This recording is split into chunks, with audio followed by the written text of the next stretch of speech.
Okay, guys, we'll just get started in a couple of minutes. We'll just wait for, see if more people come up.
Okay, I think we'll get started. Hopefully everybody can hear me. Um, people are going to be trickling in throughout the day, so hopefully we'll get a little bit more numbers. But hello everybody, welcome to Medicine A Day in the Life, hosted by CamWAMS and associated with Nico. Today we've got a really interesting day with lots of speakers from doctors. We've got a speaker from Bart's Medical School as well, some preclinical talk, clinical talk, and a very long and lengthy Q&A, so you can ask any question that you want. Just to introduce ourselves, my name is Mackie. I'm a fifth year medic at Gonville and Keys College. I'm one of the co-presidents and the access officer for ClinSoc. I've got joined with me Kieran, who's our MedSoc access officer, second year at Clare, and is also one of our other co-presidents. And we've also got Matilda, who is one of our other co-presidents as well, and she's a second year at Trinity. We've also joined by Kate, who's been helping us behind the scenes, who's part of the Nico team here today. If you do have any questions, please use the Q&A function at the bottom. I believe that there should be, and we've already got some questions already, so we'll be answering those questions typed out. I will answer those questions, don't worry if you've asked the question already.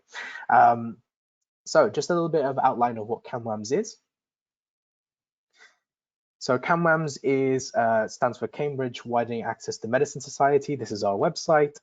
We've got lots of different socials on our Instagram, our Facebook, our Twitter, on YouTube. If you want to watch our last year's MedLife, which is our annual conference in August, you can also watch that. If you want to email us, you can email us at general@camwams.co.uk. We try to respond as promptly as possible, but sometimes because of other things, sometimes we don't always respond as quickly as we should. But also we've got our website at camwams.co.uk where you can find out the latest information, find out more about us. That's where our newsletters are, etc., etc. Okay, so please do follow us if you are keen on events and widening access in medicine in Cambridge. Just a little bit about Nico. So Nico is joining us today, and they've helped us very graciously helped us to set up today's event. So Nico is part of the network for East Anglia collaborative outreach. They do quite a lot of work in East Anglia, but today obviously it's more so of a national / possibly even international day. So please do check them out. They run great events and have great resources, so please do check them out when you have time. In terms of the newsletter, you might have already done in the newsletter, you probably see it at the bottom, opt out. So if you have not opted out, we'll send you our newsletter that's coming up for April. It's really interesting. If you go on our website, you can see the archives for our previous newsletters, which are super interesting. They've got our interview questions, myths, current headlines, things like that. So it's super interesting. But if you did opt out, here's a chance for you to opt back in by scanning this QR code or going onto their website. Okay, that's pretty much enough from me. Here's today's lineup for today. So we're going to have a preclinical student talk by Matilda, and a little bit after that, we're going to have Professor Stephen Barkley talking about palliative care, then a few more speakers, and then we're going to have a break. But I'll hand over to Matilda now.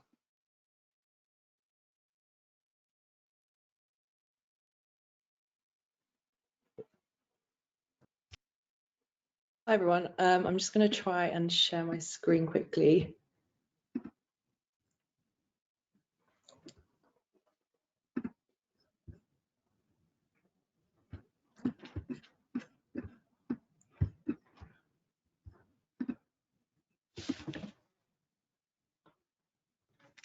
Sorry, I think it's making me.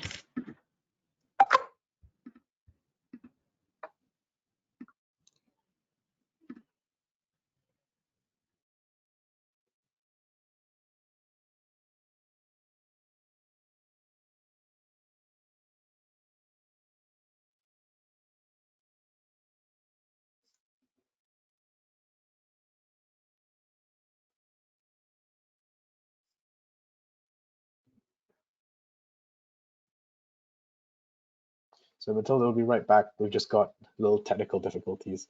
So she's just, I think what the problem was this, the settings sort of don't let you to do it unless you sort of go out and come back in. But let's see if I can just share my screen anyway. Yeah, it might be easier if you share the PowerPoints today.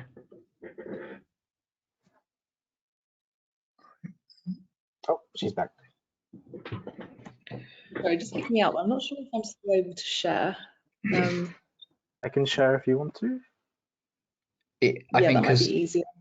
Yeah, I think because the other presenters might have the same thing. It might just be easier if Mackie shares this today. Yeah.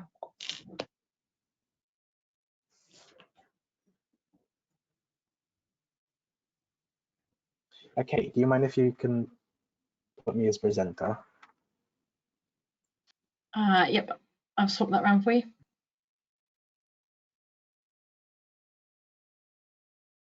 Oh, no, I am already presenter. Never mind. Okay, here we go. Perfect, thank you. Sorry guys about those little technical difficulties, but so my name is Matilda. I am currently a second-year medical student here at Cambridge, and I'm just going to give you a quick little talk about kind of life as a preclinical medic and what you can expect to do in your first 3 years at Cambridge. So if we go on to the next slide, yeah. So just a quick outline of the medicine course at Cambridge, which you might have kind of had a look at, might not. But your course is kind of split into two halves. So you have your first 3 years are your preclinical years. And this is where you will be kind of looking at all of the scientific basis of medicine, and it's a very science-heavy part of the course.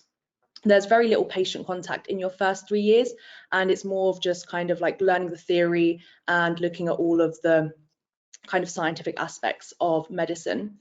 And then your last 3 years are your clinical years, where you'll be in hospitals in the region, and you'll basically be applying everything that you've learned in your first 3 years, learning all of the different techniques and kind of putting everything into more practical sense, and really kind of getting to get that patient contact and learn how you would speak to patients.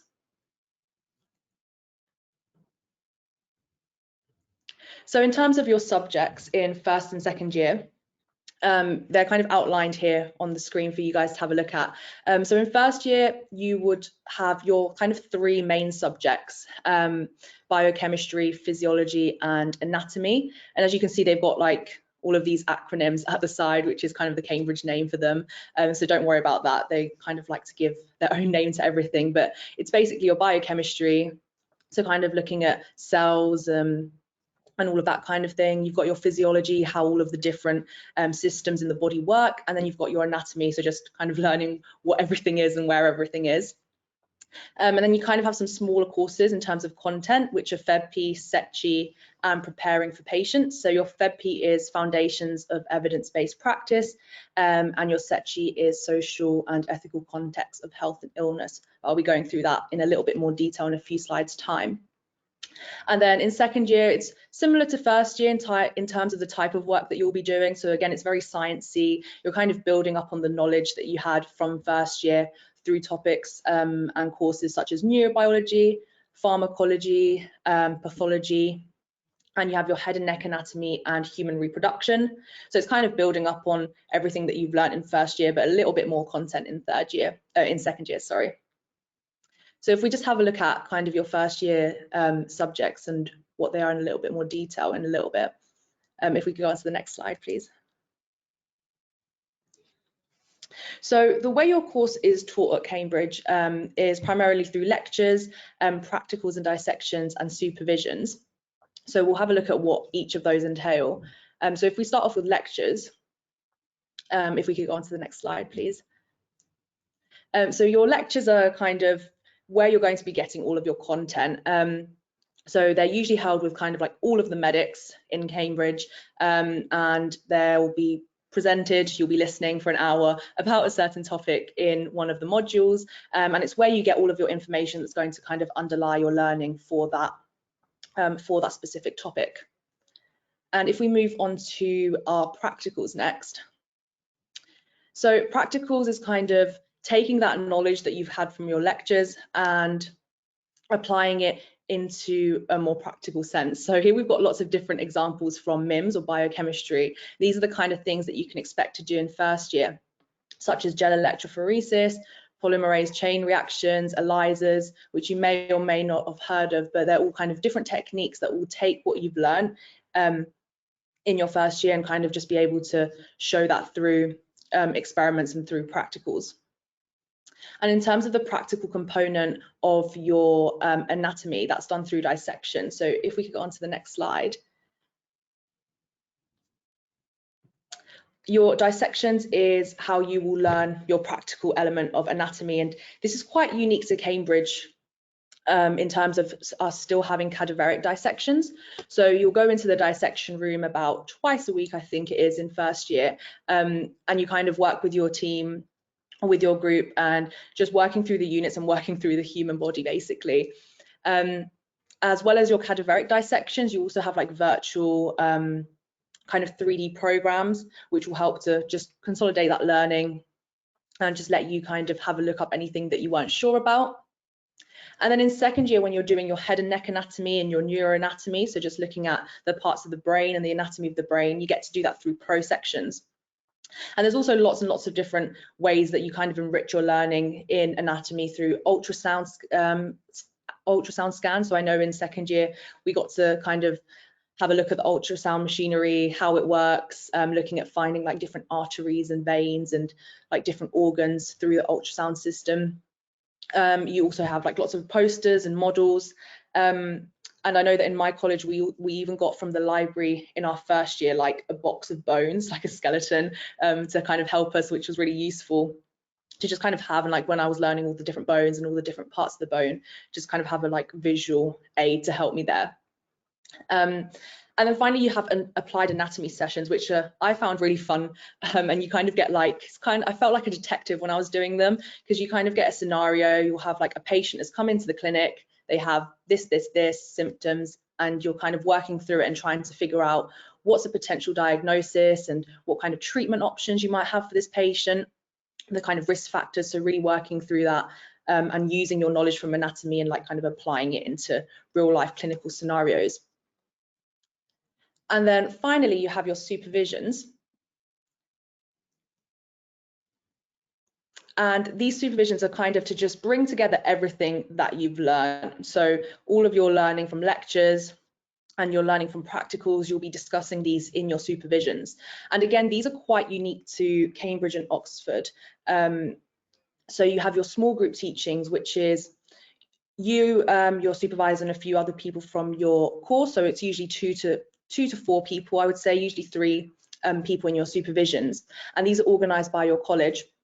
And like I said, you'll just be kind of discussing all of your lecture content in there. And it's really a chance for you to take anything that you found interesting and have the opportunity to discuss it with someone who's like an expert in their field, an expert in that subject. So anything that you found interesting or anything that you found a little bit difficult in your supervisions, you'll have the opportunity to explore that further and kind of have a conversation and have an explanation from your supervisors.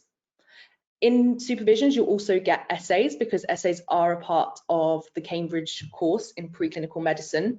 So in your first 2 years, you'll be getting essays as part of your exams. So supervisions are really where you learn how to write those kind of essays, and you'll usually be given essays for homework to practice those essay techniques, and they'll get marked and kind of given feedback from your supervisors. So if we could move on to the next slide. So yeah, one of the courses that we were talking about, you might have seen on the first slide, was preparing for patients. So like I said, here at Cambridge, you don't get very much patient contact in your first 2 years. But what you will have is a module called Preparing for Patients. And this is just kind of a way for you to practice talking to patients, have a look at different aspects of the healthcare system, and really practice kind of your medical interview skills. So once you do go into your clinical years, you're not kind of going into it completely cold and having never spoken to a patient before. So you do get that little bit of patient contact, but it's not as much as some other universities where this is kind of integrated throughout the whole course.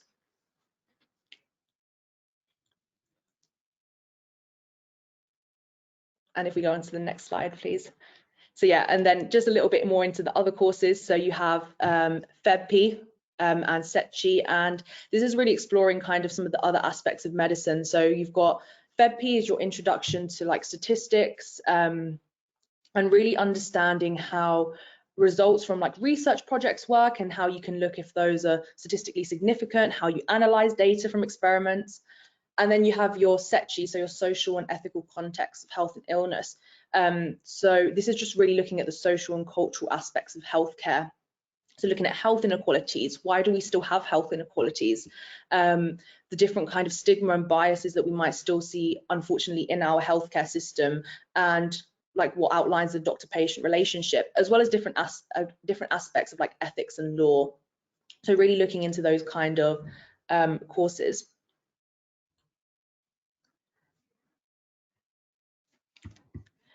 So this timetable is showing you kind of an average week of a first year student. So this obviously will change week to week, but on average, I would say you have around 2 lectures a day. So hopefully by the time you guys get here, all of those lectures will be in person. And it is quite fun kind of walking down with your mates, like down to the lecture halls, and you really get that kind of university experience, I feel, is like really outlined by those lectures. So you have around 2 lectures a day. And you'll have around 3 supervisions a week. So that's usually 1 for each subject. So 1 for anatomy, 1 for biochemistry, and 1 for physiology. And like I said, you usually get set homework for those, and those are usually in the form of essays. The amount of homework that you get set for those does kind of vary between colleges and between supervisors. Like different supervisors like to organize their supervisions differently. But in my personal experience, I had around an essay a week, so it wasn't anything kind of completely crazy or undoable. And then you'll also have your practicals. So you usually have around 2 practicals for like MIMS or physiology or histology, and then you usually have your 2 dissection room practicals, so going into the dissection room twice a week, and then any kind of extra work that you might have for SETCHI and FebP, so either a lecture or a supervision. So that's kind of how your average week might look for a first year student. It is quite packed, but you do have lots of time to do lots of other fun things in your spare time. And then finally, your 3rd year is your intercalation year. So you basically in your 3rd year kind of go off and kind of get the freedom to do whatever you want. So lots of people like to choose a natural science option. So this is kind of more related to medicine and more related to what you would have done in your first 2 years. So some of the different options that you can pick in the natural sciences are stuff like neuroscience, pathology, pharmacology, genetics, biochemistry. And it's really an opportunity if you pick a natural science topic to take, for example, something that you looked at in first and second year and really develop it further, such as pharmacology or genetics. But Cambridge really gives you the freedom to kind of do whatever you want. So there's lots of other subjects that you can explore, as you can see on the list there, such as engineering, management, English, astrophysics. There's just so many options. So if there's something that you kind of always wanted to have a look at, that third year is your kind of choice to explore that and have fun with it. So yeah, in conclusion, there's a lot of work in your kind of medicine degree in your first few years, but there's also lots and lots of time to have fun. There's loads of different extracurricular activities that you can get involved with in Cambridge, and with societies such as rowing or lots of different sports. You get lots of opportunities for like formals and different kind of events like that. So it really is a fun time. Yeah, so that's kind of a little bit of an insight into your preclinical medicine. If you do have any questions, just put them in the Q&A section and they will get answered later in our question and answer session. Wonderful. Thank you so much, Matilda. So hopefully that was a bit interesting. Please feel free to sort of drop in your questions throughout the sort of talk. If we have time during the break, we might answer some of them, but we'll mostly answer a lot of them towards the end in the Q&A section. I do believe we don't have Professor Barclay yet, so but we do have Dr. Inwald. Dr. Inwald, can you hear me? Yes, I can hear you. Can you hear me? Yes, perfect. So I think Fantastic. if we can make... Can you see me? Yes, we can. Even better. Perfect. If I can see if we can make you a... There we go. So you should be able to share your screen now if it's possible. Otherwise, there we go. Perfect. Hang on a minute. So can you see that screen, the PowerPoint? Yep, we can. Perfect. Yeah. Advancing. Okay, brilliant. Okay, well, lovely to meet you all. Sorry, it's a virtual event and not a real life event, but fantastic that so many people have come, and lovely to be invited. So thank you to the invitation.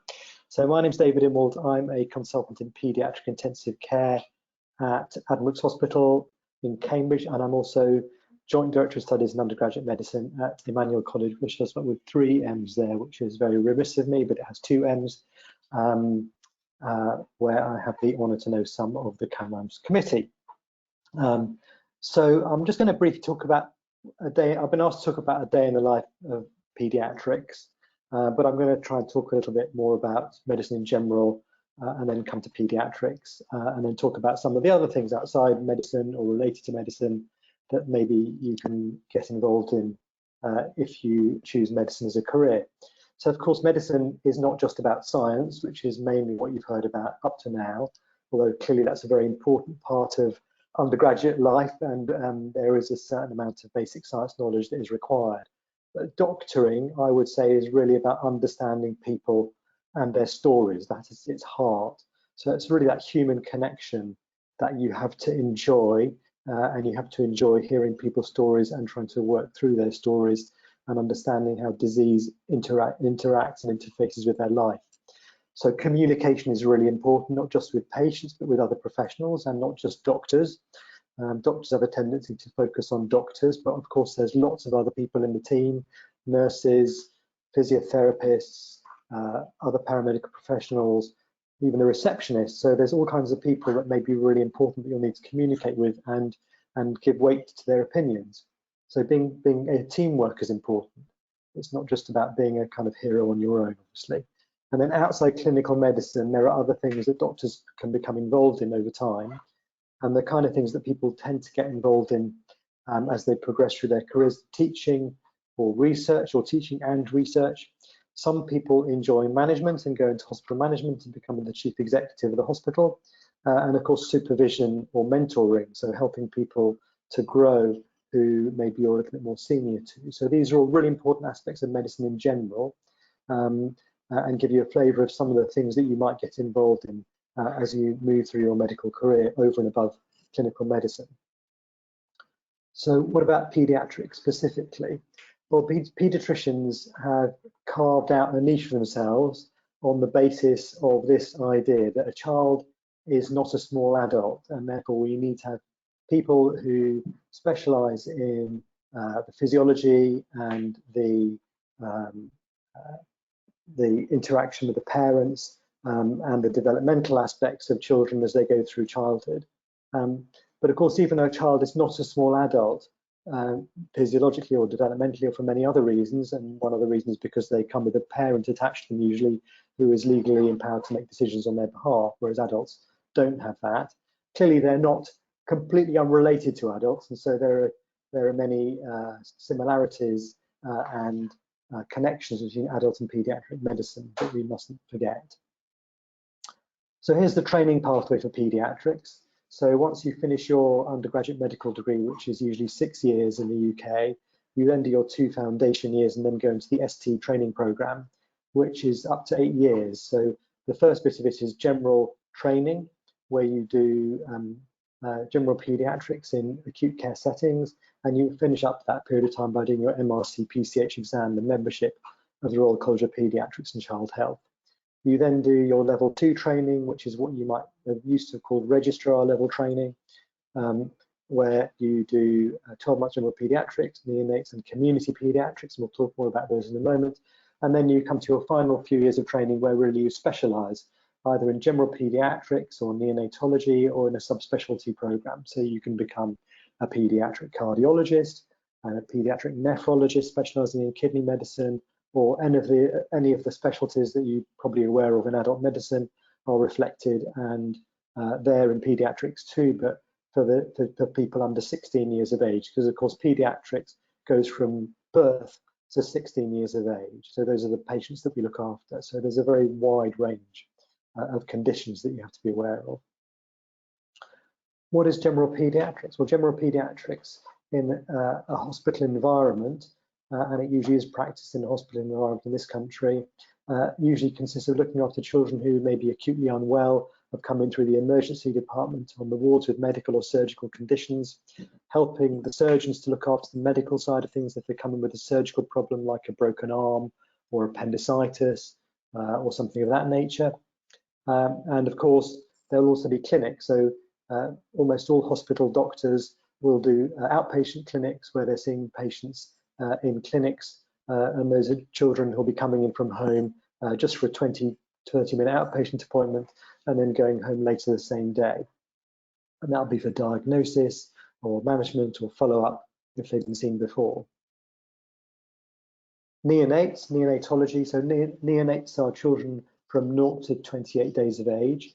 In general, neonatologists tend to have a specialization not just in looking after term babies who have just been born, but really also in premature babies. So I'm sure you've all read in the media about the fact that we have children or babies being resuscitated earlier and earlier in pregnancy, and sometimes having successful outcomes from that. So a normal pregnancy is 40 weeks, and you may hear of babies being resuscitated and surviving from 24 weeks gestation, 23 weeks gestation, or even sometimes below that.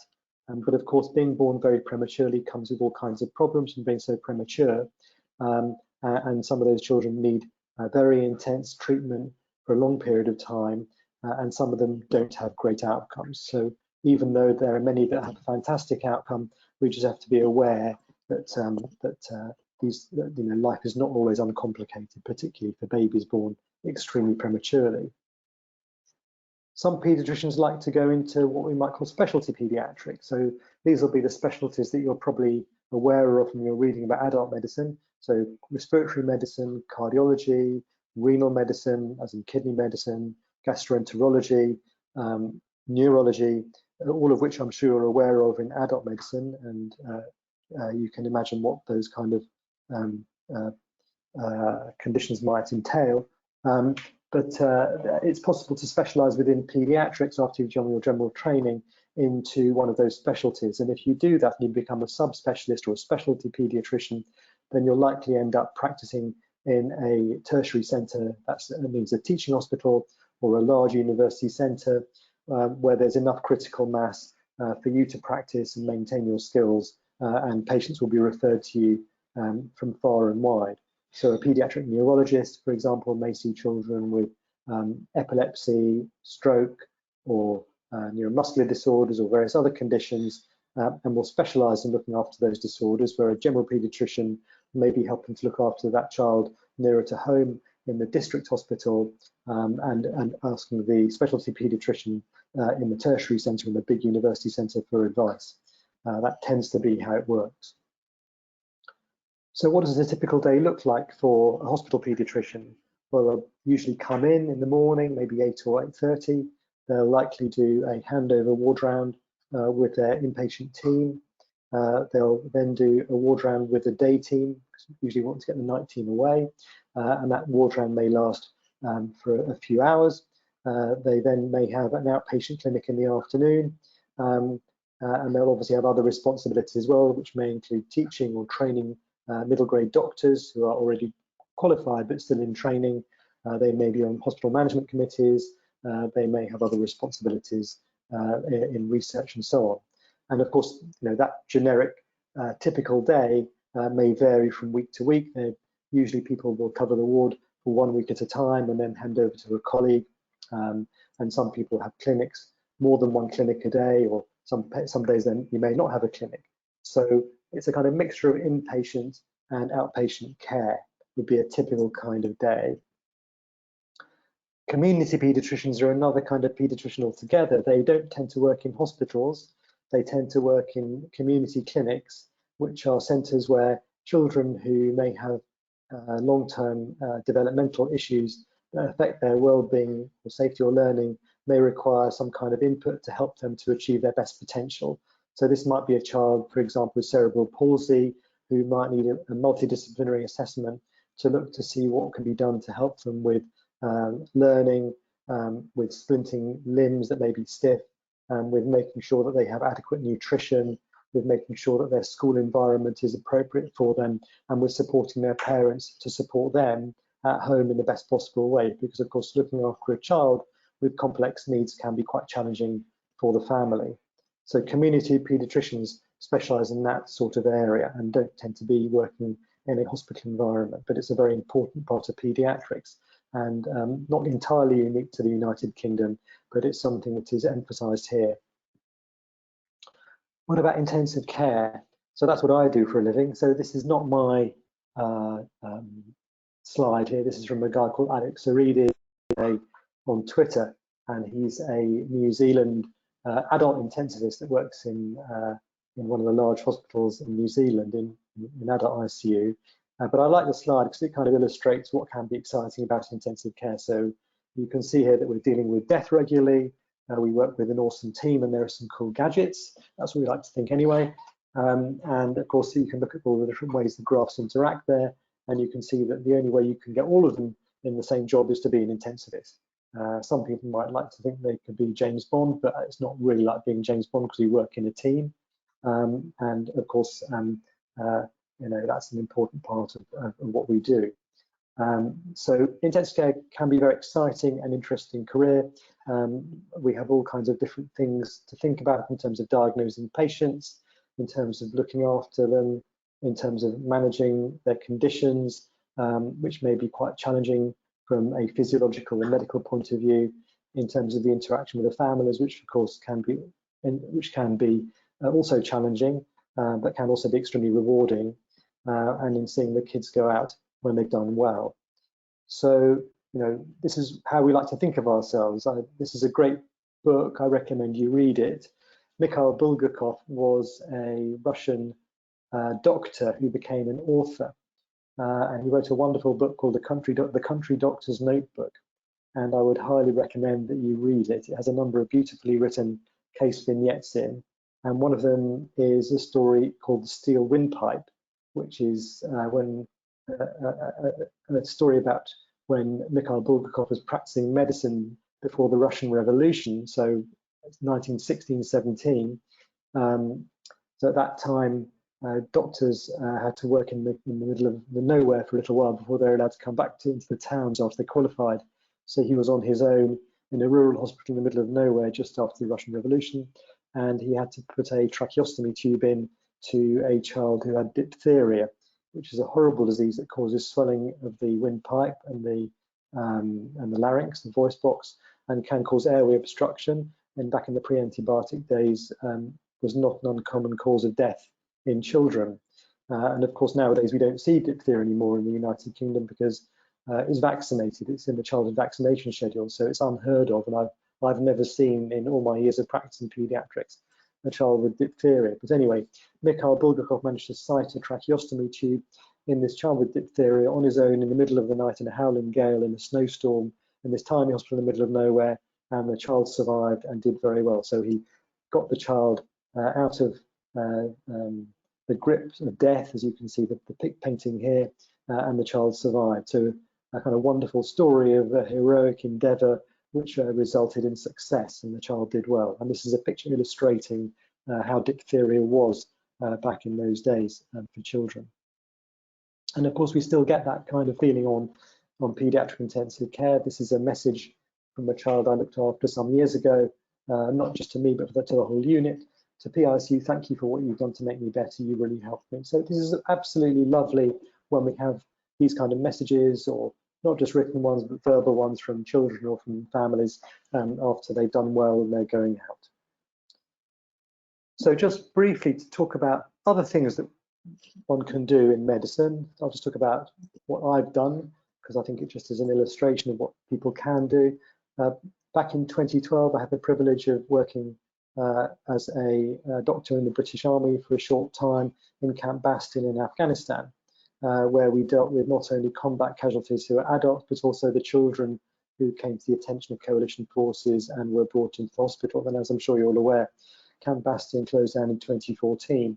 But at the time, the field hospital in Camp Bastion was the premier trauma hospital in the world and had incredible outcomes that weren't even achieved in trauma units in the United Kingdom.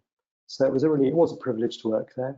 And here's the team working in the emergency department, and you can see just how much medicine is teamwork. So enjoying being part of a team is really important. If you don't enjoy being part of a team, don't do medicine. And this is a photograph of a little girl. I didn't look after her, but this is a photograph that's available freely on the internet of a little girl who was looked after in the field hospital. And of course, there's that wonderful British Army feeling of yes we can, which is very refreshing when sometimes when you come from the NHS, where perhaps the attitude isn't always yes we can. I've also been able to do research. This is a picture of one of my platelets from my PhD, which was in platelet physiology. So doing lab-based research is a possibility, and certainly Cambridge is very keen to promote the idea that doctors should be able to understand and undertake scientific projects.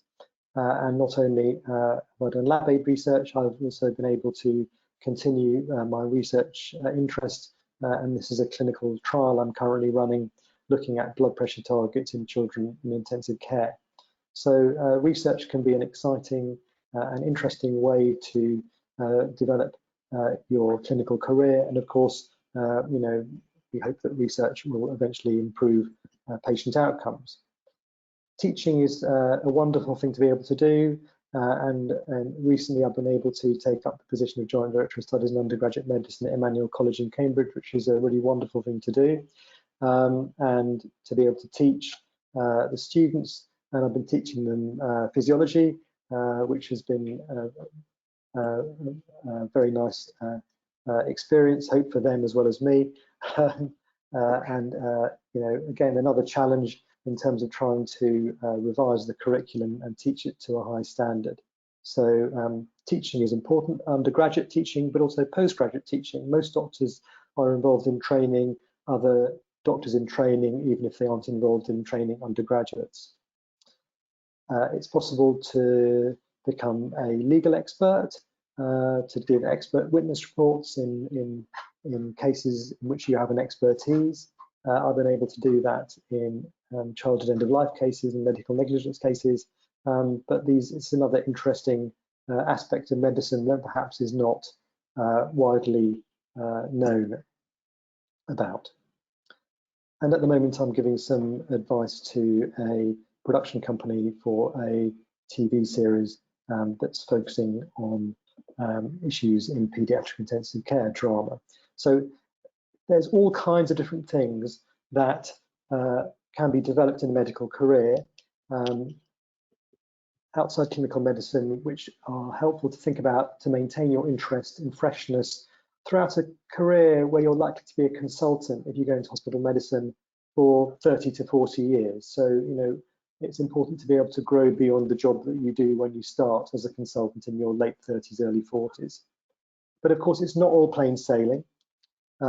This is referencing the recent case of Charlie Gard, who was a little baby who had a life-limiting condition, who was looked after by Great Ormond Street Hospital for Children, who became a very high-profile case and ends up going through the court system to work out which treatments were in his best interest. And as you can see, some very high-profile people got involved in the argument about what ought to happen with him, including the Pope and Donald Trump, rather unhelpfully.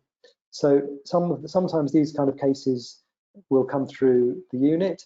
Not all of them have the high profile that Charlie Gard has had, but you know, we're often dealing with children with life-limiting conditions, and managing expectations and the end of life care can be challenging. And we sometimes have to ask ourselves this question when we're looking after patients in the ICU, not just in pediatric intensive care, but also in adult intensive care. Another wonderful book by a Frenchman called Jean-Dominique Bauby, who wrote a book called The Diving Bell and the Butterfly. He was a journalist who had a brain hemorrhage affecting the lower part of his brain, which meant that he developed a thing called locked-in syndrome, where he was fully conscious but unable to move at all. So as you can see, he's ventilated. There's a tracheostomy here, so it's a little hole in his neck with a tube going into his neck for him to breathe through the tracheostomy. And he was only able to communicate by blinking. And by blinking, he wrote this book called The Diving Bell and the Butterfly to talk about his experience. And sadly, he died not long after the book was published. And this is one of the questions he asked: does the cosmos contain keys? Opening up my diving bell, and you could ask, well, is it a meaningful life to have the life that he had? And I can't give you an answer to that question, but it's you know, something we have to grapple with, unfortunately. So we have to think about ethics of what we're doing and also the legal background. And this is not just in intensive care. So medicine defines what can be done. We love to talk about technology and how technology can change things and how we can save lives, and it can be heroic. Ethics debates what should be done, so what ought we to do? So just because we can doesn't mean we should, is a sentence you may hear. If you do medicine, you go through medical school and you do an ethics course. And of course, law decrees what must or must not be done. So we work within a legal framework and we have to be aware of that. So these are the kind of issues that can be quite challenging on the intensive care unit, particularly when we're dealing with children, as I say, who may have life-limiting conditions, and families who may have expectations or ideas about treatment that maybe don't totally coincide with what the medical and nursing team think is best for the child. So we have to manage those kind of situations, which normally do within the unit and with discussion and with care and attention to what the family want and trying to understand their needs and their thoughts. And 99.9% of the time we don't go to the courts like Charlie Gard's team had to do, but the situations can be challenging.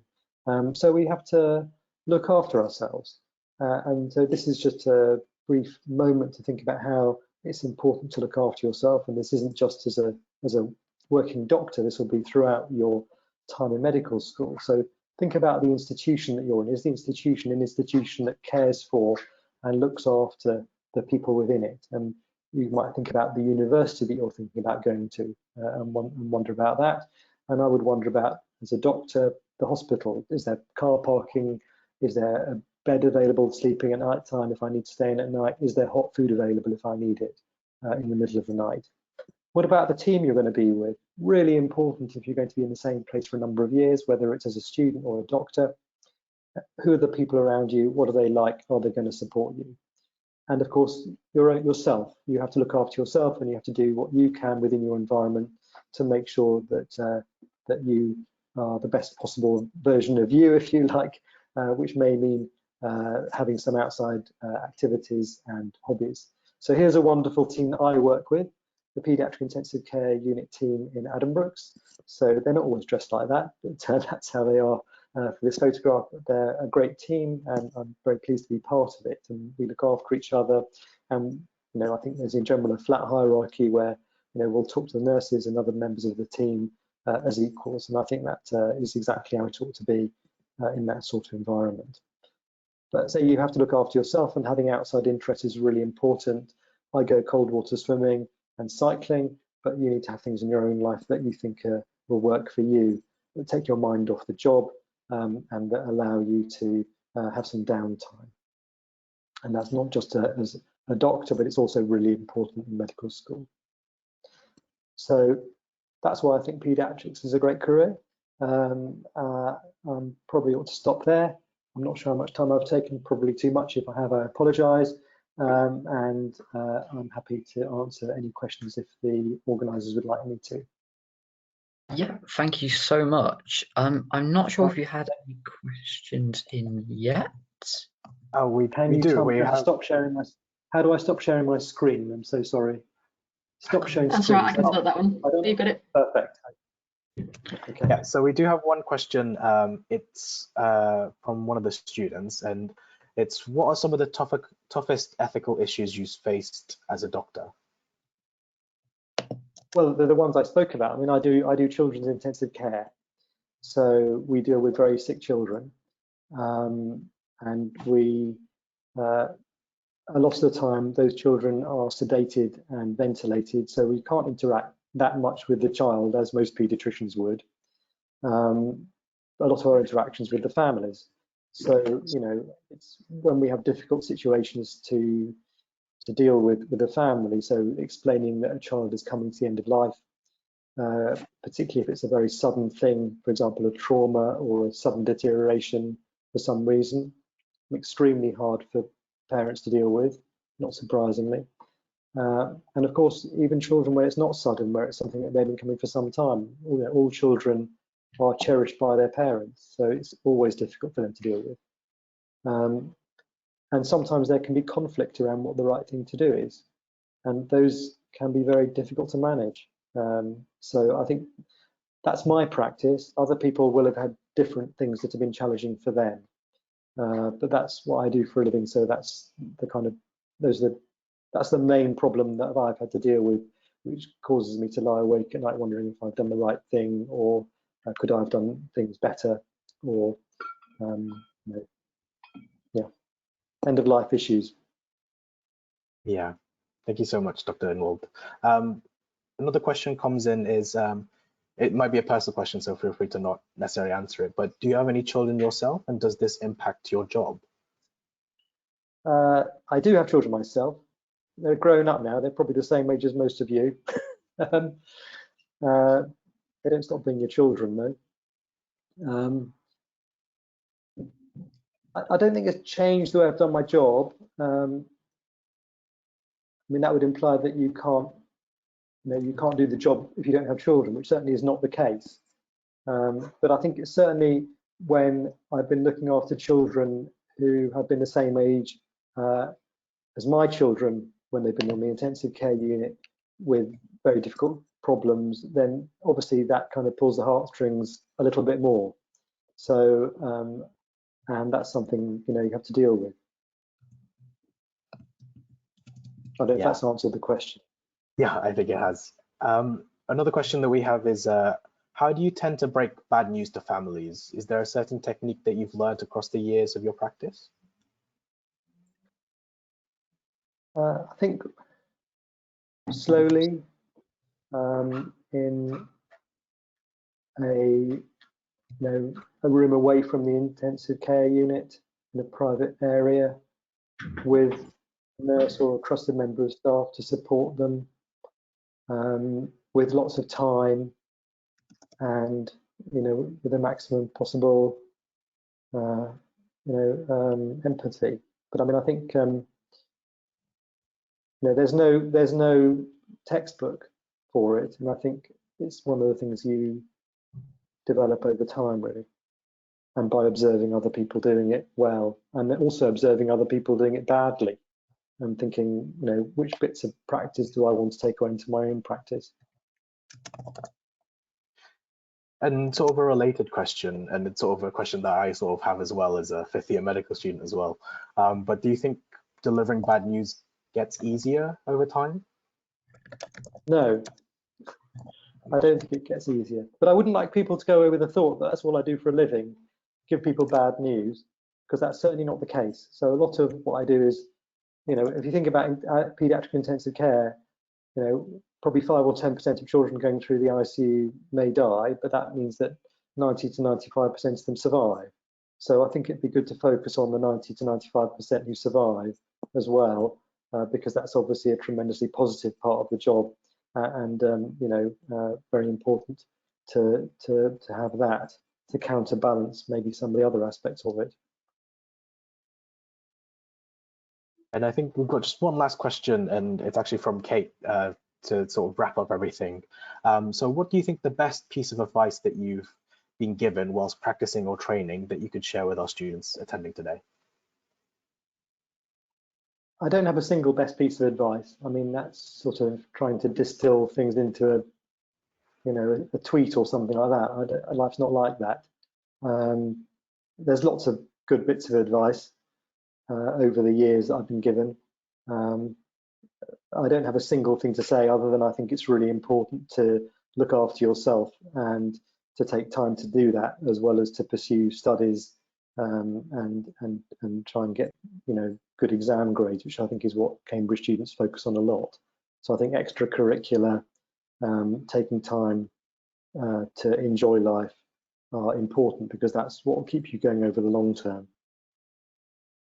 Yeah, perfect. Thank you so much, everyone, for the questions. Thank you so much, Dr. Inwold, for presenting today. It's been hopefully really helpful for the students. I found it definitely interesting. Thank you so much. An absolute pleasure. Thank you. Okay. I mean, I can introduce you if you want. But so we've had to make a slight change to our speakers. Unfortunately, Professor Barclay is no longer able to attend. He might be coming along later, but I think he's probably going to be unable. So instead, Mackie is going to be giving you a presentation and running through some different clinical questions with you and trying to get you thinking like doctors. So Mackie, take it away. Perfect. Thank you, Kieran. So, unfortunately, like Kieran said, a little bit of a change of schedule just because of some things have gone on.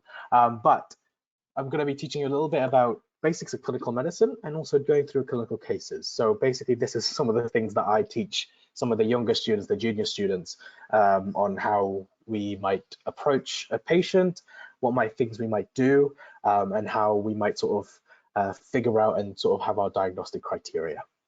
So first of all, we'll go through a little bit of clinical medicine. So obviously, clinical medicine, we don't really do that too much in the beginning, in the first 3 years, but we do a lot of it in the 4th, 5th, and 6th years.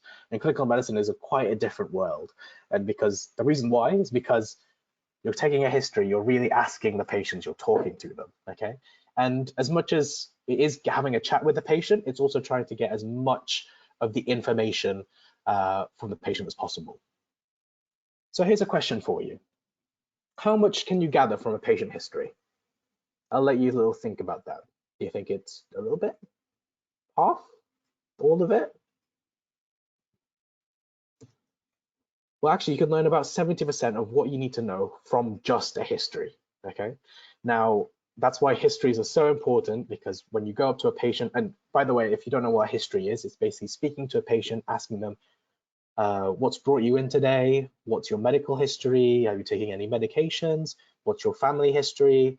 Do you smoke? Do you drink? Etc., etc. You can really understand what the condition is just from the history. So What do we need to know? So there are a couple of things that we need to know about a patient, or some things that we might want to ask. Some things include a drug history, so a medication. So although you can rely on medications, and a lot of patients don't actually remember the medication names that they're on, I've had many patients that just sort of pull out sort of bits and pieces from their bag saying, I don't really know what this medication is, bisoprolol.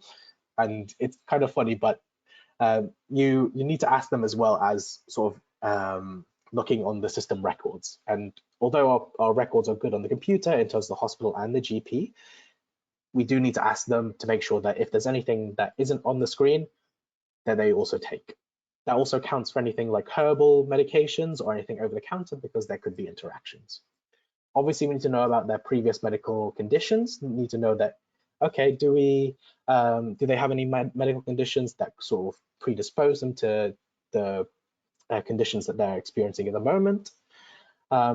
Genetics are sort of related in terms of looking at family history, seeing if there's any conditions that run in the family.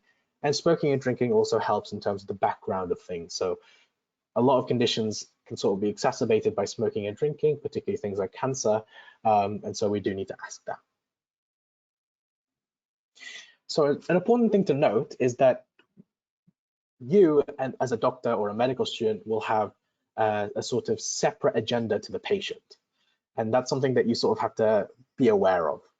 Now, for us as medical professionals, the main purpose of taking a history is to be able to get as much information as possible, and also to build a rapport with the patient. So making them, feel comfortable, making them feel sort of okay with sharing the information that they need to share. But it's essentially knowing as much information about them in terms of their medical condition. For the patient, on the other hand, it's more so of a discussion of their problems. And you'll encounter that more if you end up studying medicine, that a lot of patients will want to talk, and they might talk about a lot of their different problems, even if it's not necessarily related to the initial problem they're presented with. So for example, if a patient comes in with, they've broken their toe, they might start talking about how they have financial troubles, or they might start talking about how they don't really, or their kids are doing football, or et cetera, et cetera. Okay, so for the patient, it's kind of a way for them to express what they're really thinking, and it may be that it's related to the condition, maybe it's not.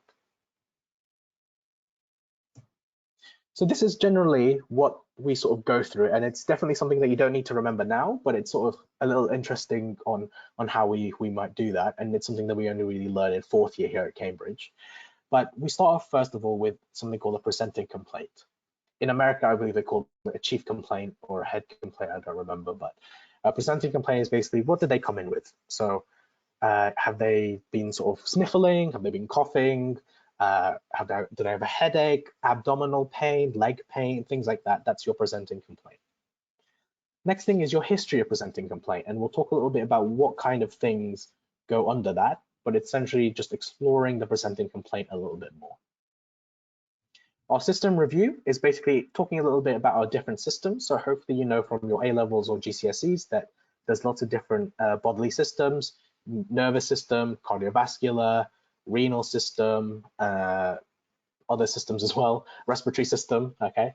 And we ask questions that are related to the condition that they presented with. So for example, if a patient comes in, let's say they're coughing, I might ask them, okay, do you have any sort of runny nose? Is there any blood in the cough? Are you vomiting? Other questions might be, for example, do you have any dizziness? Things like that.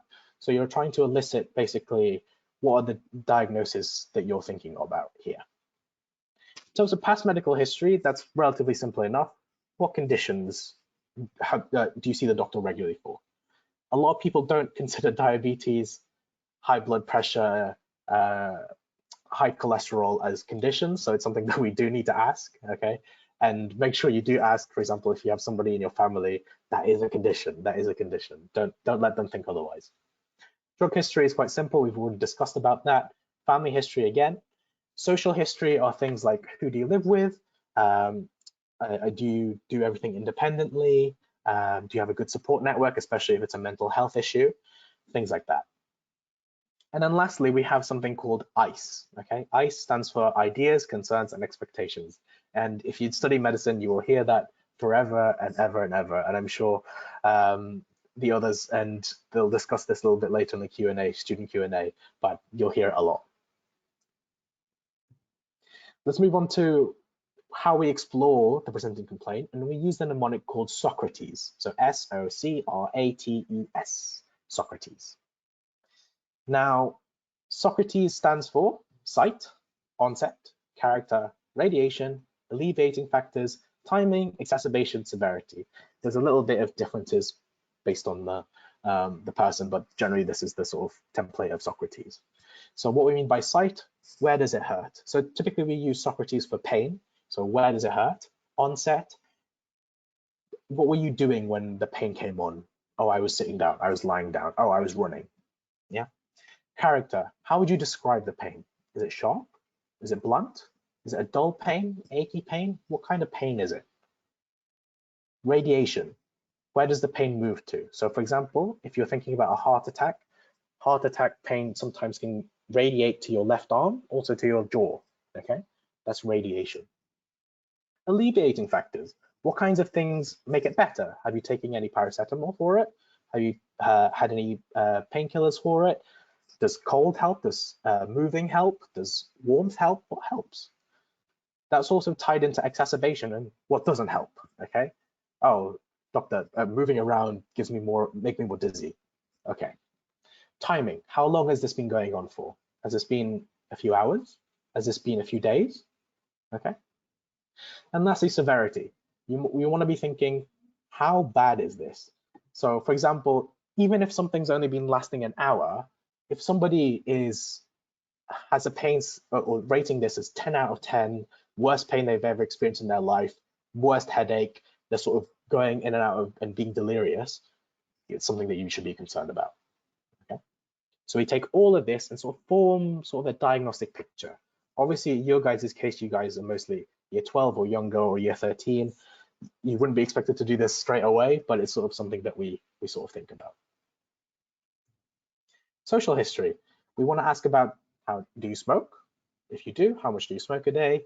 How long have you been smoking for? How much do you drink? We usually say that the guidelines are about 14 units per week. And if it is up to 14 units, you try to spread it out at least 3 days.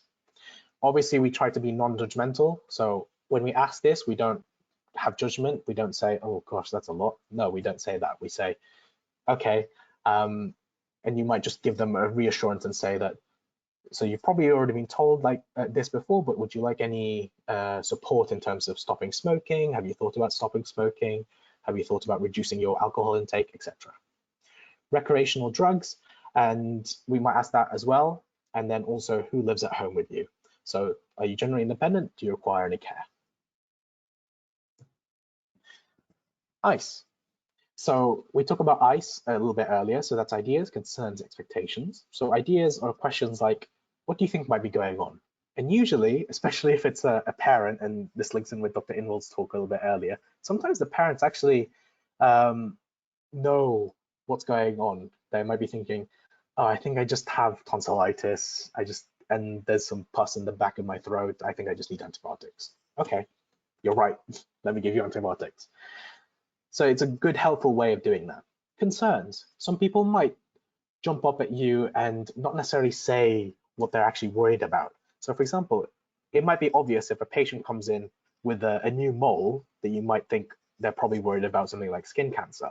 But in another case, for example, if they have tummy pain, you think it's just constipation, but to them, oh no, they've got GI cancer, okay?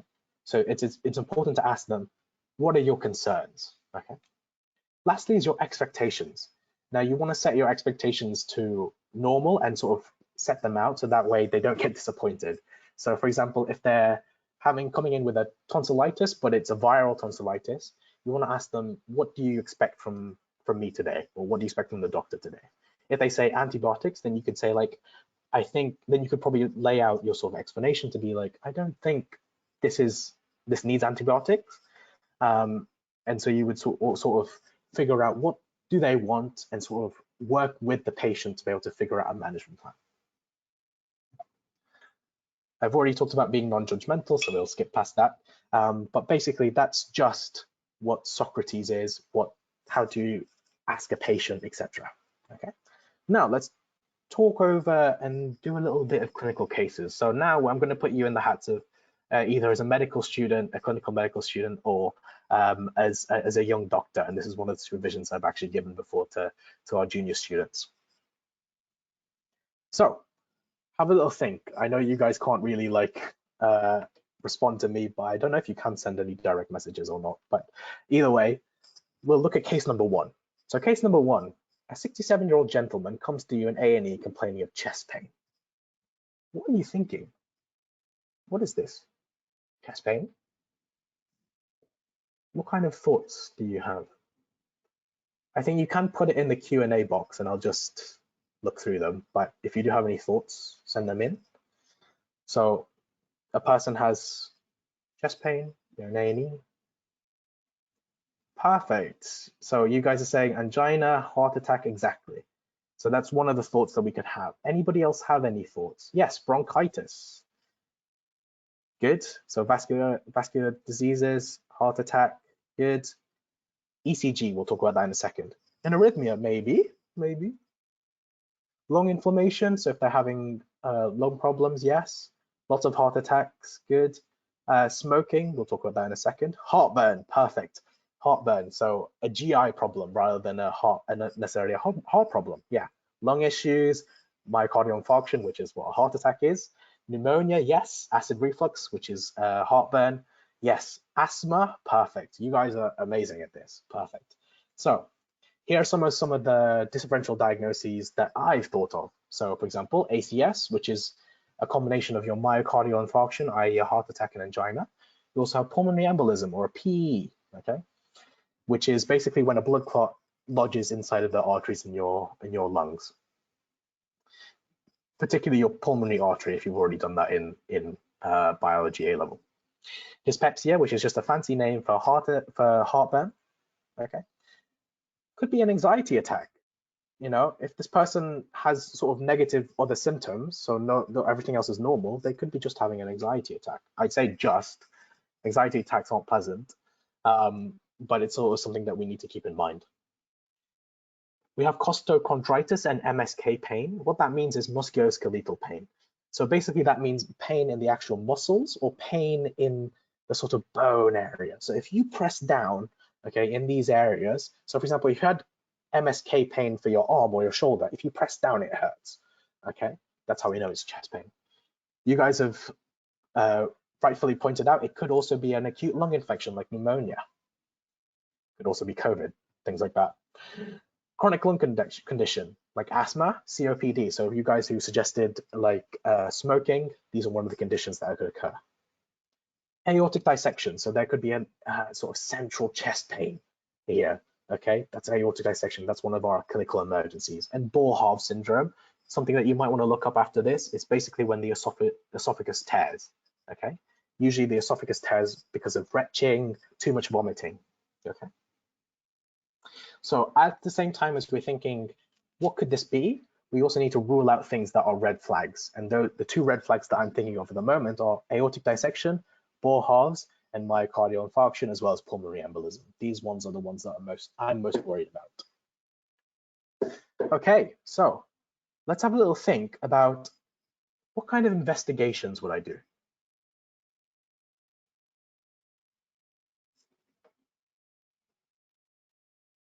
ECG, perfect. We would definitely do an ECG. Anybody else? We do blood tests. Does anybody know exactly what blood tests?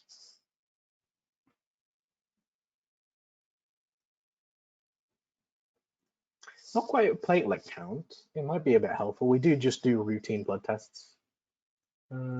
Inflammation markers, possibly. We would also look for other symptoms. We would do a physical examination, correct? I missed that out, but yes, we would do a physical examination.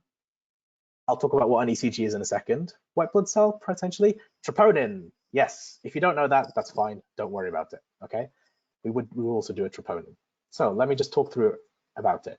So first of all, one of the things we do is something called troponin, okay? Troponin is an enzyme. You don't need to know this for your A levels, please don't worry. Okay, this is just extra information. But troponin is basically an enzyme that's released from the cardiac muscle when it's damaged. Okay, and usually the damage is caused by ischemia or a heart attack. Okay, an ECG, I do have an ECG picture, so I'll show you guys that in a second. But it's basically what we call heart tracing. So you put sort of electrodes on your chest, okay, and we just monitor the heart, seeing what the waves are. I think if you're doing Edexcel GCSE A level, you should come across it. I think maybe, I'm not sure. You might also do a chest X-ray. Okay, the reason why is because we want to rule out different things like pneumothorax and chest infections.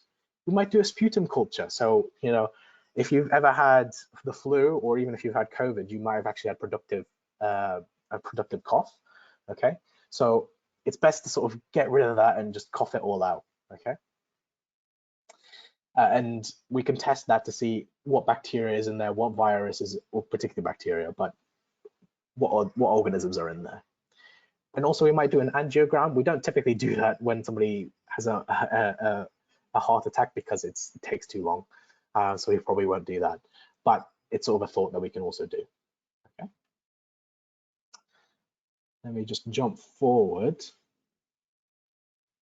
So none of this will make sense, so that's why I'm jumping forward. But so if we have here, so upon further questioning, he tells you that he was doing some gardening when suddenly he had a sharp central chest pain.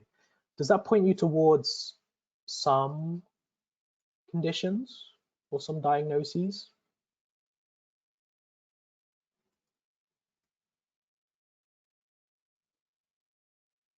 Yeah, so it points us more towards something like a heart attack as opposed to something like pneumonia, because something like pneumonia would probably have been lasting a long time and it builds up quite gradually. Yeah, MSK pain potentially, if he pulled a muscle, that's also possible, definitely. And yes, it pushes you away from affection because something's happened, he's doing an action and then all of a sudden it hurts. Okay. Yes, it could also be a bit of gastro potentially, but we would sort of expect it to be like he might have pain, should have had pain before and should also have pain after, as opposed to just it's come up really, really suddenly. So this is what an ECG looks like. It will be the bane of your life in clinical school if you decide to come here. It's the bane of every clinical medic, wherever you go. But we get asked to read some of these. I won't go through some of them now, okay? But any keen beans in the audience that know what's wrong with this ECG?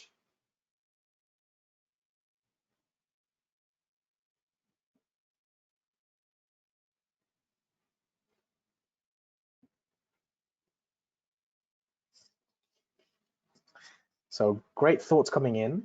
So I wouldn't say it's irregular because it seems like you can see here, but basically the ECG this is heartbeat. Think about it as a heartbeat, heartbeat, heartbeat. Yeah. So it wouldn't be irregular because it's kind of sort of steady. Yeah. Wouldn't be tachycardia. It would be a lot faster. Okay. Not bradycardia either. It's probably just a normal heart rate. It might be a little bit fast. I haven't actually checked, but potentially. So the biggest part here, okay, I don't know if you can see my mouse. You can't see my mouse. You can see it here, okay? There's a big sort of increase here, okay? This big jump, okay? Now you won't know what this really is, but this is what we call the ST elevation, okay? What we call a STEMI. If you've heard of STEMI before, I don't know if they say it in Grey's Anatomy or another show that I don't watch, but this is a STEMI. Okay, so an ST elevation myocardial infarction. Okay, long name, so we call it STEMI. So that's just a sort of, I don't know how to describe it, an increase. Important thing to note, what's the difference between an MI and angina? Now, an MI basically means it's a heart attack. It's when there's ischemic damage, so there's damage to the heart tissue itself. Okay, and usually we split that into a STEMI or an NSTEMI. And we'll talk about what those are in a second. And we also have angina, which is basically chest pain, but not caused by ischemic damage. It's just chest pain. It is caused by reduced oxygen, but there's no lasting damage. Okay. Now there are 4 different types of STEMI and STEMI, unstable angina and stable angina. Now STEMI is your worst one. That is 100% occlusion of your coronary blood vessels or coronary arteries. Okay. This leads to transmural ischemic injury. You don't need to know that. Basically, it just kills the whole depth of the heart. Okay, and troponin is raised. Okay, and STEMI, trop is raised. Okay, but it's partial occlusion of the vessel. Usually, it's about 90%, and it leads to some ischemic injury as well. Unstable angina is basically chest pain on rest as well as exertion. Stable angina is a chest pain on exertion only. Okay. Now, if somebody came in, let's just go back to our sort of clinical case. Somebody came in, chest pain, I do a troponin, and I do an ECG. How do I tell the difference between, has this person got a STEMI, NSTEMI, unstable angina, stable angina? So think about what we've just covered, everything that we just covered. What things would make me suggest one thing or another thing or another thing?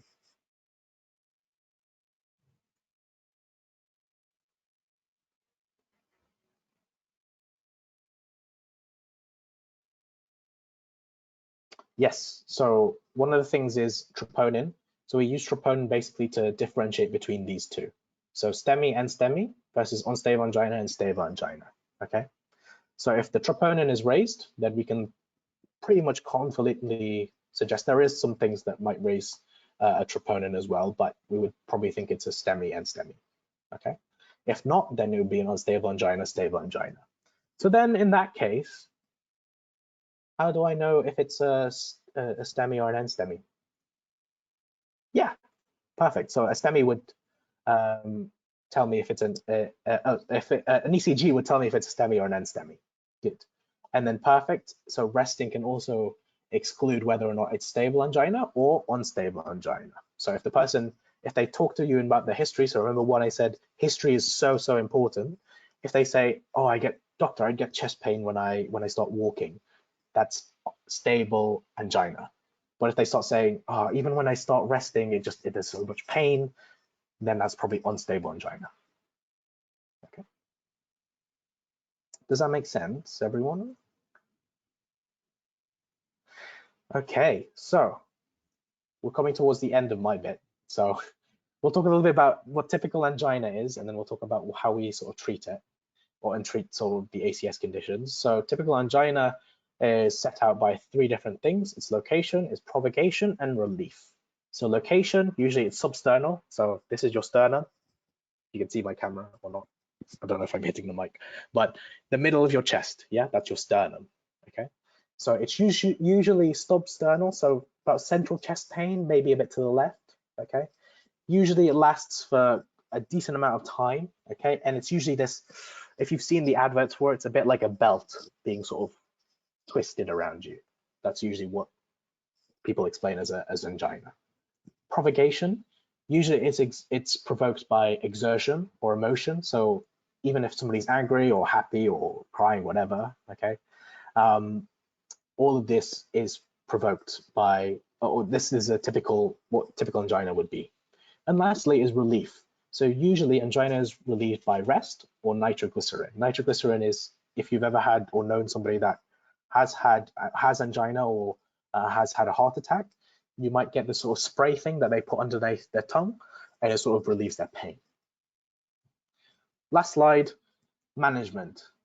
We usually do something called Monabash. You won't know what some of these are, which is fine, don't worry about it. But basically, what we want to do in the management context, we want to make sure that they are in low amount of pain. We want to make sure they're oxygenated well, okay? We want to make sure that this doesn't happen again. So for example, these things in Mona, these are the things that make sure that they're comfortable, that it's not painful, and then we can get them onto their treatment as fast as possible. And Bash here is mostly stuff to do with long-term sort of things that we can do to make sure that people don't get a recurrence of angina or MI.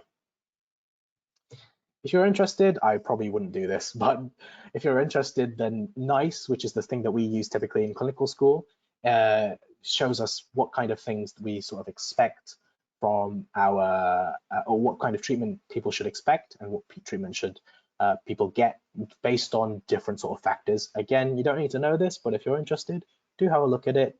It's quite interesting, especially if you're interested in emergency medicine. So I think that brings me to time. Hey, thank you so much, Mackie. And that's, I think, the second time I've heard that talk, and each time I learned something new, which I probably should have known already. Yeah, so thank you so much for that. Very quickly, we've had a question saying that since Professor Barkley isn't attending, should have clarified, we're going to end at the same time as normal. Mackie very bravely stood in and has filled that slot up, so you're not missing out on any of the conference, don't worry. So joining us now, we have Dr. Ibrahim, who I believe is with us. Hi, great, thank you so much. And yeah, we can hear you. And Dr. Ibrahim is here to talk about her career in surgery, and I think more generally what a career in surgery is like, so I will let her take it away. Great. So just bear with me a few moments whilst I try to get this up. Yeah, no worries. If anyone does have a question for Mackie, you might want to throw one in now, because we'll probably have time for one or two. But if not, we can talk to it later. We can deal with it later.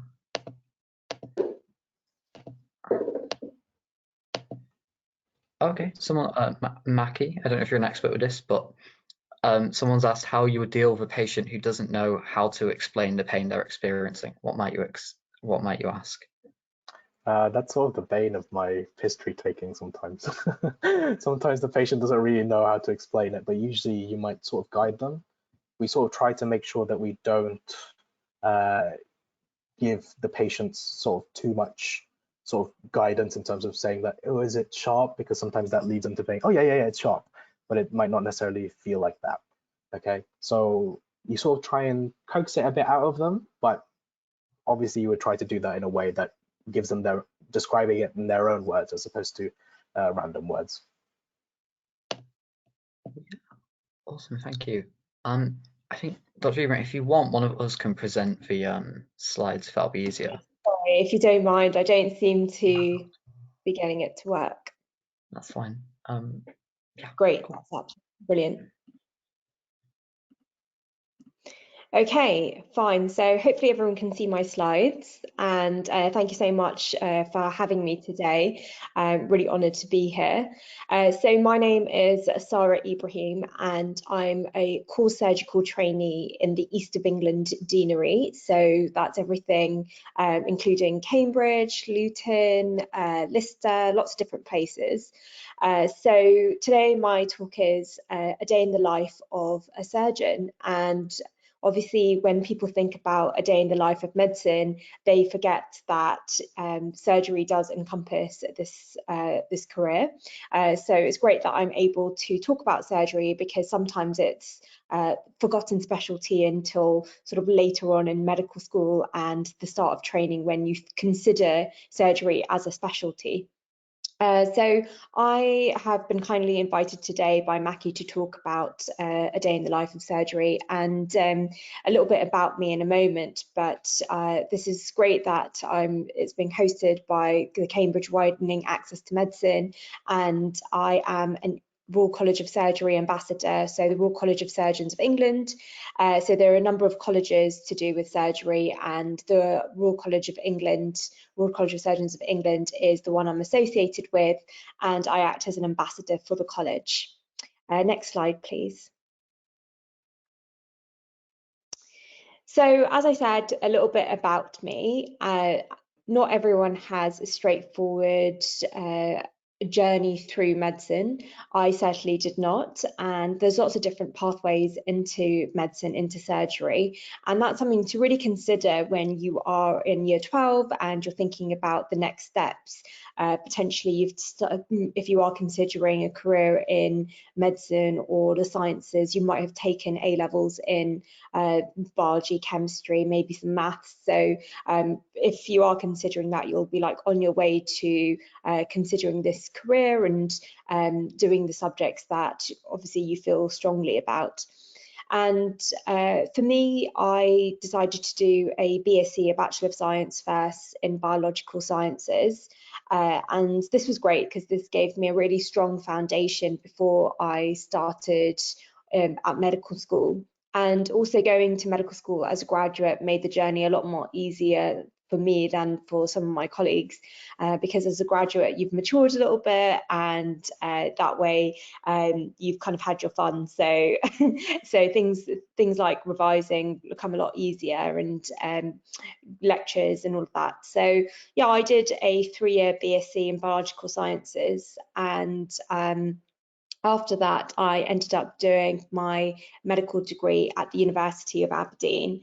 And again, this is something that I really enjoyed. Coming from London, I wanted to leave London and surrounding areas and sort of throw myself into a new experience. And Aberdeen was great for that because it's so different to London life, and I got to explore a whole new area, and people are very friendly up north. So I definitely would try and promote, when you're thinking about medical school, thinking about the different places you can go to. And I'm a big advocate for University of Aberdeen.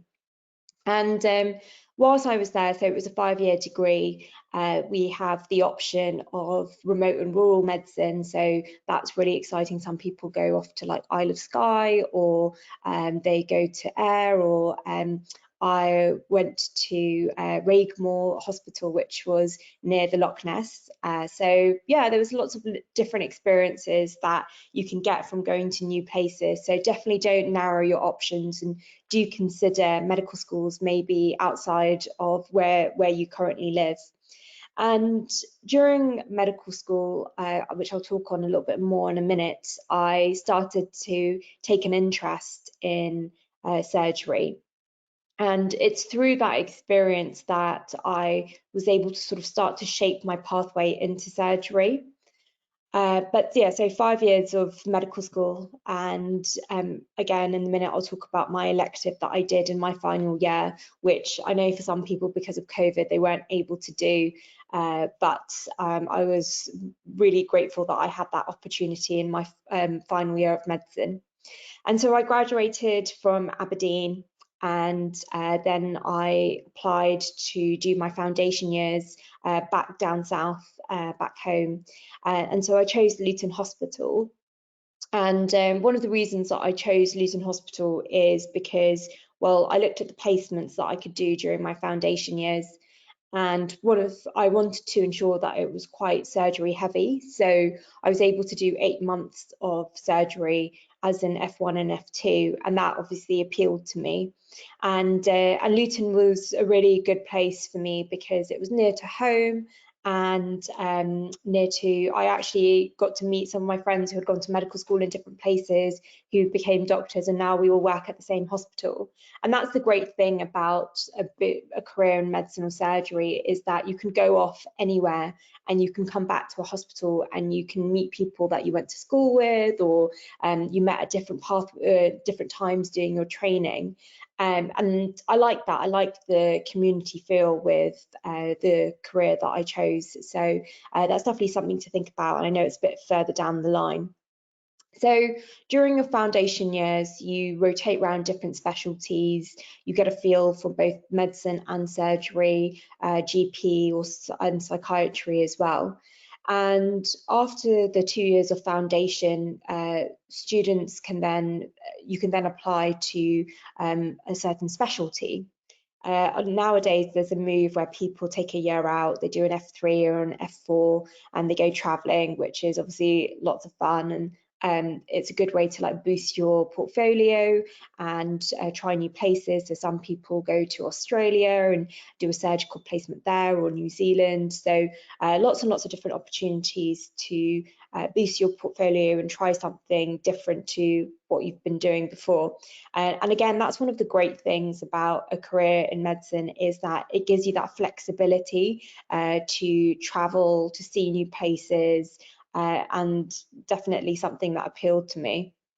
So I actually did the 2 years of foundation, And after foundation, I then went on to become a core surgical trainee. So I applied for surgery, as I knew that this was the specialty I wanted to go into. And at this point, there are a number of different routes into surgery, but the route that I chose is to go through the core surgical pathway. And what that includes is it's a 2-year program. So I'm now core surgical trainee year 2. But within the 2 years, it allows you to rotate around a few different surgical specialties. So you kind of drop the medicine side. I mean, obviously you still have to do a bit of medicine, but you just focus on the specialty that's yours. And so being a surgeon, I get to rotate around surgical specialties. So I've primarily done general surgery, which we'll talk a little bit more in due course, and I did orthopedic surgery, so bone surgery, and as well as that, I touched upon a bit of ENT, so ear, nose, throat surgery, and urology, so everything to do with like the male and female body parts down there. So yeah, that's been really good because it's meant that I've got experience in lots of different surgical fields. And so I'm still quite early on in my surgical career. I'm now thinking about higher training. So higher training means as a core surgical trainee, as I said, I am just looking at a few different specialties, but when I subspecialize, I will focus on one particular specialty. So that's the next step in the pathway for me. So considering what I want to do for the next 6 years as a registrar, and after that, when I become a consultant, and obviously the career that I most likely will continue until I retire. So that's basically where I am. And just to say, if you have any questions about surgery or surgical training, please put them in the chat box and the team can feed them back to me at the end. So surgery is quite a pressurizing environment, and one of the things that puts people off surgery quite early on is the fact that it's very pressurizing, and they haven't met a lot of surgeons, or they've met surgeons that are really busy and very senior and probably have a lot on their plate. So what I want to kind of try and instill in particularly a new generation of surgeons is you can still have a life outside of surgery. I love traveling. I've just recently come back from St. Lucia. I loved fitness, which means that when I'm not on call, you'll find me in the gym. And when I do get stressed over work, then you'll find me baking ample amounts of cakes and biscuits. So you can definitely, with a surgical lifestyle, still be able to do all the things that you love doing. It is a high pressure environment, but it's also a lifelong journey, and it's just so fascinating. And obviously we'll go through a bit of that in due course. Next slide, please. So I'm going to take a minute now and to ask you guys, what do you think makes a good surgeon? And I am a big Grey's fan. I don't know if anyone else watches Grey's Anatomy, but I watched it since before I went to medical school, and I still watch it now. And whilst it's not quite, very true to what we do on a day-to-day basis, it's something I love watching the program. So I'm sure some of you, particularly when you're not revising for your A-levels, have a show that you watch. Maybe it's Grey's. And so, yeah, what do you think makes a good surgeon? Maybe you've done some work experience. So if you can put in the chat box now, and if someone can feed back to me some of the responses we get. Yeah, so we had a lot of responses already.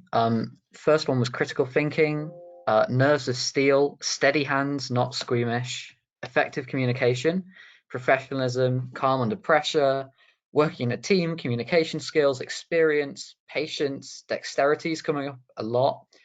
Ability to handle time, handle time, restricted situations, working as a team, good under pressure, compassion, is one that's only come up once, but is in there. Yes. A good work-life balance, sympathetic, empathy, Great. technical skills, lots of, yeah. Lots. So, I mean, good that I didn't list them out for you guys. You obviously know what makes a good surgeon, and yeah, you've like hit the nail on the spot. There are lots of different skills and qualities required to be a good surgeon, and I think sometimes with surgery there's this sort of misconception that surgeons are cold and distant and just all about the surgery and not about the patient.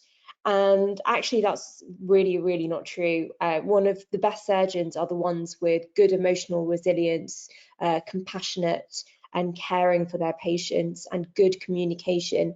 And that's definitely something that the Royal College of Surgeons is very strong about, communication. Because if you're going to operate on a patient, you need to be able to communicate with your patient, explain to them what's going on, explain to them the risks, the benefits of a procedure, explain to them what the complications might be. So communication is really important. And again, if you are thinking about a career in medicine in general, don't rule out surgery so early on. Definitely speak to lots of different surgeons and find out what are the things that make them tick. So like I said, emotional resilience as well.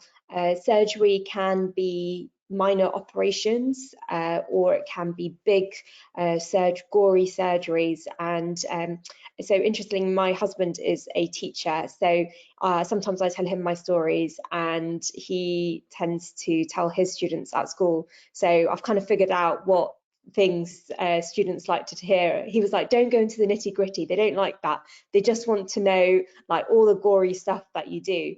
And so there is a lot of that, and so you do need to sort of not be squeamish, but that doesn't necessarily mean it comes so easily. There are still times when I'm operating and I'm standing in front of a patient on the operating table and I'm just staring like, what am I doing? Like, this is crazy, like this patient that we're opening up, or this is happening to the patient. And that's where the compassion comes in, like having appreciation for what they're going through. It's very easy as a surgeon to think that they just hold a knife in their hands and get on with the job, but the best surgeon is the one that has an understanding of what's going on with their patient, and that will make you a better doctor overall. So yeah, so lots of different skills are required, and it is quite fast paced, and I'll talk about my day-to-day activities, but that doesn't mean that it's not any fun. It's definitely loads of fun. There are times when the pressure is on, when you have exams coming up, but that is medicine in general, so be prepared for a lifelong journey of learning. But yes, all those answers that you guys have given me is exactly what makes a good surgeon, and different skills will mean that certain people are suited for different specialties. Next slide, please. So how did I get into surgery? So like I said, I found my interest in surgery when I was at medical school. So I was really passionate about anatomy. I loved it. I loved like the hands-on anatomy lessons. I loved dissection. I just found it really interesting. And there was a surgical society. Pretty much every medical school has surgical society, and if not, they have sub-specialized societies nowadays. So I found my surgical society and sort of latched on in first year, and from there I was able to kind of get really hands-on. So whether it's organizing a conference, getting speakers in, and that's like the best part about medical school, is that you have that flexibility to kind of get to contact some amazing people who are doing such incredible things. So professors and some of the surgeons that are doing like cutting edge surgery. And through this, I was also able to host my own events. So I learned how to suture. I learned like some minor surgical skills that really helped me as a foundation doctor. And I wouldn't say I'm artistic per se, but I definitely was good with my hands, especially with like the baking, and I like to keep busy. And so I knew that quite early on that surgery was for me. And then in my final year, I did my elective in burn surgery in the US. So that was at Johns Hopkins, which is in Baltimore. And the photo in front of you is actually me taking a skin graft off someone's leg. So what I did is the patient who had quite a significant burn, we then used the machine that I'm using there to take off essentially like shear a very thin layer of skin from an area of their body which isn't burnt and which will grow back in due course. And then with that piece of skin, which is a graft, we then applied it to the area that had been burnt. And the body is incredible, it takes it up so well. And with time, the patient had essentially a new layer of skin. So I loved doing my elective in surgery because, again, it's great to see what it's like to do surgery in a different area of the world. Johns Hopkins is an amazing place to learn. They are sort of pioneers when it comes to surgery and trauma. So it was amazing to be there. Very long hours. I was waking up at like 4:30 a.m. to see patients, which sounds mad now because I would never ever do that again. But it was a lot of fun because it was really hands-on, and yeah, just got to meet some really interesting people and make some lifelong friendships from that. And so like where some people like kind of go off to Mauritius and don't really do a lot of stuff, I actually threw myself in, and I kind of knew that if I wanted to go into sort of plastics or breast surgery, I needed to really make sure that I had a strong portfolio. So I did do a lot of operating during the 3 months that I was there. But at the same time, like on the weekends, Americans do like to have fun. So whether it was like a weekend away in Chicago or New York, it was definitely good. So yeah, always when you think about towards the end of medical school, when you think about your elective, do you think about not only where you're going to have a nice holiday, but also where are you going to get the most experience out of? And during those 3 months, I was able to publish in surgery as well, which has kind of sort of helped me all the way through to my surgical applications a few years down the line. So I'm really grateful for that opportunity.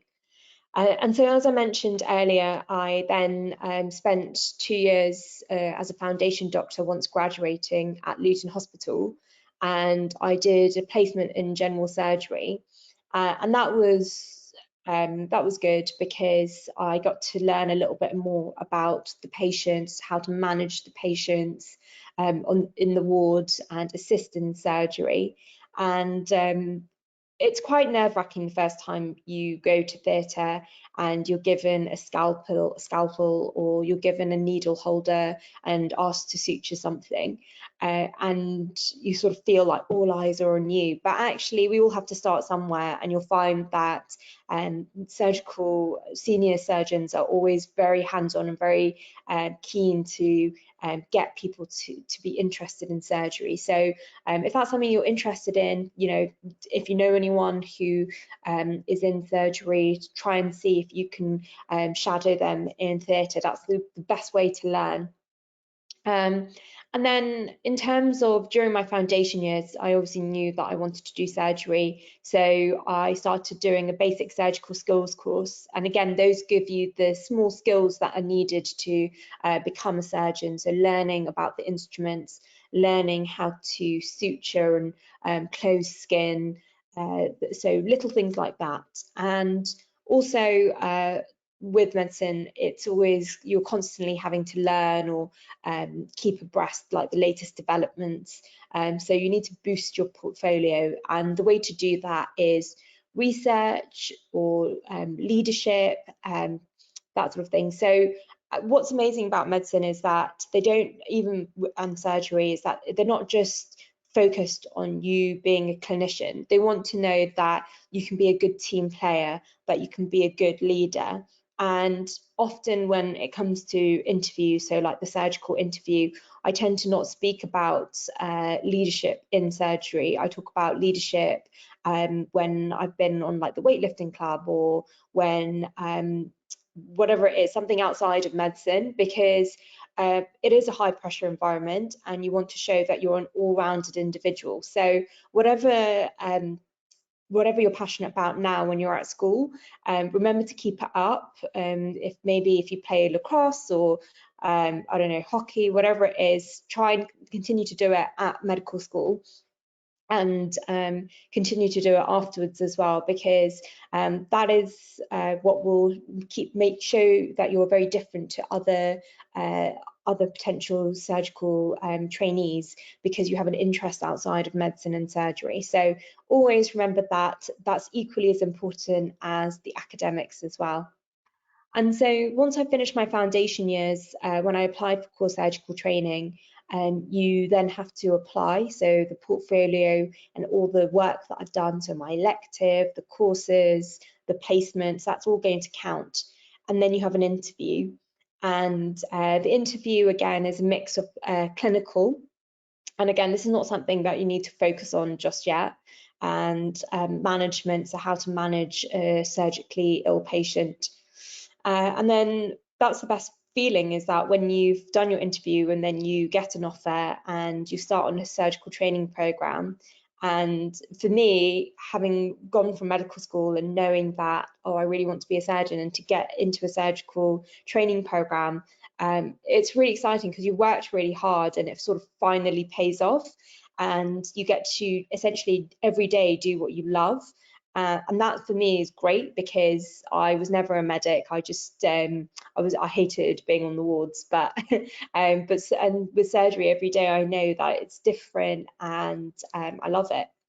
Next slide, please.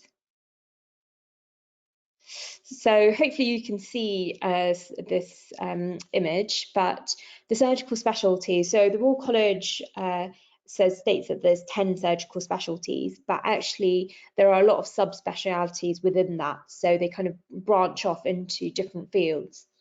So for example, we've got general surgery. So general is mainly everything to do with your abdomen, so your tummy, like your esophagus, your stomach, the intestines, so your bowel, and your rectum as well.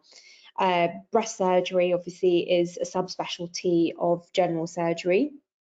You have neurosurgery, which focuses on the brain and the spinal cord. Endocrine, so obviously all your endocrine glands, so your thyroid, your adrenal glands. So that's what an endocrine surgeon does. And again, nowadays, endocrine surgery is primarily done by ear, nose, throat surgeons. So ear, nose, throat surgeons, again, exactly what I said, who they are, that's what they do. They focus on the face, essentially. You've got vascular. So vascular is all about the vessels of the body, so arteries, veins. You have cardiothoracics, which is your heart surgeons.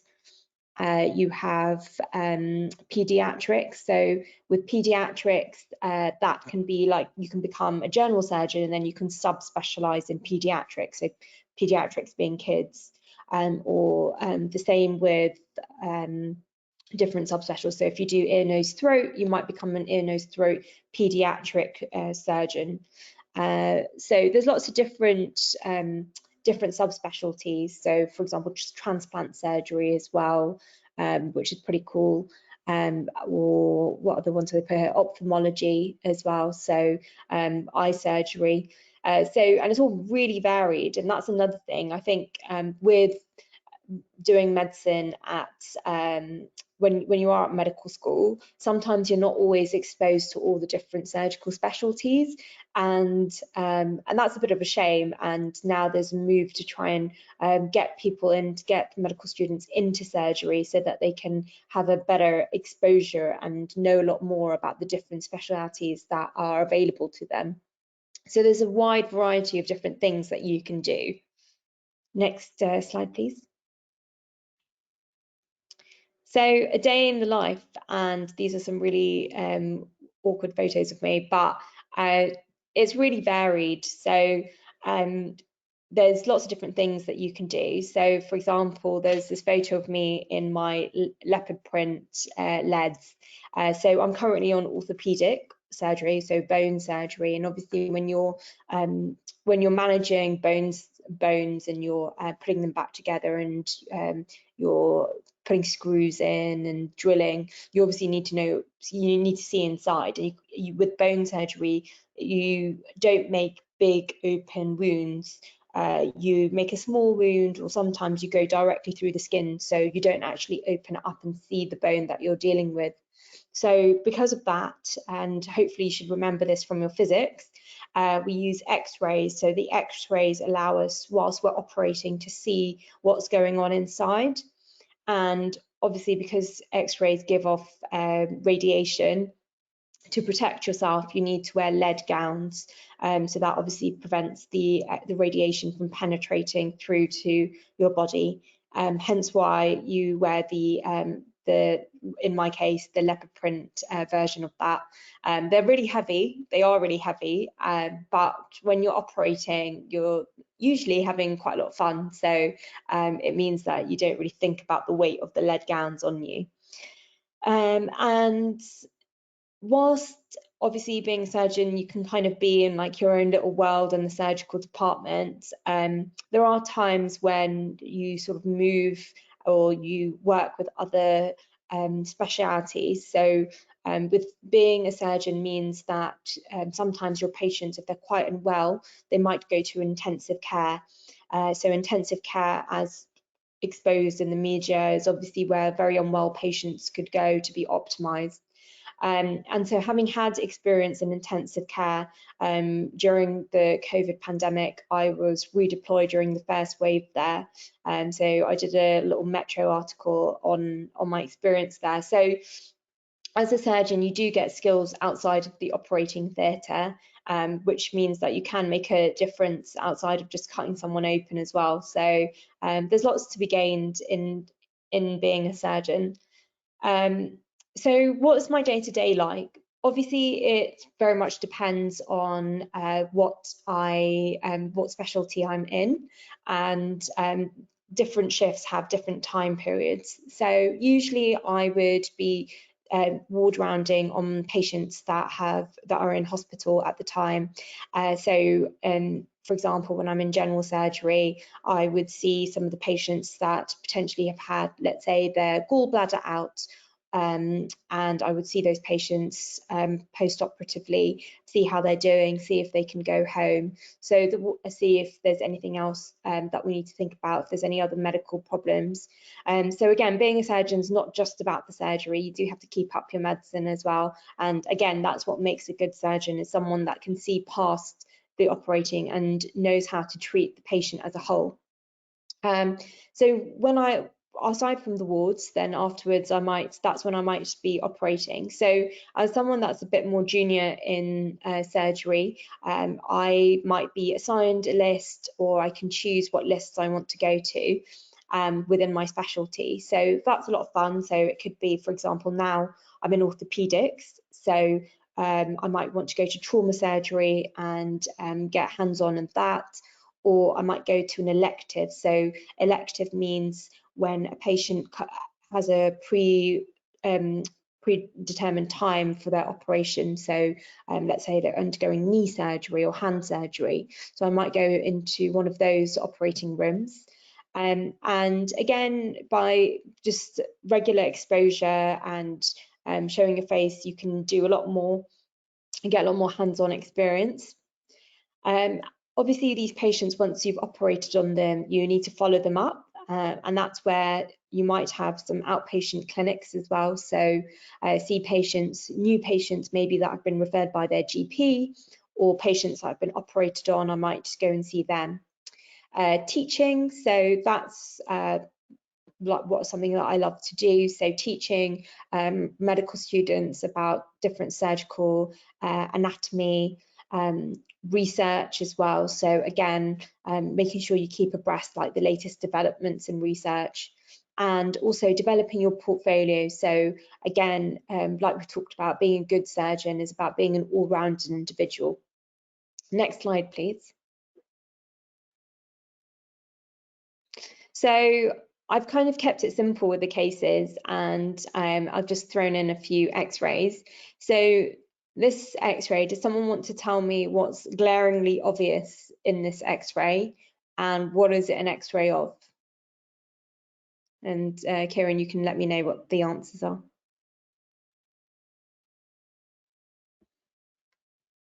Well, first answer is the white circle. People have said button battery as an option. Yeah, not okay. Yeah, I mean, people are. I think the only guess as to what it is that it is if it's a button battery, but people are definitely aware of a white circle. Other people have said air in the intestine, chest X-ray full bowel, tumor, golf ball. Okay, nice. So I like how everyone's imagination is running. But yeah, this is actually just a coin that is in someone's stomach. And obviously these things come up on the x-ray. So what do we, and sometimes we do get some batteries, particularly kids. So something like this would come to, if it's a child or if it's an adult, might come to the pediatric surgeons, or it might come to the general surgeons. So what do we do in this case? So it depends on how big it is. Usually we try and let them pass on their own accord. So we might follow them up in over a few days period of time and see that the coin is passing through the bowel. Sometimes it does get stuck, so particularly in the large bowel, so as it goes up and down, it can get stuck in that twist. So sometimes we might need to operate, but usually we try and let buttons like this pass. It does become a bit more tricky when there are magnets involved, but yeah, usually we try and let things pass. Next one, Kieran, please. If it's okay, Dr. Ephraim, is it all right if you wrap it up there, just as we've got quite a few, we've had to change up the order slightly, and I'd love for the students to be able to have a 5-minute break in a little bit. That's fine. So if you just go to my last slide, please. So basically, if you want to be a surgeon, obviously, hopefully you've learned a little bit today about what it takes and all the different specialties. And if you look at the Royal College of Surgeons website, there's a lot of information out there for you. And next slide, Kieran, please. So if you do have any questions, feel free to get in touch. That's my email address, or otherwise I'm on Twitter, and feel free to message me with any questions. So thanks so much for having me. Wishing you guys all the best. Great, thanks so much. Yeah, so I think you might be able to see like a question panel, and you can sort of send typed answers to the questions. We're just running a bit low on time. So firstly, we've been joined by Professor Barkley, who was meant to be speaking earlier. And if that's okay with him, he will hopefully be speaking now. Great, thank you. We'll aim to finish that at 5:20 and then have a 5-minute break. Unfortunately, we've had to shrink that down just due to moving things around. And then we'll move on to the sort of speakers we've got lined up after the break. Yeah, we'll be answering some of your questions later, and hopefully that should work. So Professor Barkley, please take it away. If you want one of us to screen share for you, we can, but you seem to have figured it out. Oh, you're still on mute at the moment, Professor Barkley. We can see your web browser, but not hear you. How about that? Is that any better? Yep, perfect. Yep, Good. You just need your presentation up and you're good to go. Okay, so I'm sharing the wrong screen. Oops. So if I try that, is that better? Yep, perfect. Yep, that's Good. PowerPoint. That's PowerPoint. Good. Because, oh, don't tell me it's not going to work. Here we go. Yeah. I'm hoping that I might be able to get Slido to behave, if that's okay. Yeah, Yeah, So works I've great. now look. Does that look okay? Yeah, perfect. Good. So please interrupt, because by putting it up as I've gotten it now, I've kind of lost access to what else is going on. So apologies, we had a bit of a mix up over timings. So my name is Stephen Barclay.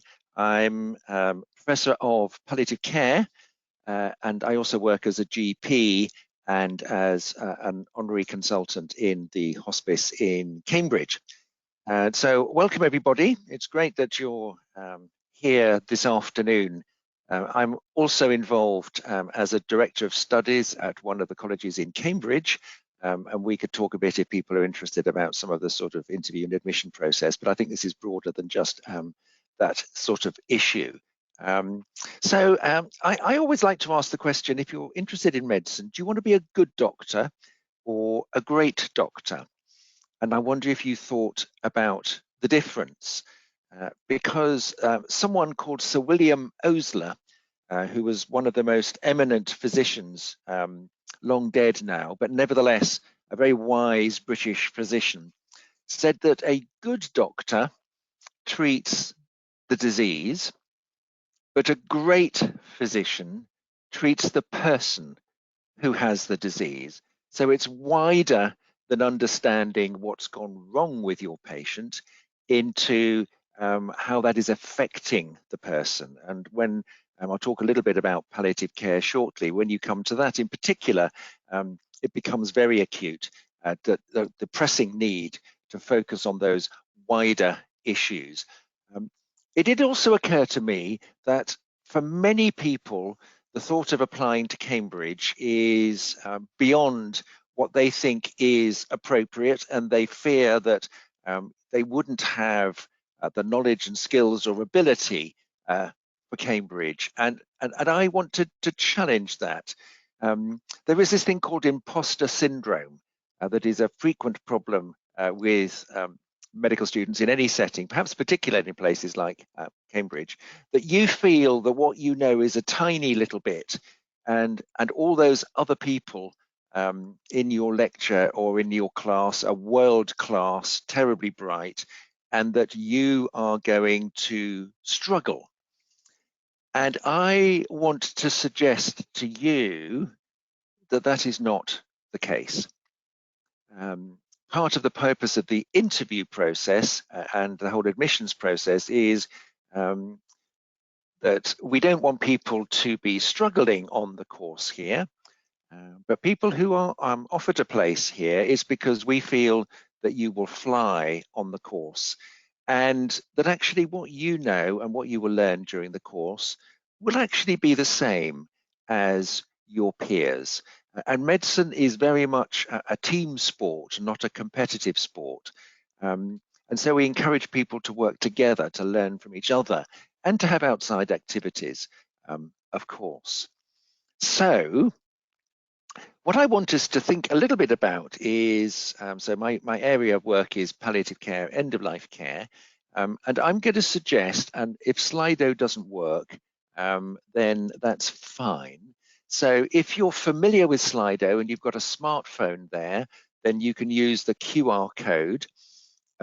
If not, if you use your browser and go to slido.com and go for hash 962852, that will take you to the poll. And I wonder if you would like to do that. Oh, good, it is working. Thank you. Just to reassure you, you can vote for more than one of these, and it is confidential. So I don't know who's voting for what. So please do go ahead and vote, colleagues. So good, we're getting some votes coming in. That's really helpful. Please do vote. Some of these I think are more accurate than others, and I'm going to talk through them a bit in just a moment. So please keep voting. Good, we've got over 50 people voted so far, and please keep the numbers writing. So what do you think palliative care is? is it about holistic patient and family care? I've slightly given the game away by suggesting it's just that in that William Osler quote.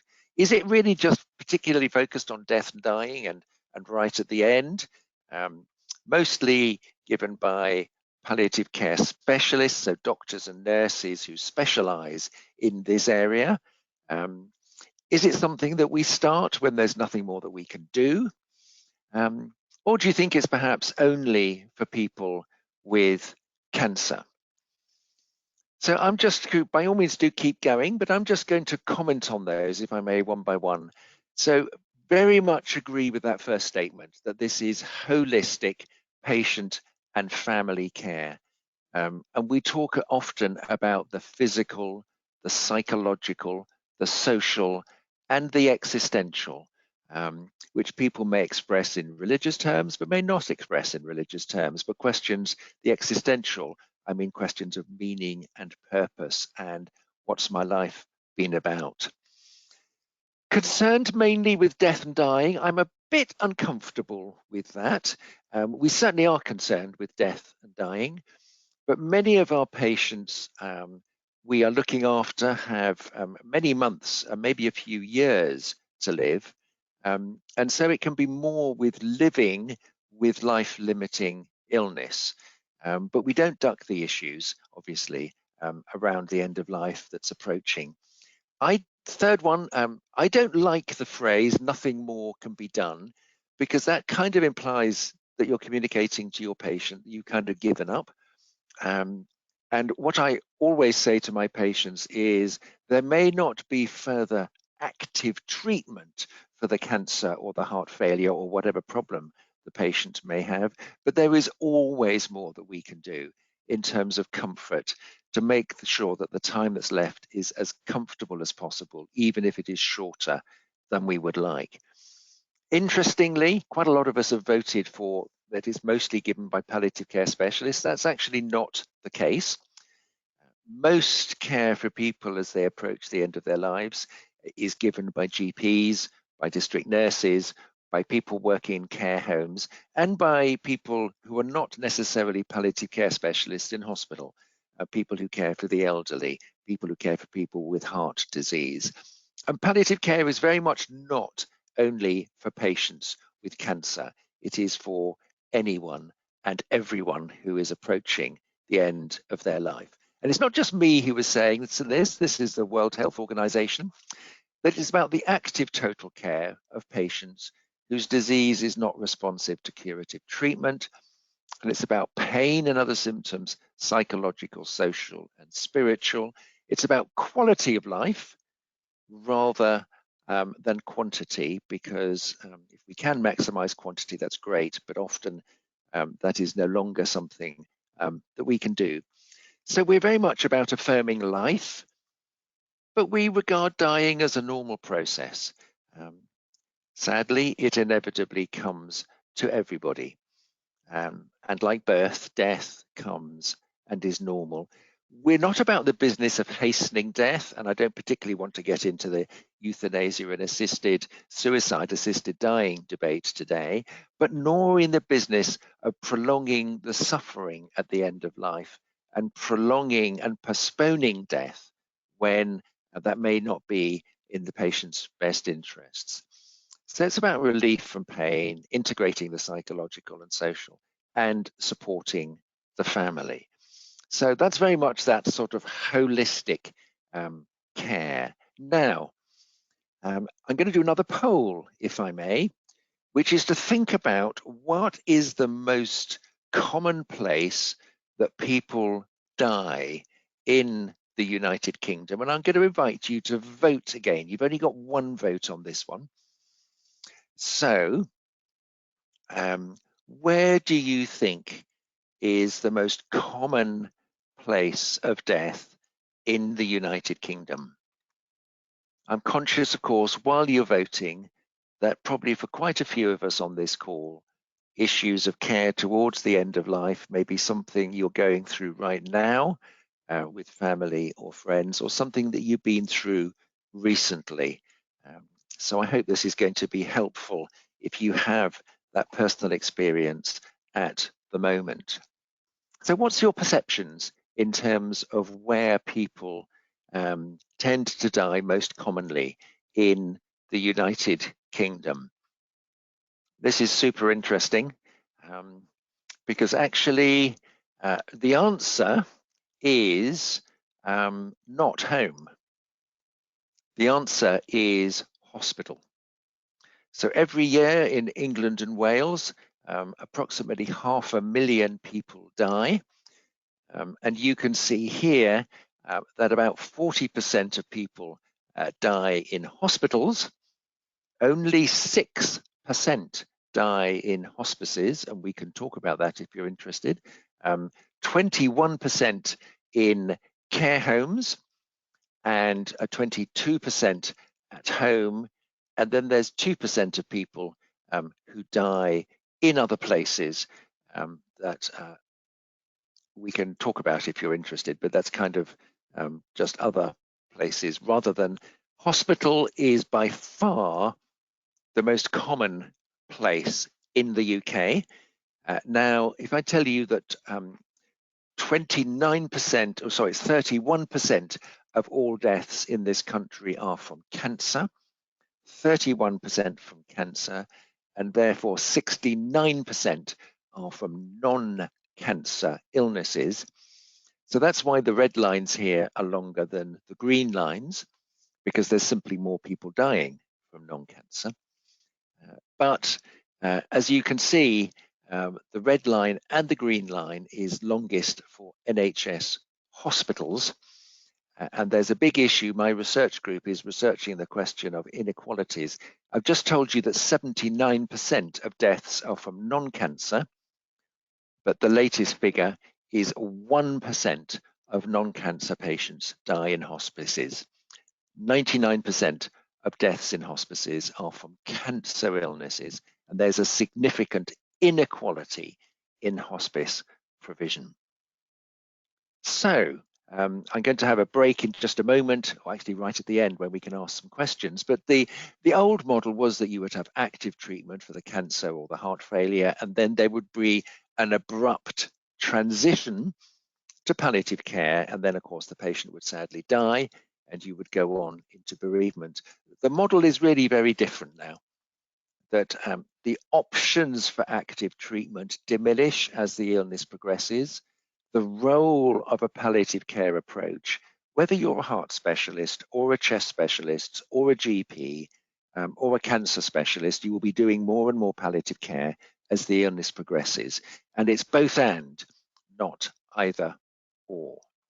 Now I'm just going to talk about a few patients, if I may. Because I'm aware this is being recorded and will be shared, these are not actually photos of the actual patient. I took them off the internet, but I hope they will illustrate the sort of patients that I look after. And these are all patients from my GP practice. So this was a lady who was age 69, who had colon of the cancer that had spread to her liver. And she had some pain. She was living at home and she was taking morphine for her pain relief. And so in order to be a doctor that could look after Gladys, you need to know, obviously, some anatomy of what's in the stomach, in the abdomen. You need to know some pharmacology about morphine and how it works. And you need to know some physiology about how nerves conduct pain impulses. And that's all things that we teach you about at medical school. But you need to know some sociology because she was a widow and she lived on her own. You need to know some psychology about the way different people cope as they face the end of their life. And you need to know about health services, who might be out there to support Gladys. That was one patient. This was George, 82-year-old man with severe chronic chest disease, a condition called emphysema that is related to smoking. And so you need to understand what happens in chronic chest disease, what we call the pathology, what goes wrong in the lungs. And you need to know something about the infections, the bacteria that can cause infections that he gets. And therefore, the drugs and the antibiotics, you need to know some pharmacology. And you need to know that for some people with chronic chest disease, oxygen makes things better. But for other people, oxygen can be dangerous. And you need to know some psychology, because breathlessness can, of course, be very frightening. And then finally, there was Betty. And she was a lady with motor neurone disease, a very challenging illness in which there is progressive and relentless decline. We have no effective treatment, and it usually affects the swallowing, and then it affects the breathing, and for some people it affects the brain as well, causing a form of dementia. And it is a really challenging condition because it can affect younger people. And there is a real research challenge here that we don't fully understand this condition, and we have no effective treatment. So maybe you're going to be a doctor who's a researcher, and maybe you're going to be a researcher into motor neuron disease. And if you can discover an effective treatment for it, my word, there'll be thousands of people whose lives you will transform. Lots of people ask about what books should I be reading if I'm thinking about medicine. I suggest you don't go reading the technical books, but this is maybe one book that you have read or you have maybe seen the TV series. Dr. Adam Kay, who very openly talks about the stresses and pressures of life as a junior doctor, and the impact that had on his relationship and his personal life. There's a lot of news out there that junior doctors are very, very stressed. I recently met a group of junior doctors from the college I'm attached to here, who've been junior doctors for 2 or 3 years. Every single one of them was saying, yes, it can be busy. Yes, it can be demanding, but my word, it's the job that I always wanted to do. Another book you might like to read is this one, Paul Kalanithi, When Breath Becomes Air, a brilliant young American neurosurgeon who tragically developed an incurable lung cancer. And he lived longer than expected due to the modern immunotherapies for lung cancer, but he did eventually die. And he talks about very openly in this book how his illness led him to rethink his entire approach to being a doctor, to his patients, and indeed his entire approach to life. And I really commend this third book to you, and then I've nearly finished and open for some questions. Atal Gawande, an American surgeon who wrote this very thoughtful book that urged us as doctors to rethink what we're doing. And there's a very powerful chapter in that book where he talks about the hubris, the arrogance of modern medicine with our unrealistic optimism of cure, and how ultimately for many of our patients that can leave them feeling left down by us just when they need our greatest support. So these are all thought-provoking, very accessible books that any of you, I think, might find really interesting.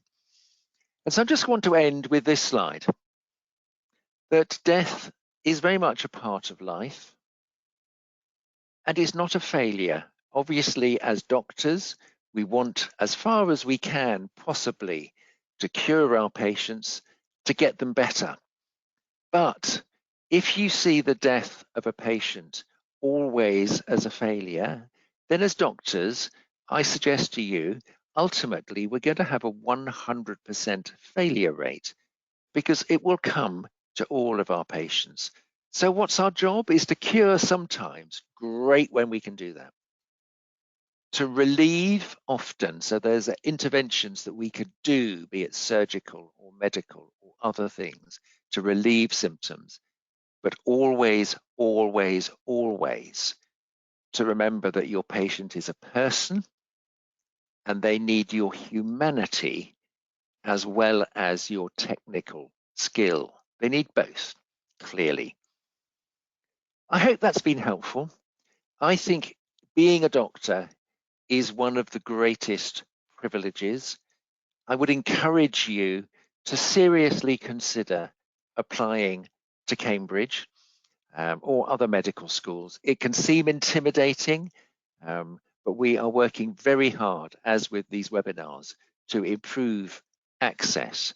And I'm very happy now to take any questions. And I don't know, colleagues who are running this conference, whether you want me to stop sharing my screen and take questions that way, or whether you want them to go through Slido. I'm happy to be guided by you.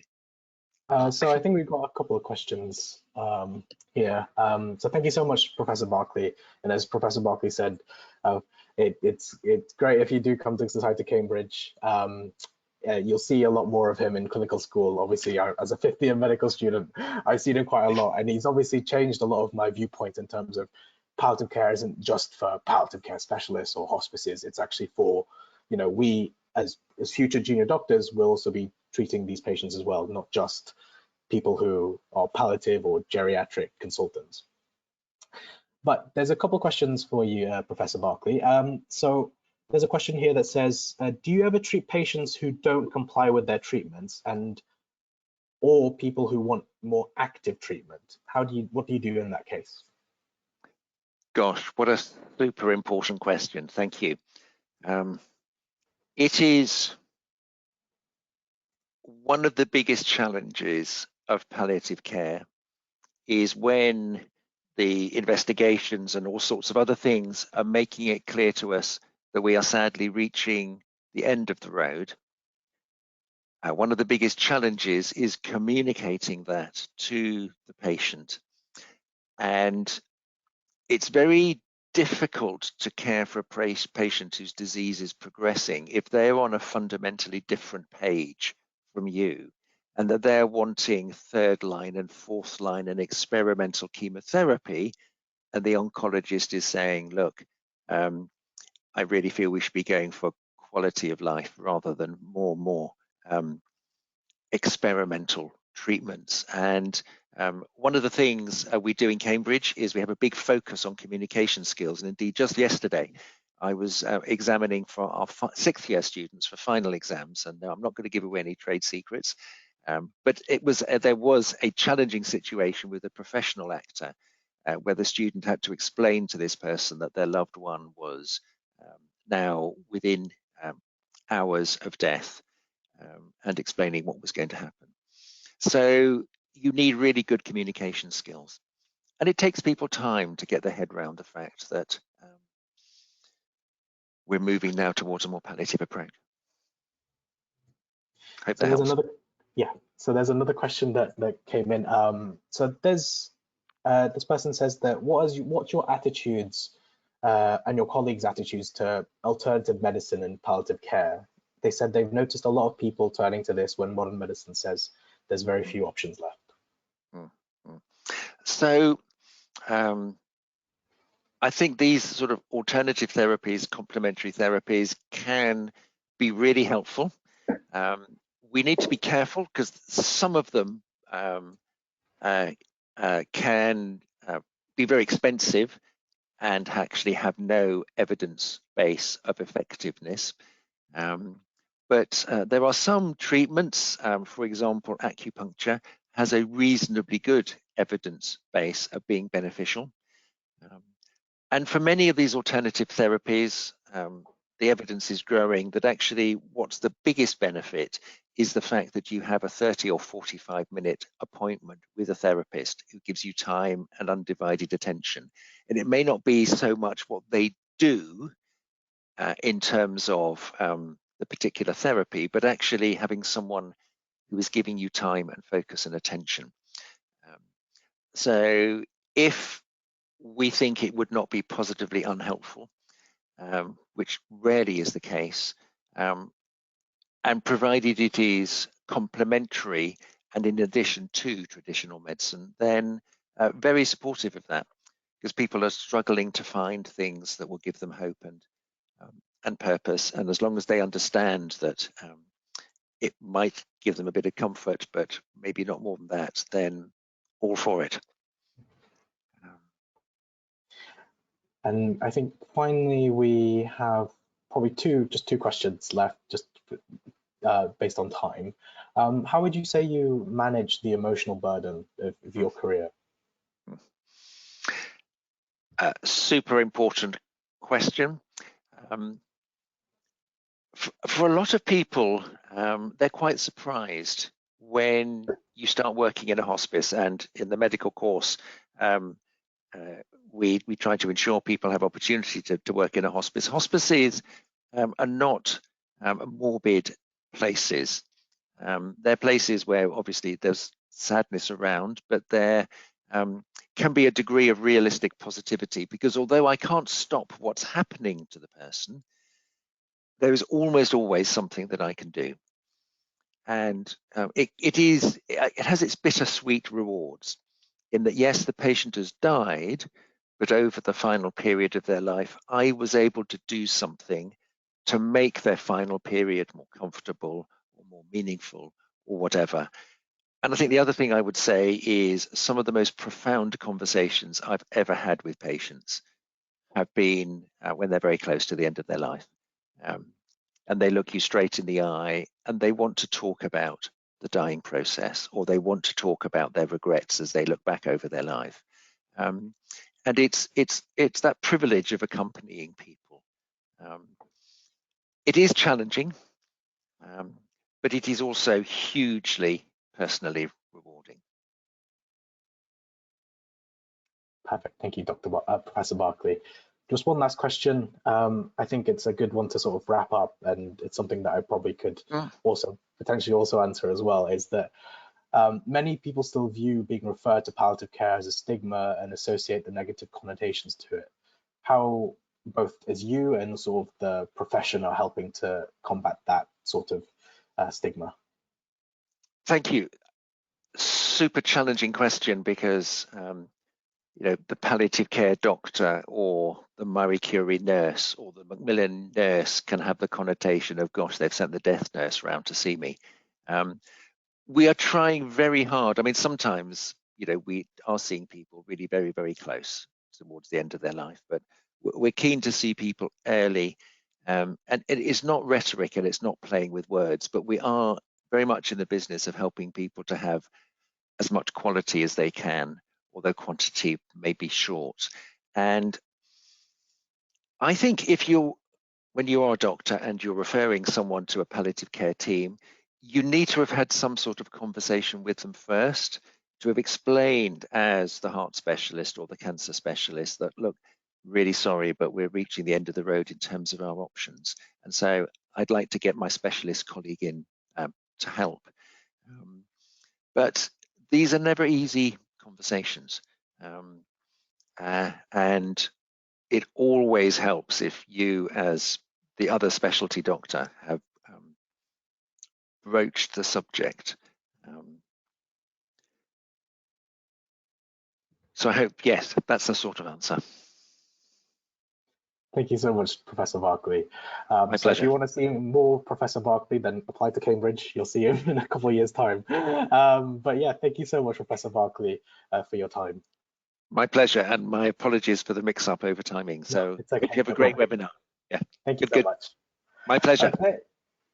So I think we will hand over now to Natasha, who is our former.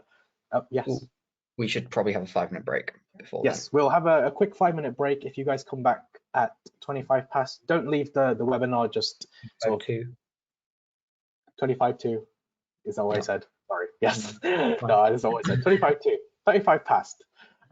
If you come back for 5 minutes, go grab go to the toilet, go get a drink, get a cup of coffee. I think we need it as organizers. You guys might need it as well. And then we'll come back with a clinical student talk promptly at 25 to.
Okay, hello everyone. Hopefully you've had a nice break. I know it's a little bit of a shorter break than what we initially expected, but still very much packed day.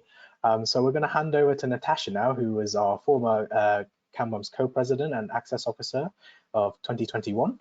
And she's here to present our clinical school talk.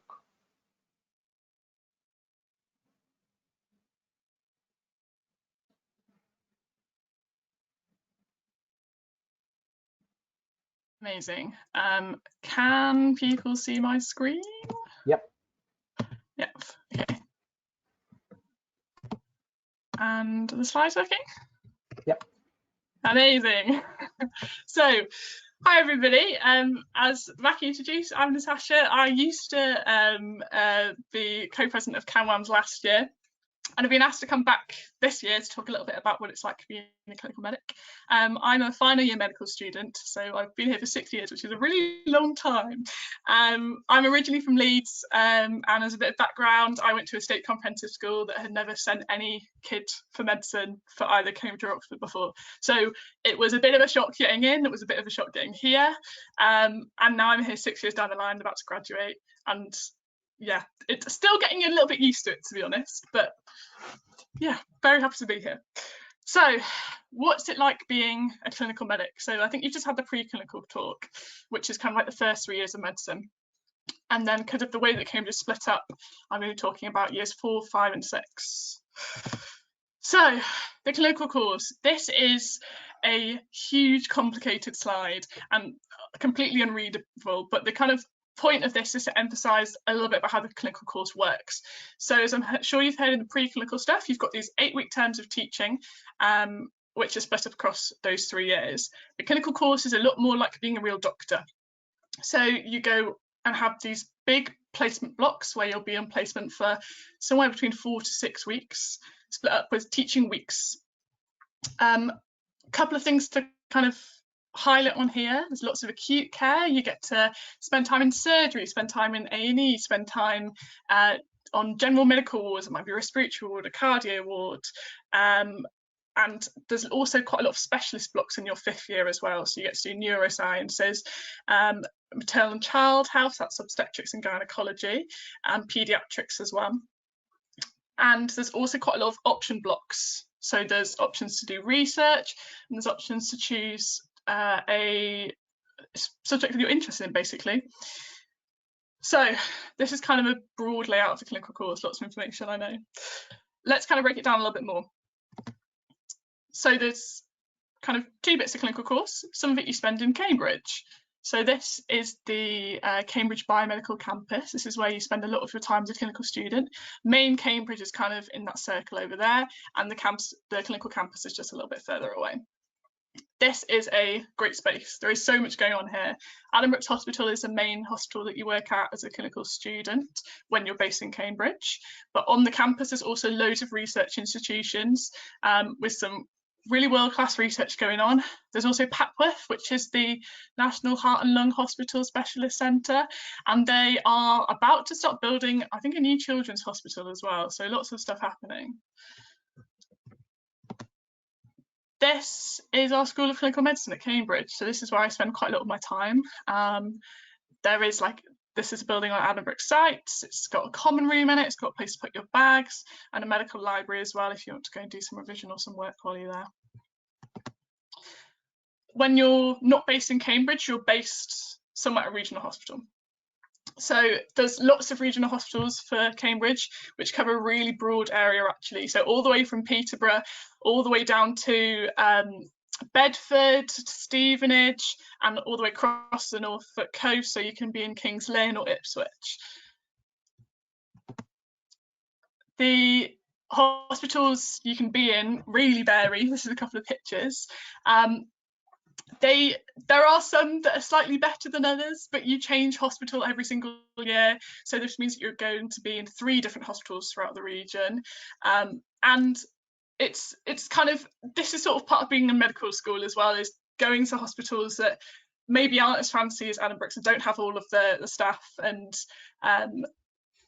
that is very representative of all medical schools, so don't choose a medical school based on which hospitals they go to or which is fancy, because you'll end up in hospitals all across the region. It's actually a really important learning experience to be able to work in lots of different places. So huge variety of hospitals, but you do change each year.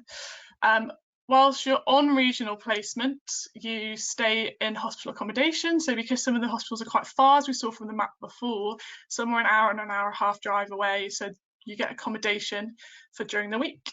It's kind of like normal student accommodation. This was my accommodation from my first year as a clinical student, so my 4th year in Stevenage. Pretty basic, but you know, it works from Monday to Friday. Okay, so on the slide before, I'd kind of mentioned that we split up, the clinical course is split up into weeks that you spend in Cambridge on teaching, and then weeks on placement, which are either in one of the regional hospitals that we've talked about, or they might also be in Cambridge. So what does that look like? So in a week where you're on teaching in Cambridge, we've got lots of stuff going on. So we learn how to do practical skills in the skills lab. They have lots of mannequins like this arm that we practice on, and we sometimes also practice on each other, which is a little bit scary but quite fun. So this is someone learning how to take blood. We've got in-person lectures, so lots of the large whole year group lectures will happen during these weeks. This is the lecture hall in the clinical school, and this is how our lectures used to look. But over the last couple of years, it's looked a little bit more like this. So most of them have gone online. It might be really different by the time that you guys get here. It might all be back to in-person lectures, but I don't know. So currently our lectures are happening online. They'll happen during this week. This is an example of communication skills. This is what we call the Cambridge Calgary model. Obviously, you guys don't need to know this now, but it was really interesting to hear Professor Barkley talk about the communication skills and how important it is to learn how to be able to break bad news, or how to be able to take a history from a patient. And this, during these weeks, is where we also learn how to do this.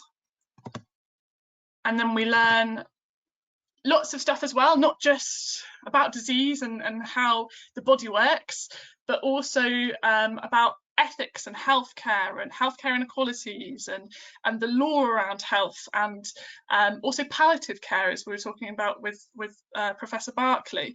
And that's what the donuts are here for, because when we used to have our in-person palliative care lectures, we used to get given donuts, very colloquially called dying in donuts, which brought a little bit of light to what was sometimes quite a hard-hitting lecture.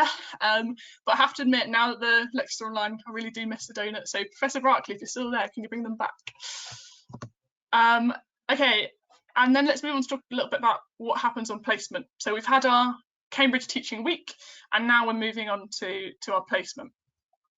So placements are either in hospital or in a GP practice. You get an opportunity to do the procedure that you've learned in the skills lab on real patients. This might be whether someone needs blood taking, someone needs to have a catheter inserted. So you get the chance to practice these skills and learn how to do them in real life. You get to be embedded as part of a ward team, go on the ward rounds, and particularly at my stage now, you always end up doing the job of a junior doctor, so helping out with the paperwork, helping out with the clerking, and kind of learning what it is to be a doctor, really. There's also lots of opportunity for small group teaching. We have bedside teaching on the wards, which is where one of the doctors will take us around in a group and we'll go and examine a patient and look for signs. You actually get to use your stethoscope and listen to people's chests, which the first time I did that in 4th year, it was like, oh my God, I'm actually doing medicine, this is great. And it's a really great way to learn about disease as well, because you've read about it in the textbook in your first 3 years and you actually go and see a person with that disease. And you get to use all your communication skills as well. When you're in GP, you get to clerk your own patients and run your own surgeries. In 6th year, there's a really big GP block where you essentially get to be a GP for a bit. So we would see patients on our own and then go and discuss them with the GP, make a plan, and then tell the patient what the plan is. So it's a really good experience. There's also the opportunity to go and look at surgeries, to spend time in A&E, and you also should be doing a little bit of self-study whilst you're on your placement. So things that you might have seen on the wards or in A&E that you're not too sure about, it's then a good opportunity to go and look it up and learn more about the medicine. Okay, so we've had, that's kind of what like my day-to-day life looks like. Thought I'd take a little break to chat about elective. So this is a really exciting part of being a clinical student. Pretty much all medical schools have an elective. For Cambridge, it's in the summer between your 5th and your 6th year. Lots of other places have it after your 6th year, but personally, I don't think it really matters. The elective is a time for you to go and do something completely different in a different place. Usually this is someone goes abroad, you get a little bit of a beach holiday, you might get to go to a country that you've never been to before, see some healthcare around the world. Our elective looks a little bit different because it was kind of in the middle of a pandemic, so we weren't allowed to go abroad, but it was still a great opportunity to go somewhere different. I almost got a beach holiday because I went to Brighton to do my elective. So I did pediatrics in Brighton because I'm interested in pediatrics. It's a really useful time to go and explore something different and get to do something new in a new place. I got to spend some time on the intensive care in Brighton on pediatrics, got to spend some time in A&E, got to learn loads of stuff. I think it was mentioned in the previous talk about doing research in your elective as well. So I would manage to be involved in writing up a guideline. So lots of great stuff, and they can also be really fun. So this is one of my friend's electives. Very jealous of him. He got to do an air ambulance elective and essentially spent like 6 weeks flying around in a helicopter, which was a little bit crazy. So your elective is really your chance to run and do whatever you want to be interested in. So that's a great point in the clinical course, I felt. Okay, so we've talked a little bit more about the medicine side, but obviously my life isn't entirely medicine, that'd be very boring. Clinical school really allows you more time. So instead of having these really intense 8-week terms, you now have much longer time in Cambridge, but you kind of get your evenings and weekends back. You're not expected to be working all of the time. You can't physically work all the time because it would be absolutely crazy. So you get a little bit more time to yourself. It's almost like having an actual job, which I've really enjoyed, to be honest. This is just kind of a selection of some of the few things that I've got up to just this year, actually. So I trained on the weekends to be a volunteer for the ambulance service. This meant I've got to go around and attend 999 calls and even go to, I think this was from like a motocross, like track bike racing day, where they go and have some paramedics there who go and kind of are the first aid for the race. So I got to go do that, which was really crazy and really fun. Got to ride an ambulance. Sport's really important, and having those interests outside of medicine. There's kind of, some people think that you can't do sport once you get to clinical school and you start becoming a bit more of a doctor, and that's not true. You definitely can, and it's really important to have that outlet as well, and to have other stuff going on. And yeah, so I've managed to play netball through all my 6 years. Travel, you end up in some really cool bits of the country, actually. This was actually when we were on GP. It was a really warm day, and we finished, and me and my friend were just like, oh, I want to go to the beach. So we drove to the beach. This is Skegness. So you get to kind of explore bits of the country and take evenings off and take weekends off and go travel. It's really nice. There's lots more time to kind of get involved in passion projects and get involved in stuff that you want to do. So whether that's joining a committee or organising a project. I'm quite interested in health inequalities and how that impacts our health. So this is some work that I was doing with the Doctors for All group. And there's much more time for socialising as well.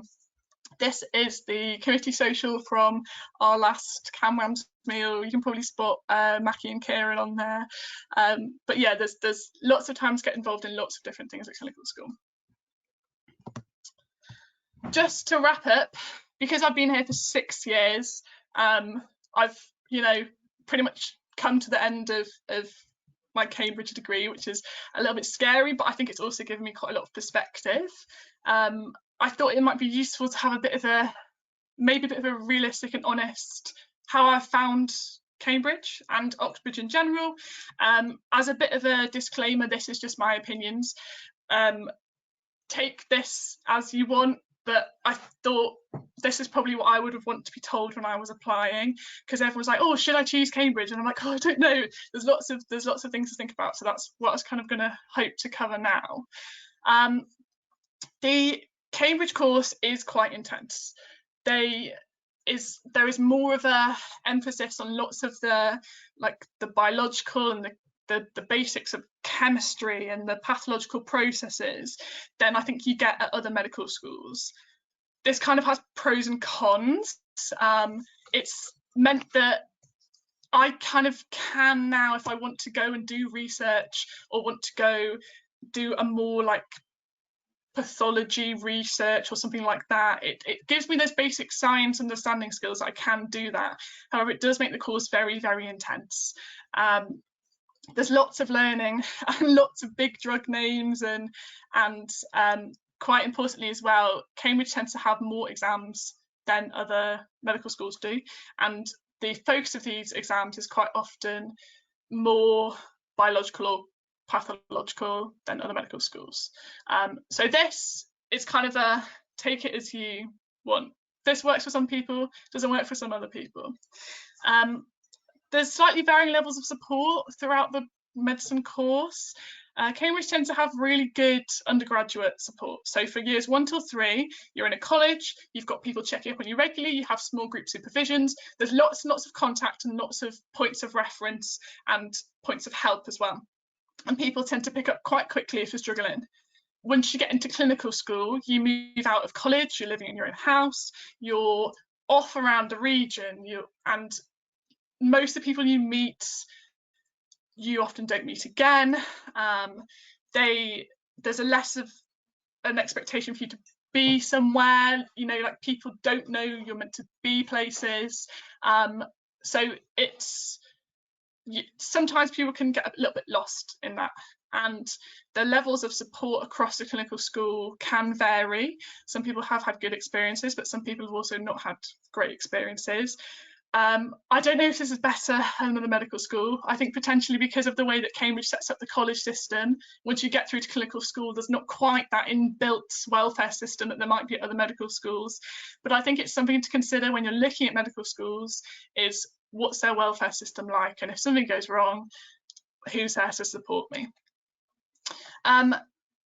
Cambridge as a clinical course has lots of general medicine, lots of emergency medicine and GP. I think this is really good. There's particularly lots more GP than a lot of other medical schools have in their clinical course, but this might not be for everybody. And you also have to remember that you only get a lot of this later, so you only really start seeing patients at all at year 4. And if you're someone who wants to get stuck in immediately and doesn't really want to do the book work, then maybe think about whether this is the right course for you. There are lots of opportunities in research at Cambridge, and potentially more than at other medical schools. I've managed to go to conferences, I've had research published, and there's even stuff inbuilt into the clinical course. So we have blocks for research blocks where you go and spend some time doing clinical research, and this is probably more so than other medical schools. The built-in integration also means that you get another degree, and it's a great platform for research. But again, you kind of have to balance this against how much time do I want to spend doing clinical stuff, and how do I really want to have to learn all of this pathology? You know, is it actually going to be useful for me? So it's a bit of a mixed bag. I kind of just want to say that medicine is a standardized course, so wherever you go, you will come up with a medical degree which will allow you to be a doctor. This is kind of nice because it means that you can choose what you want to do. Importantly, visit your medical schools, choose a course that suits you, and don't choose just based on prestige or because you'll think it looks good in the CV. Really have a think about where you want to go. If you worked out that Cambridge is for you, I really hope to see you here in the next couple of years. But if not, you will enjoy it wherever you go. So don't panic, have fun, and yeah, good luck with all your applications. Cool. Thank you so much, Natasha. That was a really interesting question. Really interesting talk, pardon me. We've had quite a few questions. I think because you're going to be here for the Q&A, we'll leave them until then. But yeah, thank you so much. So now talking, again, sorry for the delay, we're running a little behind. We have Abisha, who is here from SAMDA, who are the Whiny Access group at Queen Mary's Medical School in London. You know, because we're aware that not everyone at this talk is necessarily thinking about Cambridge, and it'll be a really good idea to get a sort of different perspective. You've not turned on your webcam. I don't know if that's intentional, but we can see your screen. So, hang on, I'll just unmute as well, just because I think you're still muted. Yeah.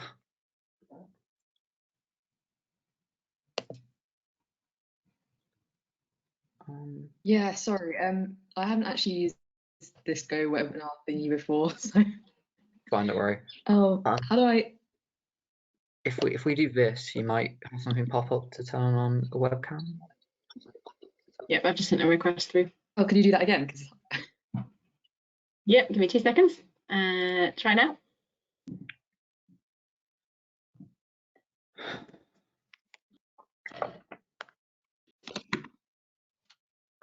Okay. Ah, perfect. We can see you. Am I also sharing my screen? You are indeed. At the moment, we can see kind of the background of your desktop and PowerPoint, so you just need to kind of select to kind of share the slides. So to present it from the start.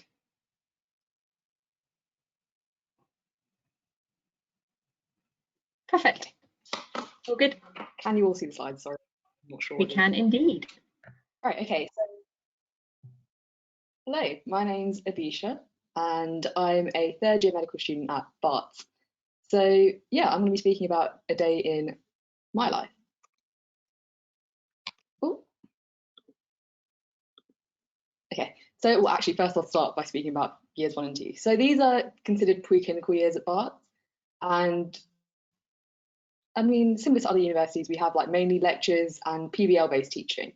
So I'm going to assume a lot of you know what PBL is, but just in case anyone doesn't, it's like small group learning where you have a case and you kind of discuss the patient in the case, you identify what might be wrong with them and what kind of aspects of clinical care they're going to need in that scenario. So basically you discuss a scenario about a patient.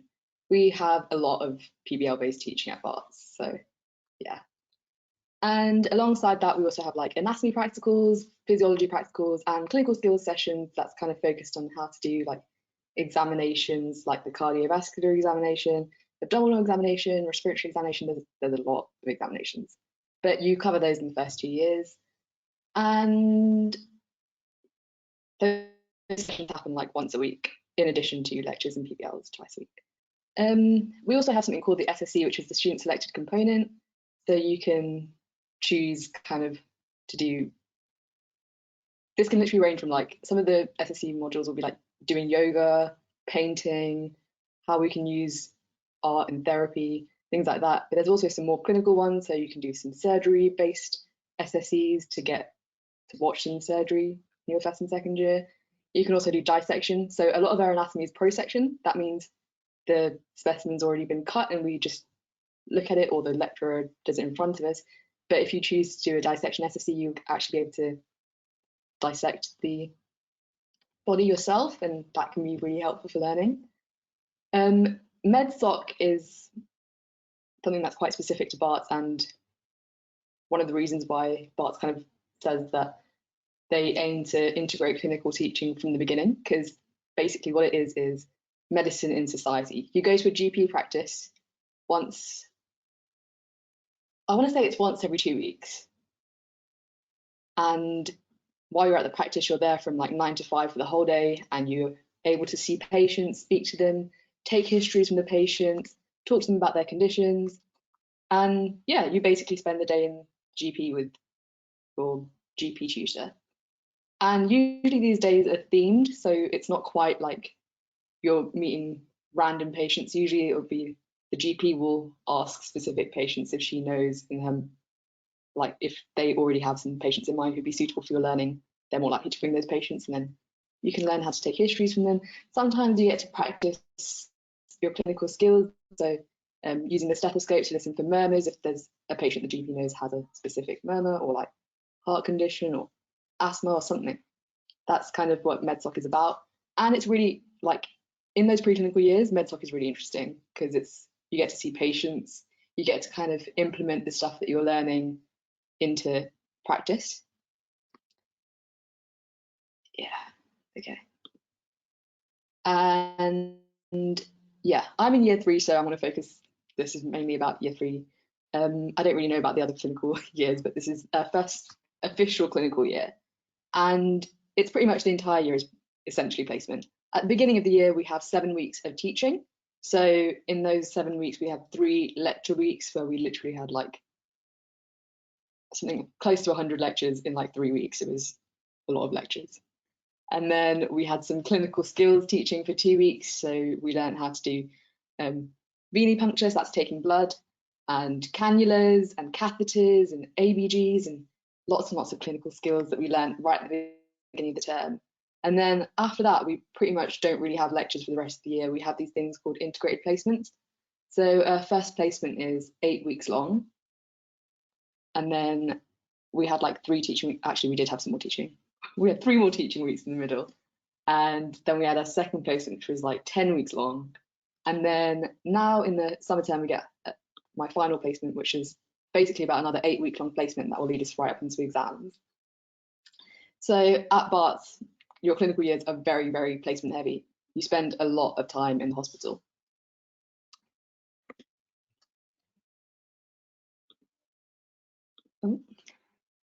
Okay, so I've used the term integrated placement. I thought I'd explain a little bit more about what that is. So in previous years, they have had kind of, at each placement, you learn one specific thing. So because of 3 big placements and 3 big modules that we learn, it used to be that the first placement would be all cardiovascular and respiratory, and you were just on those 2 wards for the entire 8 weeks. And then the next placement would be metabolic pathways. So it would be like you're only on endocrine and renal for these 10 weeks. And then in the last bit, you'd be only on surgery and whatever else. But this year, they've tried to change it up a bit with the integrated placement. So instead of being just in one place for the entire time, every 2 weeks or so, you rotate between different wards. So you get a bit more of a varied learning experience and you don't just end up in one place for a really long period of time, because 10 weeks is a long time to spend. Just if you end up on something, I don't want to slate any of the rotations. I don't want to say anything's worse than anything else, but okay, personally, if I was to end up on like endocrine for 10 weeks, I wouldn't maybe enjoy it so much. So that's kind of why they do this kind of like integrated teaching now. Alongside just being on placement, we also have CBLs, very similar to the PBLs, but it's called case-based learning now, and we do it once a week. It's got slightly different aims. You're thinking more about the differential diagnoses and stuff, but basically you don't need to know about any of that. We do CBLs. We also have kind of the bedside teaching that Natasha mentioned earlier as well. So teaching from consultants and teaching from the F1s on the ward. And we do SSCs in 3rd year as well.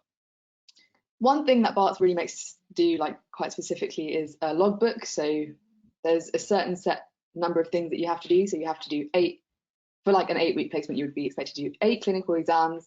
So cardio exam, abdominal exam, any of those, you have to do 8 of them on 8 different patients. You have to do 8 directly observed procedures. So that's like taking blood, putting in cannulas, putting in catheters, giving insulin to a patient. I did that. And yeah, so you have to do 8 of those, and you have to do 8 case-based discussions with a consultant. So that's when you speak to a patient, and then after you speak to the patient, you have to go and present what you found out from the patient to the consultant, along with what you think their management and treatment should be. And you're supposed to do 10 reflections about what you've been learning. So yeah, that's the logbook that we have to complete while we're on placement.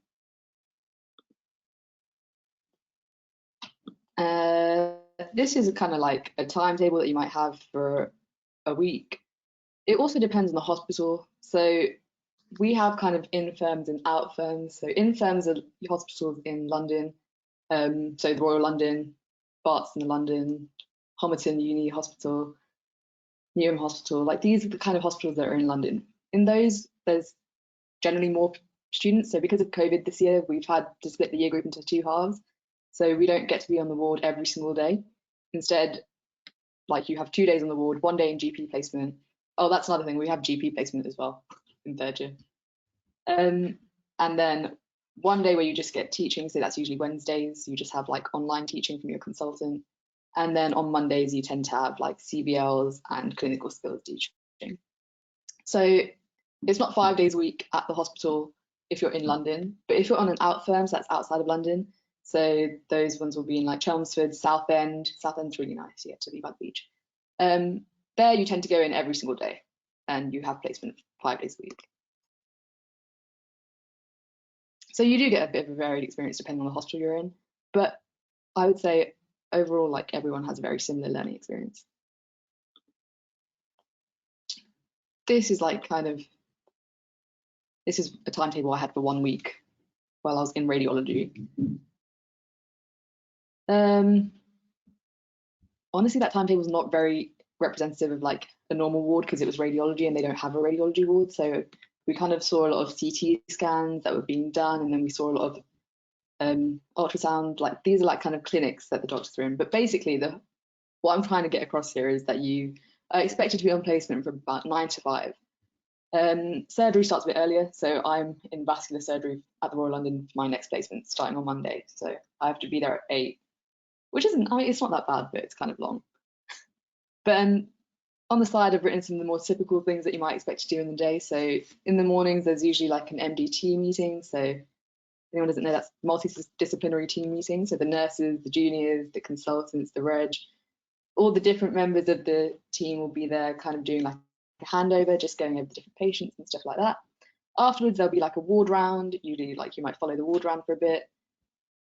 And usually, I might ask like the juniors on the ward if there are any interesting patients that they think I should talk to, or that I can take a history from or do an examination on. Because some of the patients won't have a lot of complications or something, but if there's somebody who they think I might benefit from talking to, they might like advise me to go and speak to them. And then, yeah, we take histories, do the examinations, do the clinical skills. So I've done a lot of venipuncture this year, taken a lot of blood from people. And yeah, some of the other stuff that is also involved with clinical skills would be like DREs and catheters. I'm trying to think. Yeah, and we also have some ward-based teaching and case-based discussions, as I mentioned earlier. So that's what you might do in a typical day, and it ends at 5. But like Natasha was saying before, we do have a lot of free time as well at med school. So I know it seems like really stressful and like we've got to be there every day from 9 to 5, but actually at the end of the day, you do get to have some time off, and you do get your weekends back, and you do have protected time as well. So Wednesday afternoons we always have off sports. I'm a netball girl as well, so that picture is from the merger that we had a few weeks ago. And I'm, as I think I mentioned before, I'm Sanders co-president this year, so that's from a volunteer induction that we had a few weeks ago. And yeah, you do get a lot of time to pursue your own interests. Yeah, but I love but.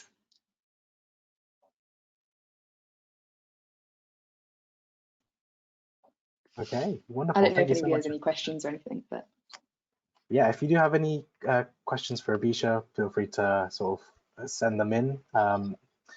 Thank you so much, Abisha, for sort of giving us a different perspective compared to sort of Cambridge Medical School, and how Barts is sort of a little bit different, and what kinds of things might we sort of expect there. So we've got a couple of questions. So how is uni in London?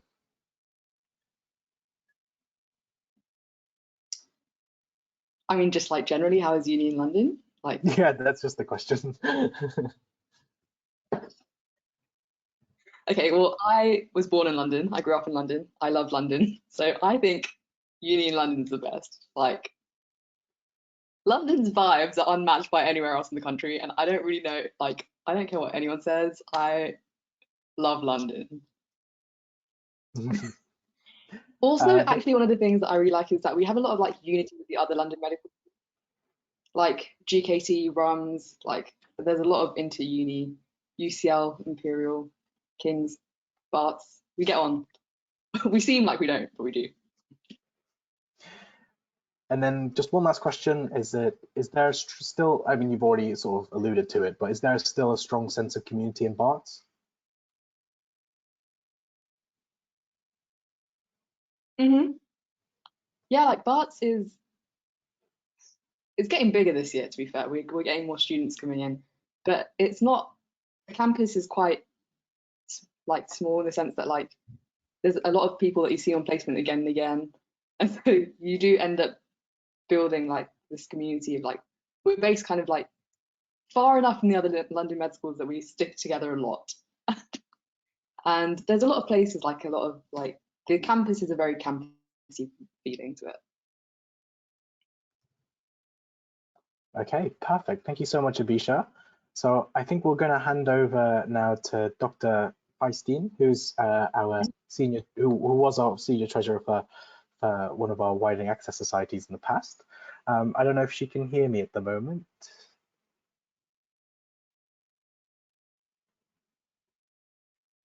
I think that might be a slight problem in terms of. Can you hear me now? Yes, we can now. I thought it looked like I was muted. And let me see. Can you see me? Yes, there we go. Perfect. Success. Yeah. And I'm just looking at the control panel because I've got very used to using Zoom. So I'm going to see if I can make. What does that do? Ah, yes, I remember this from last year. So we were having fun with letting the web thing use my screen to share things, and yeah, I seem to be having I think I've got some kind of privacy thing on, which might make it difficult. But Mackie, you've got my slides, haven't you? So I do. I can share. If necessary, you can show them for me. Yes, I can do that now easier. if you would like. Perfect. Let's try that.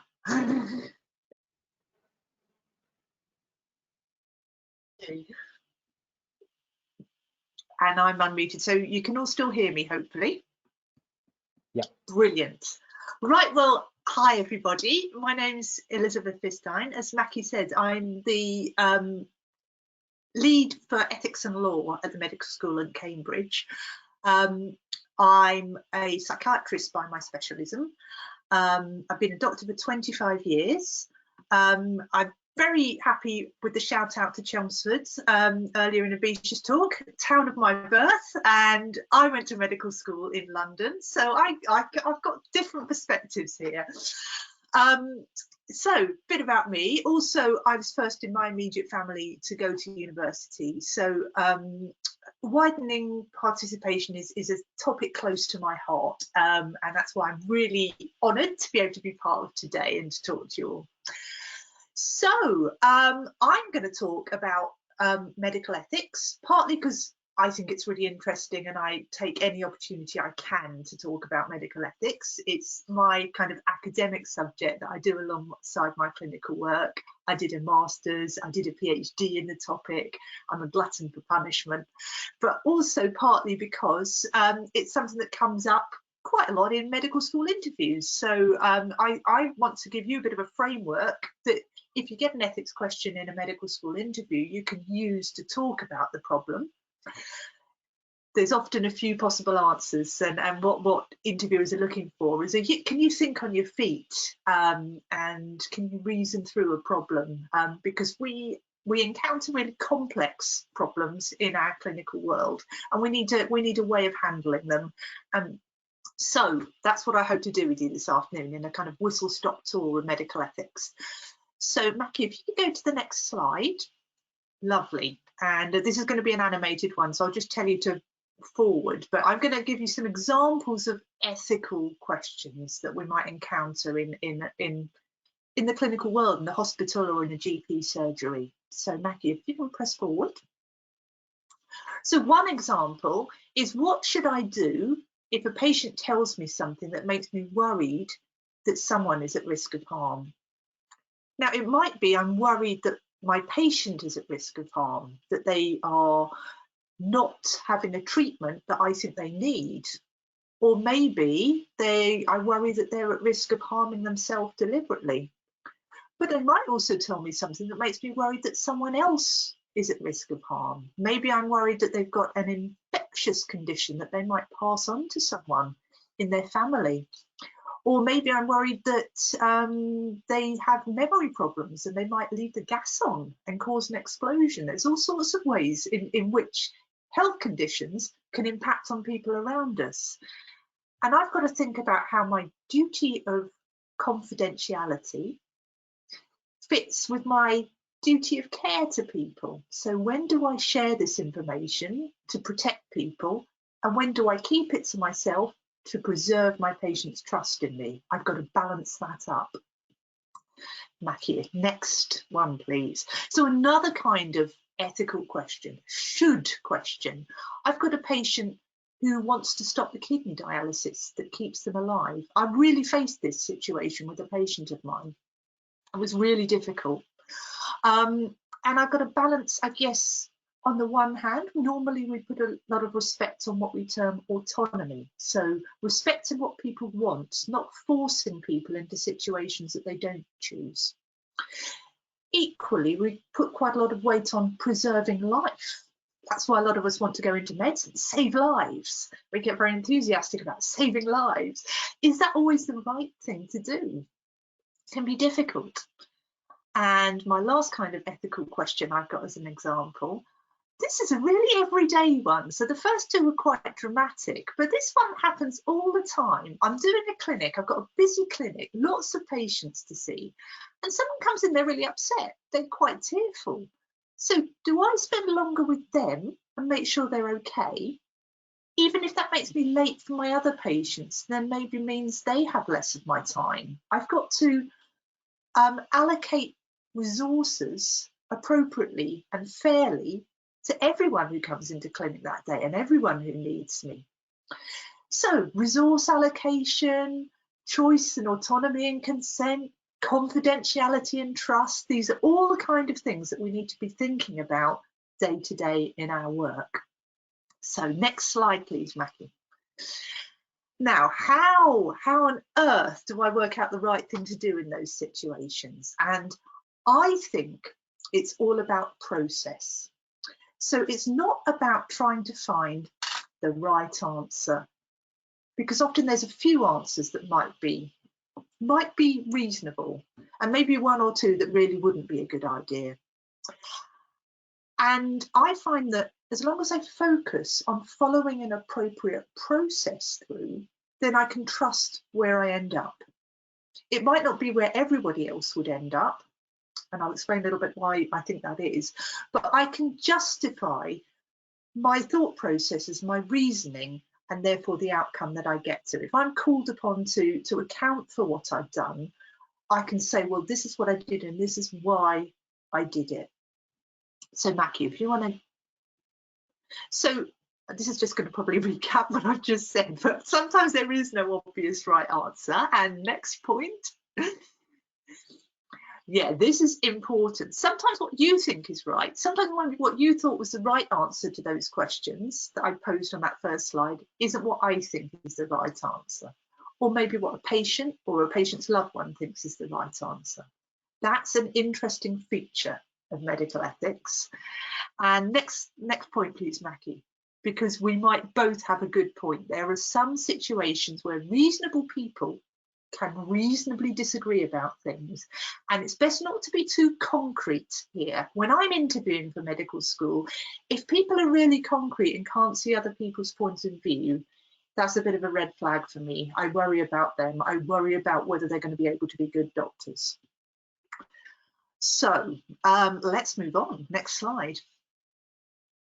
So it's important, as I've said, it's about having a process that you can use to justify how you made your decision. And next slide, and show that you are reasonable in what you've done. Okay. So what do we need to think about as part of our process? I'm going to give you an actual framework at the end of this presentation, but I want to take you through how we develop this framework. So what do we need to take into account?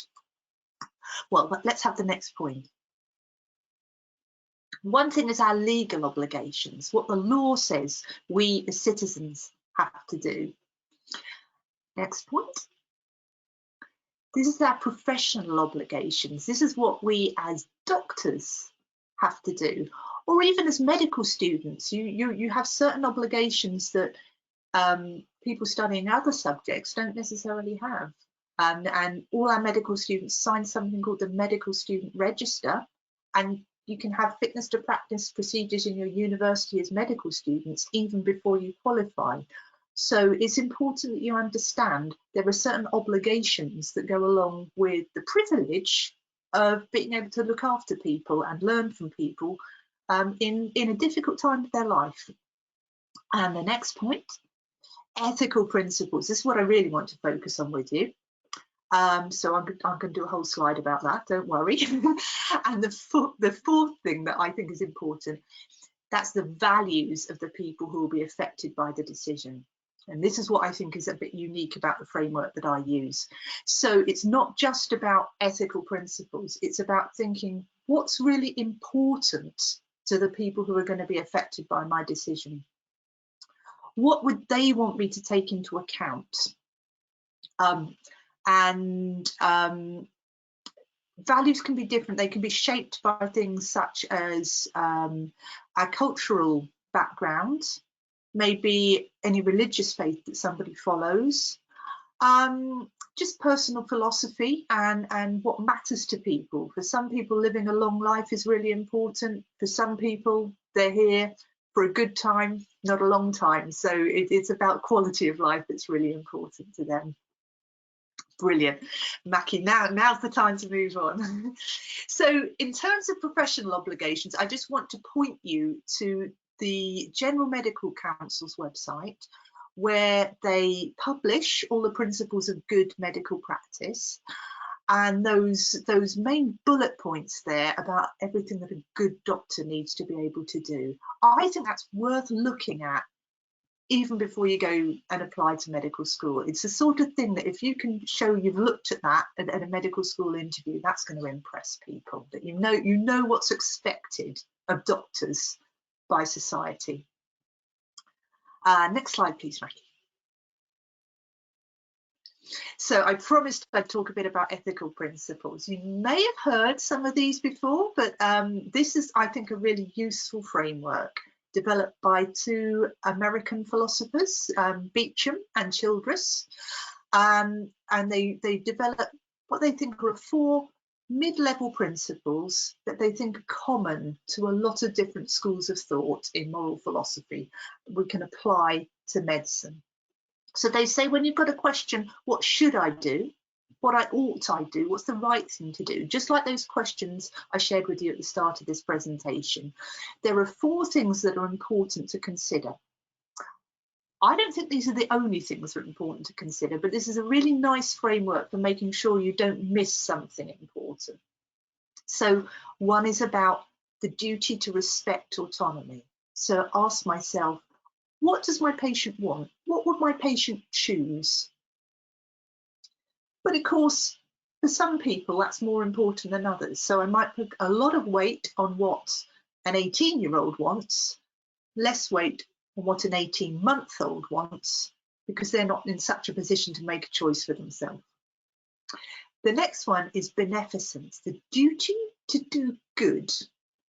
So how might I help my patient?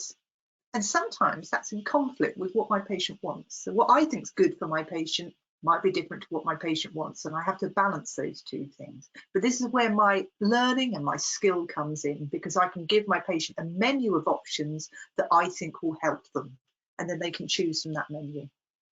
Moving diagonally across, another duty, non-maleficence. So that's the duty to avoid harming my patient, because almost every treatment I can offer that's going to be useful might come with side effects.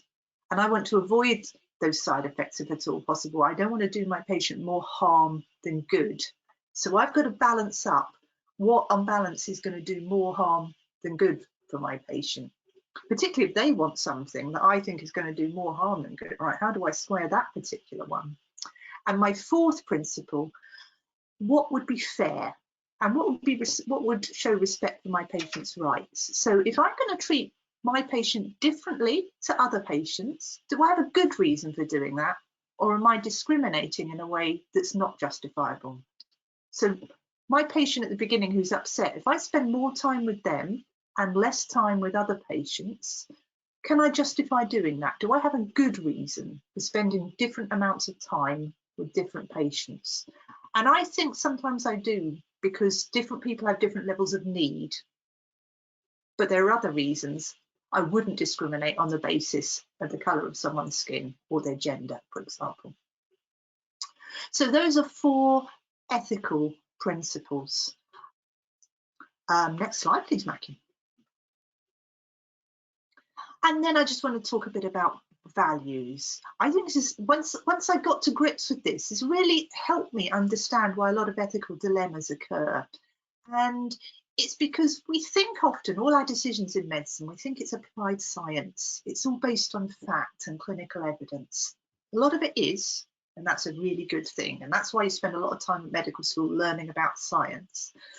But they're also based on the idea of what's important to our patients, our families, our teams. And if we're honest, our decision making is often swayed also by what's important to us. And I said, a lot of us go into medicine because we want to save lives, we want to make people better. And that's a value. And that can create a problem if we're working with people who maybe value something else. Maybe they value their liberty. Maybe they value, I don't know, being free of particular side effects. So it's important to understand your patient's values, what's important to them, so that you can use that to guide how you look after your patients. And there's some quotes there from the website on values-based medicine, just to give some examples of how values impact on ethical decision making and shared decision making between doctors and patients. And they show, lovely. So this is the core values framework, which originally was developed by my colleague Helen Manson, who is ethics and law theme lead at Dundee University. She now works down in Cambridge, where I'm based. And Helen and I, along with a couple of other colleagues, adapted the framework for not just an educational tool, but a practical clinical tool for people to use during the pandemic. And we adapted it into a 3-stage process. So if any of you have done first aid, probably a lot of you have, you might have learnt about ABC, airway, breathing, circulation. And this is our ABC of medical ethics. So it's about starting out by acquiring and assessing all the information that you need to make a decision. So check in with yourself, think about what your gut reaction is. Bear in mind, there might be some biases behind that. Think about what are the relevant facts. What do I need to know about, you know, what is this patient's chances of recovery? How effective is the treatment I can offer them? And also, what do I know about the value positions of everyone involved? What's important to them? Because I want to feed that into my decision making. Then B is for balance. That's for all the work, where all the work happens. And that's what core values stands for. So I think about codes of ethics, professional obligations, all those things on the GMC website that we saw on that slide a few slides earlier. R is for regulations. So I think about legal obligations. I'm not going to talk about that this afternoon. It'd be far too much to go into. But, you know, there are definite laws that we have to follow. Ethical principles, so my 4 ethical principles of respect for autonomy, beneficence or doing good, non-maleficence or avoiding harm, and justice, treating people fairly and equitably, and then values, trying to understand and appropriately respect everyone's position. And I have to try and whale that up in my mind and follow a process that gets me to a course of action that puts appropriate weight on each of those areas. And then I stop and check myself. So I ask myself, what am I thinking of doing based on my balancing process? Am I being consistent? Am I treating this patient in a similar way to a patient with a similar issue that I saw last week? What are the costs of doing what I propose, and are they acceptable? They might be financial costs, but there might be other costs, emotional costs. And what would a fair-minded critic say about my plan, and how would I answer them? That's often a good way of checking that you're on the right track. And finally, was I prepared to change my mind when I think back to my gut reaction? Was I open-minded? Have I really followed this process through? So A, B, and C are core values. That's my gift to you this afternoon, a framework that you can follow and you can use if you get a tricky ethical question in a medical school interview. And I promise you, this is exactly the framework that we follow at Papworth Hospital in our clinical ethics committee when we come up against some really challenging ethical dilemmas that we have to decide about. Use of ventilators, how we manage waiting lists for cardiac surgery, who gets access to machines to help breathing if they have, if you have CPAP machines for something called sleep apnea. All sorts of interesting issues that we have to deal with on a week-to-week basis at Papworth. Next slide, please, Mackie. So this is just some links to, if you want to find out a bit more. So next point, there's a link there so that you can find the GMC's ethical guidance. I'm very happy for these slides to be sent round to everyone if that's possible. Some videos, a little bit about medical ethics, understanding the 4 principles, and what else have we got on here? Yes, a little bit about values-based medicine as well, so that you can understand. That's a little gloss on those 4 principles. You want to make yourself stand out from the crowd at an interview. That's quite a nice way of doing it, but I think it's really important. And I think that takes me to the end of everything I wanted to say. So really happy, if anyone's got any questions, please fire away. If we've got time for 1 or 2 questions, I'm very happy to take them. Yeah, we do have some time for questions. Thank you so much, Dr. Feinstein, for doing our talk again this year. So if you do have any questions, thank you. Feel free to drop in any questions in terms of ethics and medical ethics, or even since Dr. Feinstein's a psychiatrist as well by trade, then you can also ask some sort of psych questions if you're interested as well. Yeah, I do. And if you ever come to Cambridge, Dr. Feinstein wears lots of different hats. So she's always very, very active, and you see her quite a lot, especially in RNI. She's a very lovely face to see during RNI week. Oh, that's very kind. So we have a question here is, do you find that ethical pillars often conflict with each other? Yes, I do. And that's the challenge of it. It's you have to work out which one you're going to give priority to in any particular given case. And so I gave an example. I might put a lot more weight on the autonomy of an 18-year-old than I would on the autonomy of an 18-month-old, because an 18-year-old is much more developed and able to make their own choices, able to weigh up the pros and cons of treatment than a baby is able to. But you can think about other examples, conditions that might impair people's ability to make choices and decisions for themselves, dementia or an intellectual learning disability. And then we have to think about what's the right balance between autonomy and doing good and avoiding harm.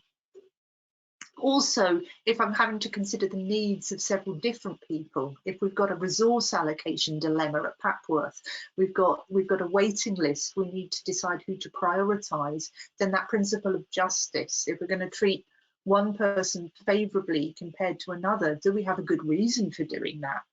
And normally we base it on clinical need. We try to think, well, who's got the greatest need, and we'll give them the priority.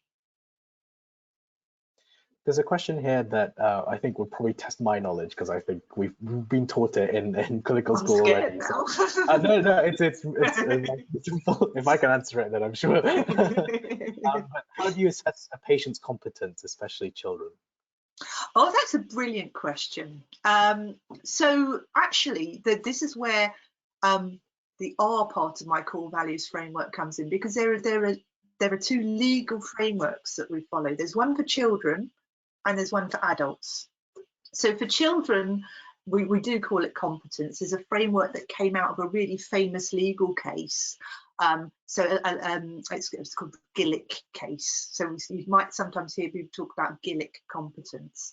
And the judge in that case actually outlined what they think a child needs to be able to do in order to make their own decision about medical treatment. So this was actually a case all about whether a 15-year-old can be prescribed contraceptives without having to go to their parents to get their parents' consent.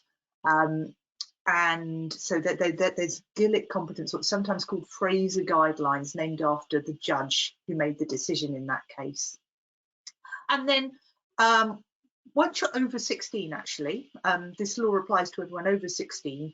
There's a law passed by Parliament called the Mental Capacity Act, which says we certainly assume everyone over 18 has capacity to make their own decisions. So we assume people are able to make their own decisions unless we prove otherwise. And the law actually also includes a test, so a series of steps that you need to follow in order to establish that someone doesn't have capacity to make their own decision. And if they don't have that capacity, we need to decide what's best for that person overall.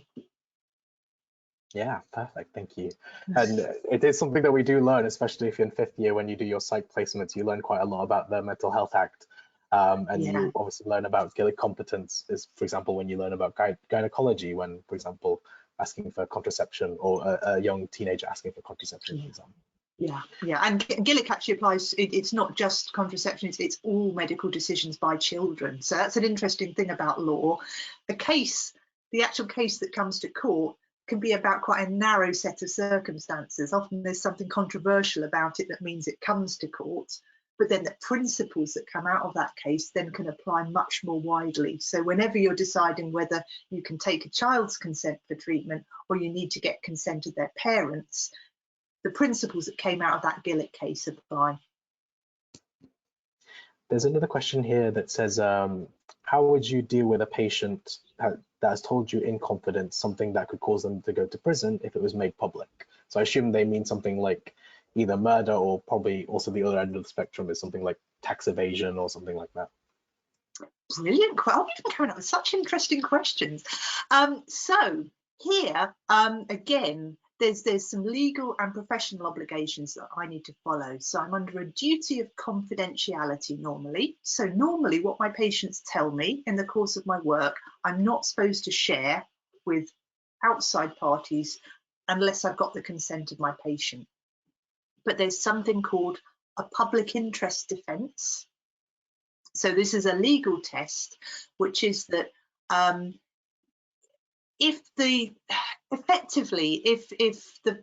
public's interest in being kept safe outweighs the public's interest in knowing doctors respect confidentiality, and balancing those two things, then I can breach confidentiality. So the sort of situations are, they sometimes talk about the detection and prevention of serious crime.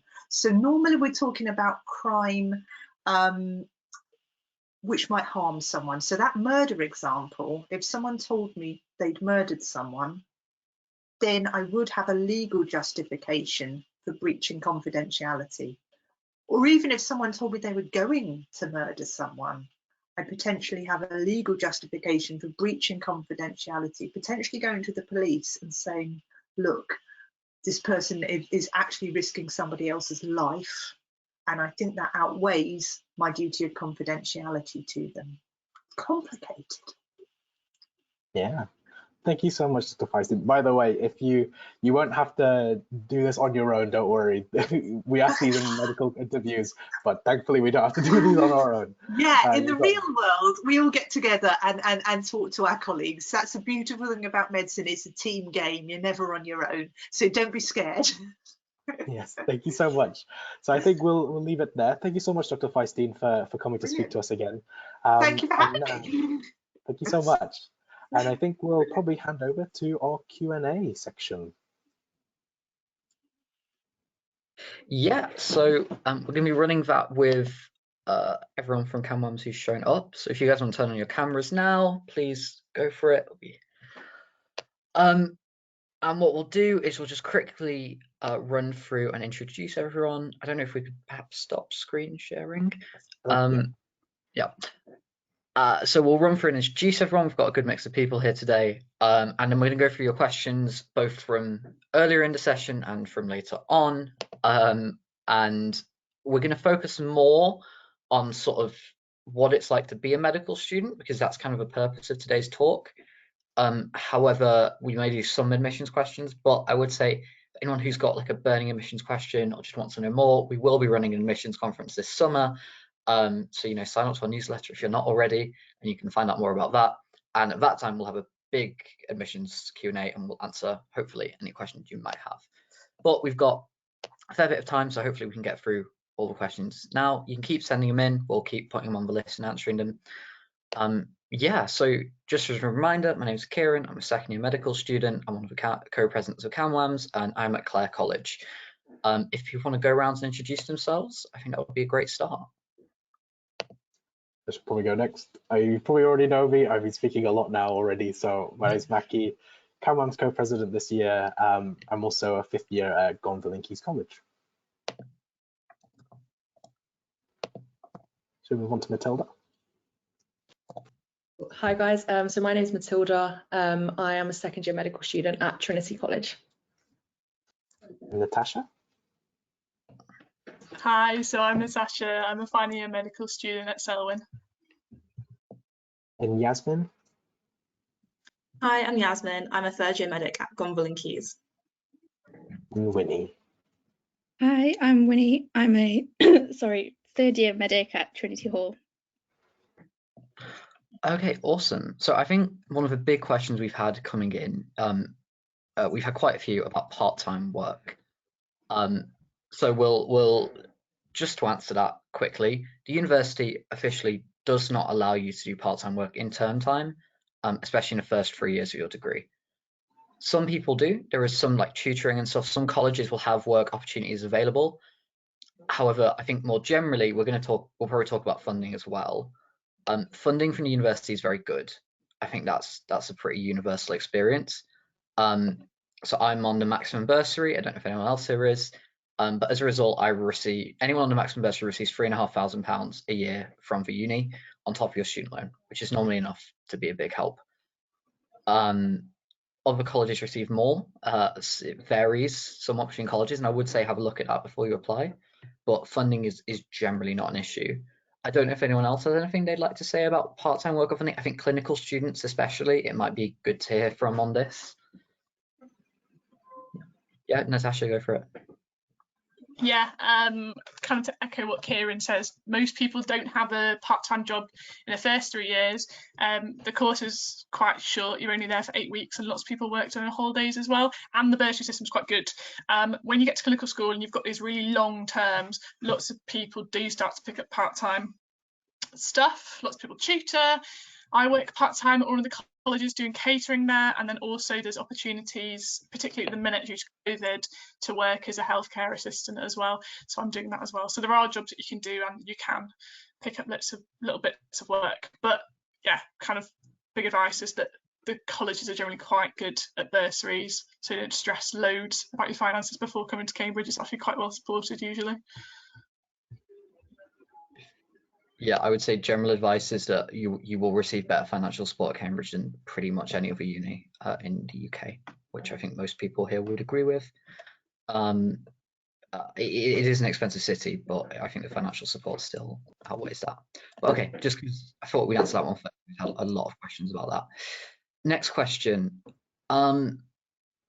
So I think we've had a lot of questions about sort of how much do you work, how much do you revise. So it's going to be very different for everyone, but I was wondering if a few people would like to say, what their experience working is like, how much they feel like they need to put in, maybe, some pre-clins and then some clinicals as well. I don't know if anyone wants to take that.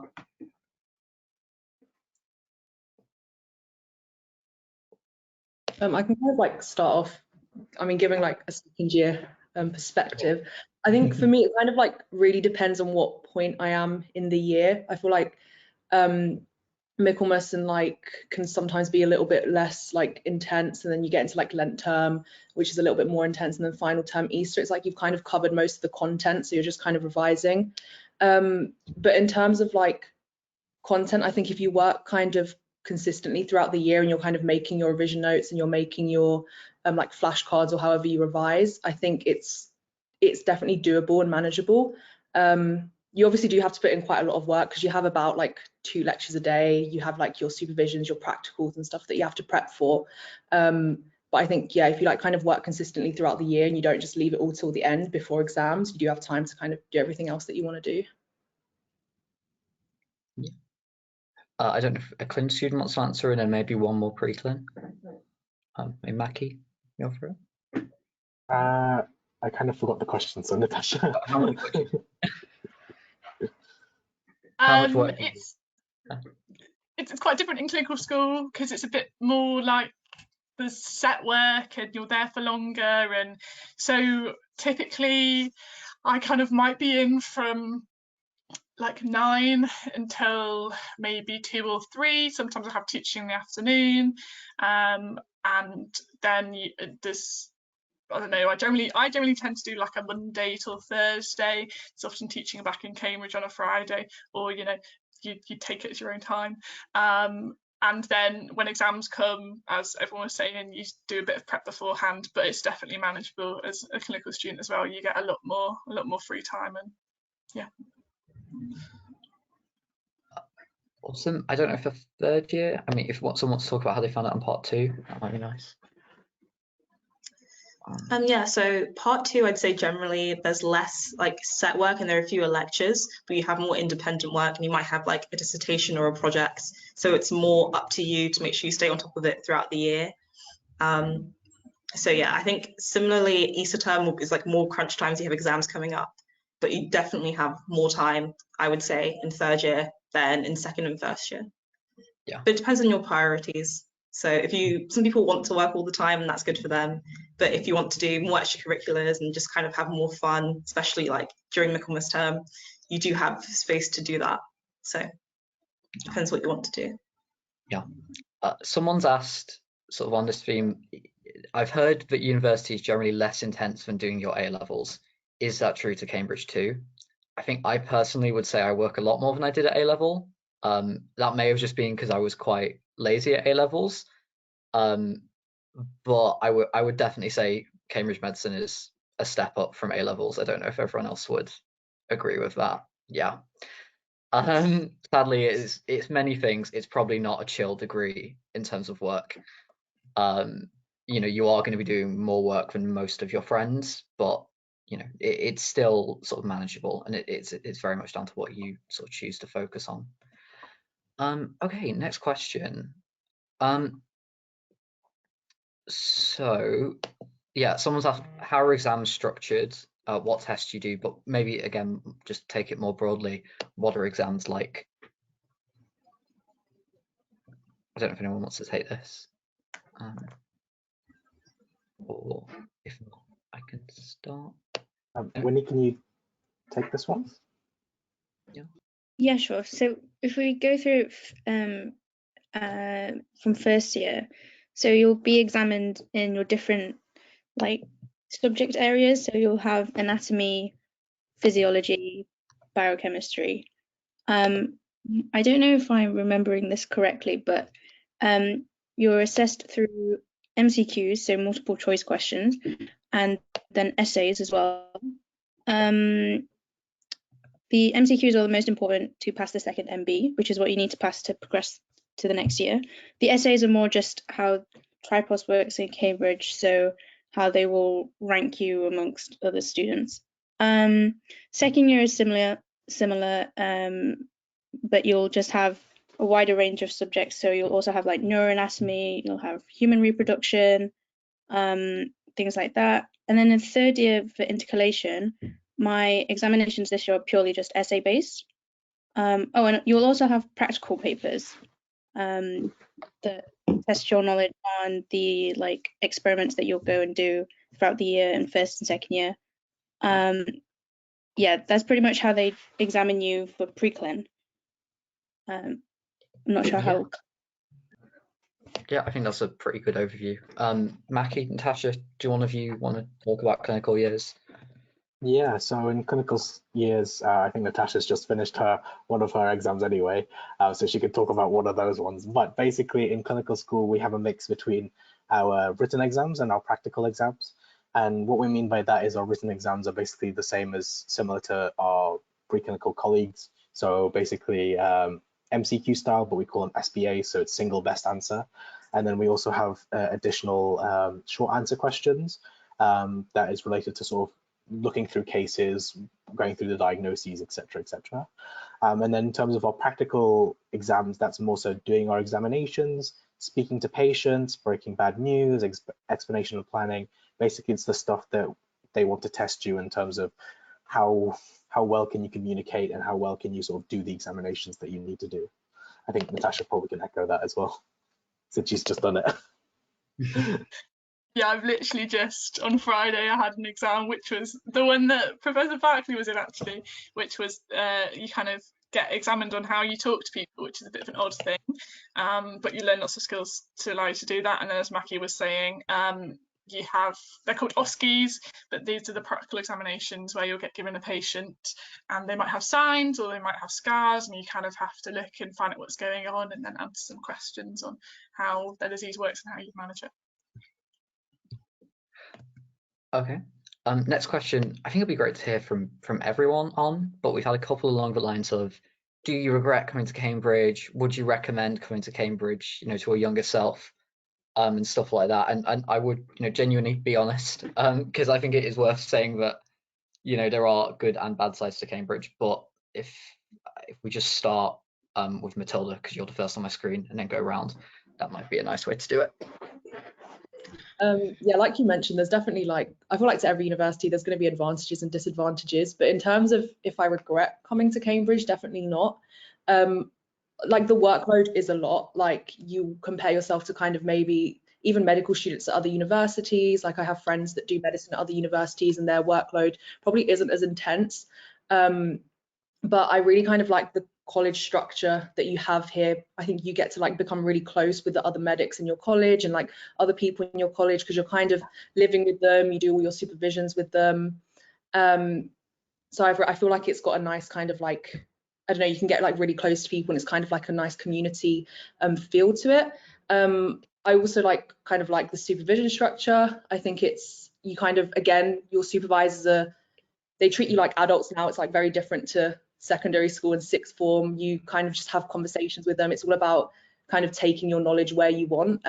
So yeah, I definitely don't regret it. And also the social side of it, I think you get to do lots of cool stuff at Cambridge that perhaps you don't get to do at other universities, like formals and different kind of week activities. So yeah.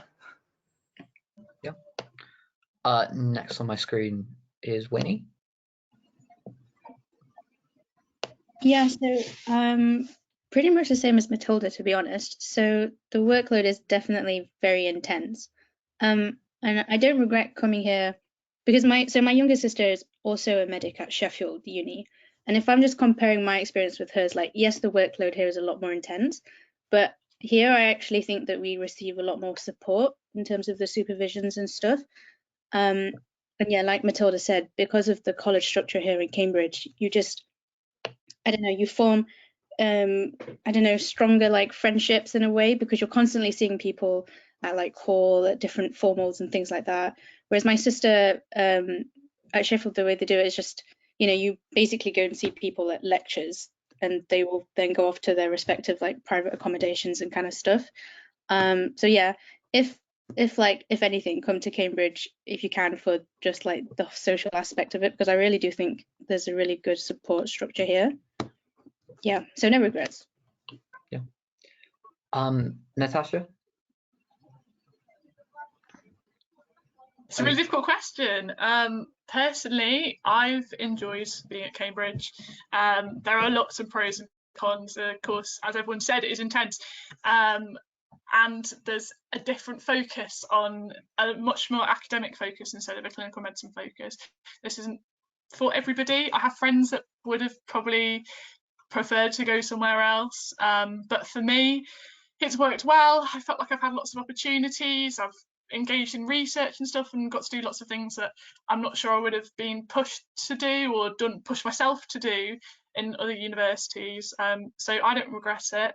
But yeah, it's really about you, and have a look at the course and what you want to do. Yasmin, if everything you want, by the way, please. Yeah, sorry.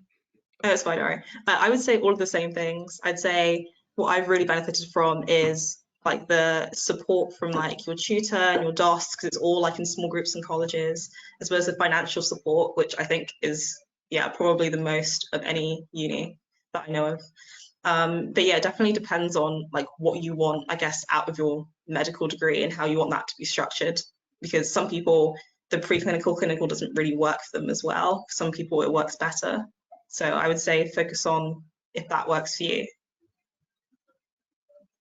Yeah, Mackie, anything to add? I probably would say that I regret it. I think it's more so that I think if I was talking back to my previous self, I probably would have said, sort of look into things a little bit more, do your research, consider things a little bit more rather than sort of jumping into it. And I think what we all probably are echoing here is that don't just jump into medicine just because it's cool, just because it's like, oh, prestige, you're a doctor, or you go to Cambridge, whatever. Like, do take the time out to really understand what are the benefits of this, what are the disadvantages of this, is there something else that could work? Because it's not easy. Just in medical school, it's not easy, but it doesn't get any easier when you know, graduate and sort of do your junior doctor job. And Cambridge is sort of, unfortunately, notorious for not very good in terms of the mental health aspect of things, because there's a decent amount of competition, because obviously you're taking a lot of people from, you know, the best of the best, and then you put them in to somewhere where all of a sudden you become average. So there's, as like Professor Barkley said, there can feel quite a lot of imposter syndrome, which I'm sure everybody here has probably already felt. But that's not to say that you shouldn't come to Cambridge or you shouldn't do medicine.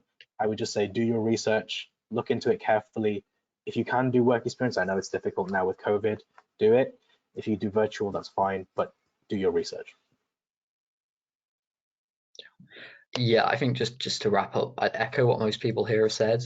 I probably shouldn't cop out of giving an answer. And yeah, I think personally, you know, I'm glad I came to Cambridge. I probably don't regret it, but I definitely didn't know what I was getting myself in for. There are times where I am in the library and it is late and I want to go to sleep, and I really wish I'd gone somewhere else. Or there are times where I'm just so bored of reading about proteins and I wish I was doing something practical with my days. But I would say I love going to Cambridge, and I generally quite like medicine as well. Cambridge medicine, it varies a bit more. Hopefully by the time some of you guys come, they'll have redone the preclinical curriculum to be a bit less evil, but I would say it's worth it. But also, I definitely didn't know just how much it would be sort of going in. So I hope that's helped everyone. And I hope that's sort of given everyone a good perspective of whether or not they should come to Cambridge. Yeah, we've had a couple of I'm just going to answer a couple of really quick questions. Are there Saturday lectures? There are not Saturday lectures. Natural scientists get those, but medical students amazingly do not. That's the one good bit. Another question. Sorry, give me 1 second. People have asked sort of what the intercalating year is like.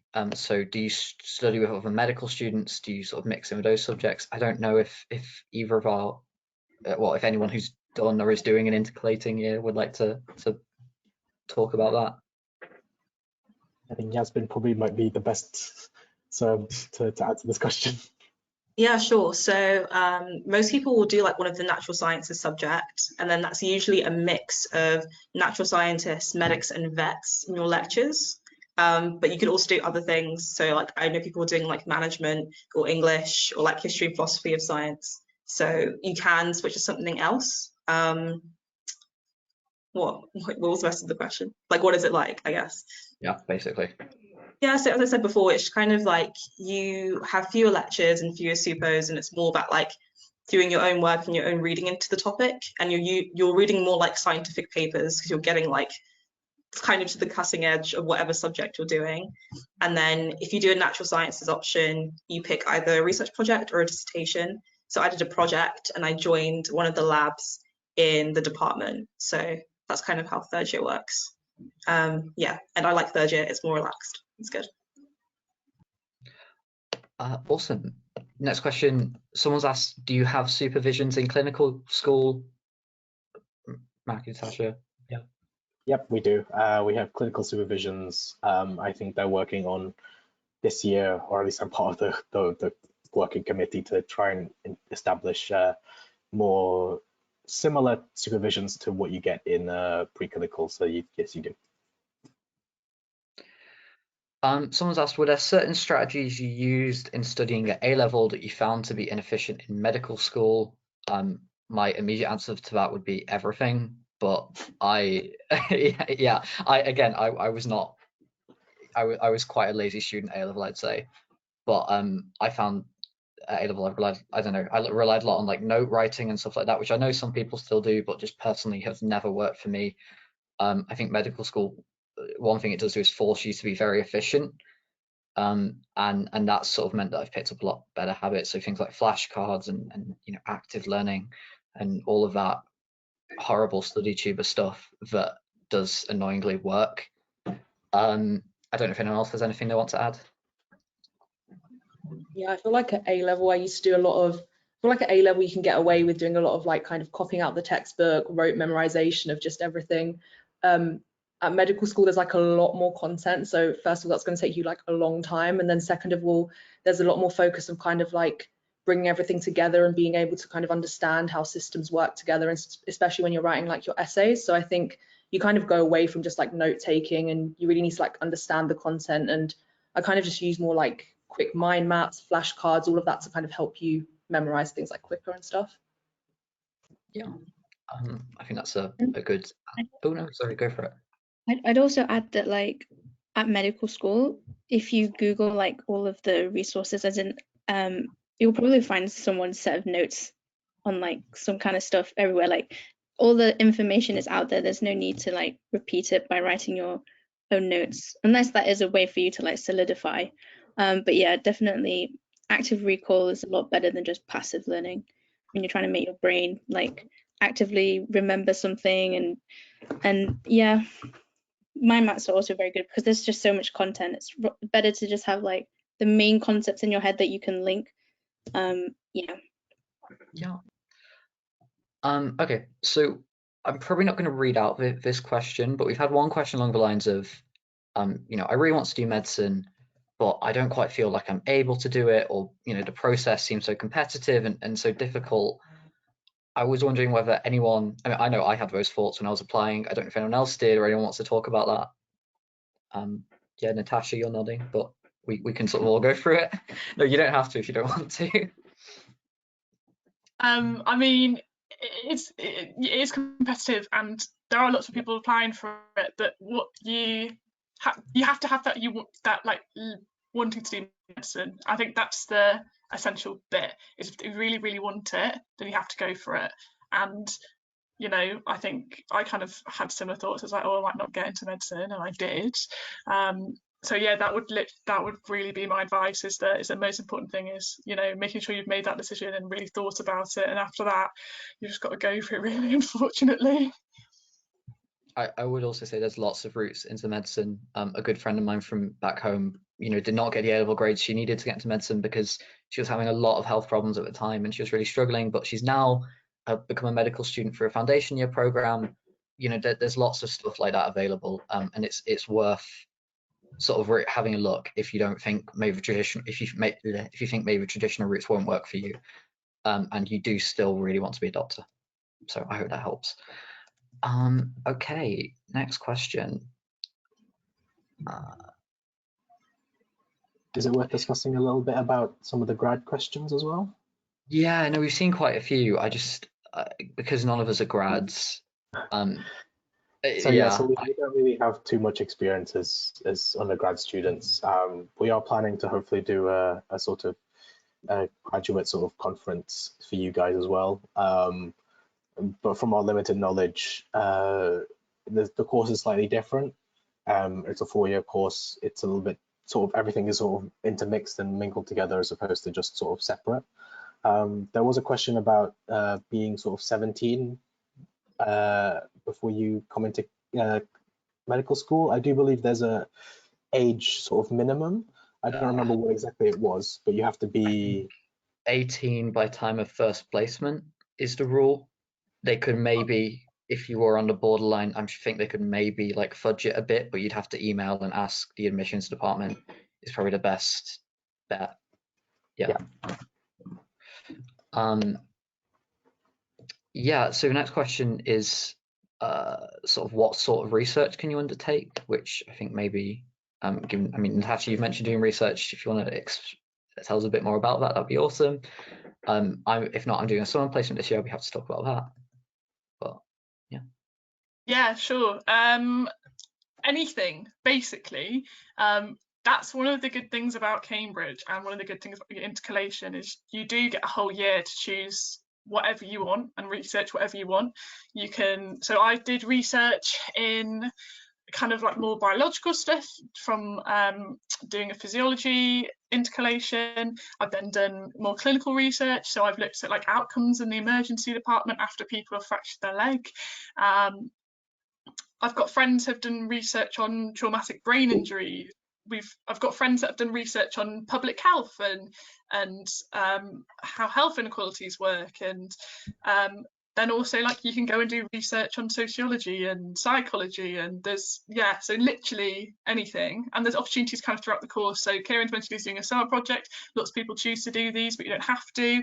You get a whole year that can be dedicated to research as your 3rd year. You get blocks, specific research blocks in your 4th year, and then it's quite easy as a clinical student to pick up on like audits and lots of bits of research that doctors are doing. They always need someone to sit and click through an Excel spreadsheet, so you can kind of get involved in a lot. That's probably, one of the good benefits of Cambridge. Yeah.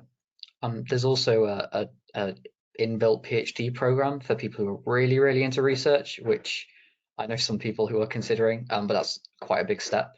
But I think every year about 10-20 people do it, so it is obviously something that you can do if you're interested, which I think is a really good example.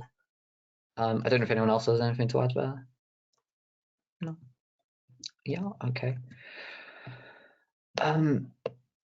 So someone's asked what support for studying with a chronic illness is like, or support with, more generally, I think just sort of support when you're struggling. I don't know if anyone has any experience they'd be willing to, they'd be comfortable talking about. If you don't, we can just talk more generally. So I think there's a disability resources center that I was part of because I had mental health, a long-lasting mental health condition when I was in pre-clin. And there's a decent amount of support there, especially like everybody's already said in your colleges. The colleges obviously have tutors, and tutors are basically there for your pastoral support. And I received good support from my tutors. They were really, really helpful. And also my DOSs, who were quite understanding and sort of figured out, okay, do you need extra time? Do you need sort of a quiet space to do your exams? Do you need sort of take time out of the course, etc., etc.? And that was really useful in terms of that. In terms of clinical school, the support is still in place. There's still a welfare dean who can sort of talk about things with you. And if you have sort of a chronic condition that requires sort of active treatment, you can also ask to be placed in Cambridge. So that way you don't have to necessarily go out into the regions. But there is good support there. So, and I think, yeah, we as a university, we sort of have to sort of give you good support anyway. And especially if you're a medical student, if it's in terms of like immunocompromisation. So for example, some people had that as a problem in terms of COVID. That's something that the hospitals and also the clinical school took into account, so you were placed into less low risk areas and things like that. Yeah. Okay. Sort of again a more general question, which anyone who wants can sort of throw in. But are there any misconceptions about being a Cambridge medic?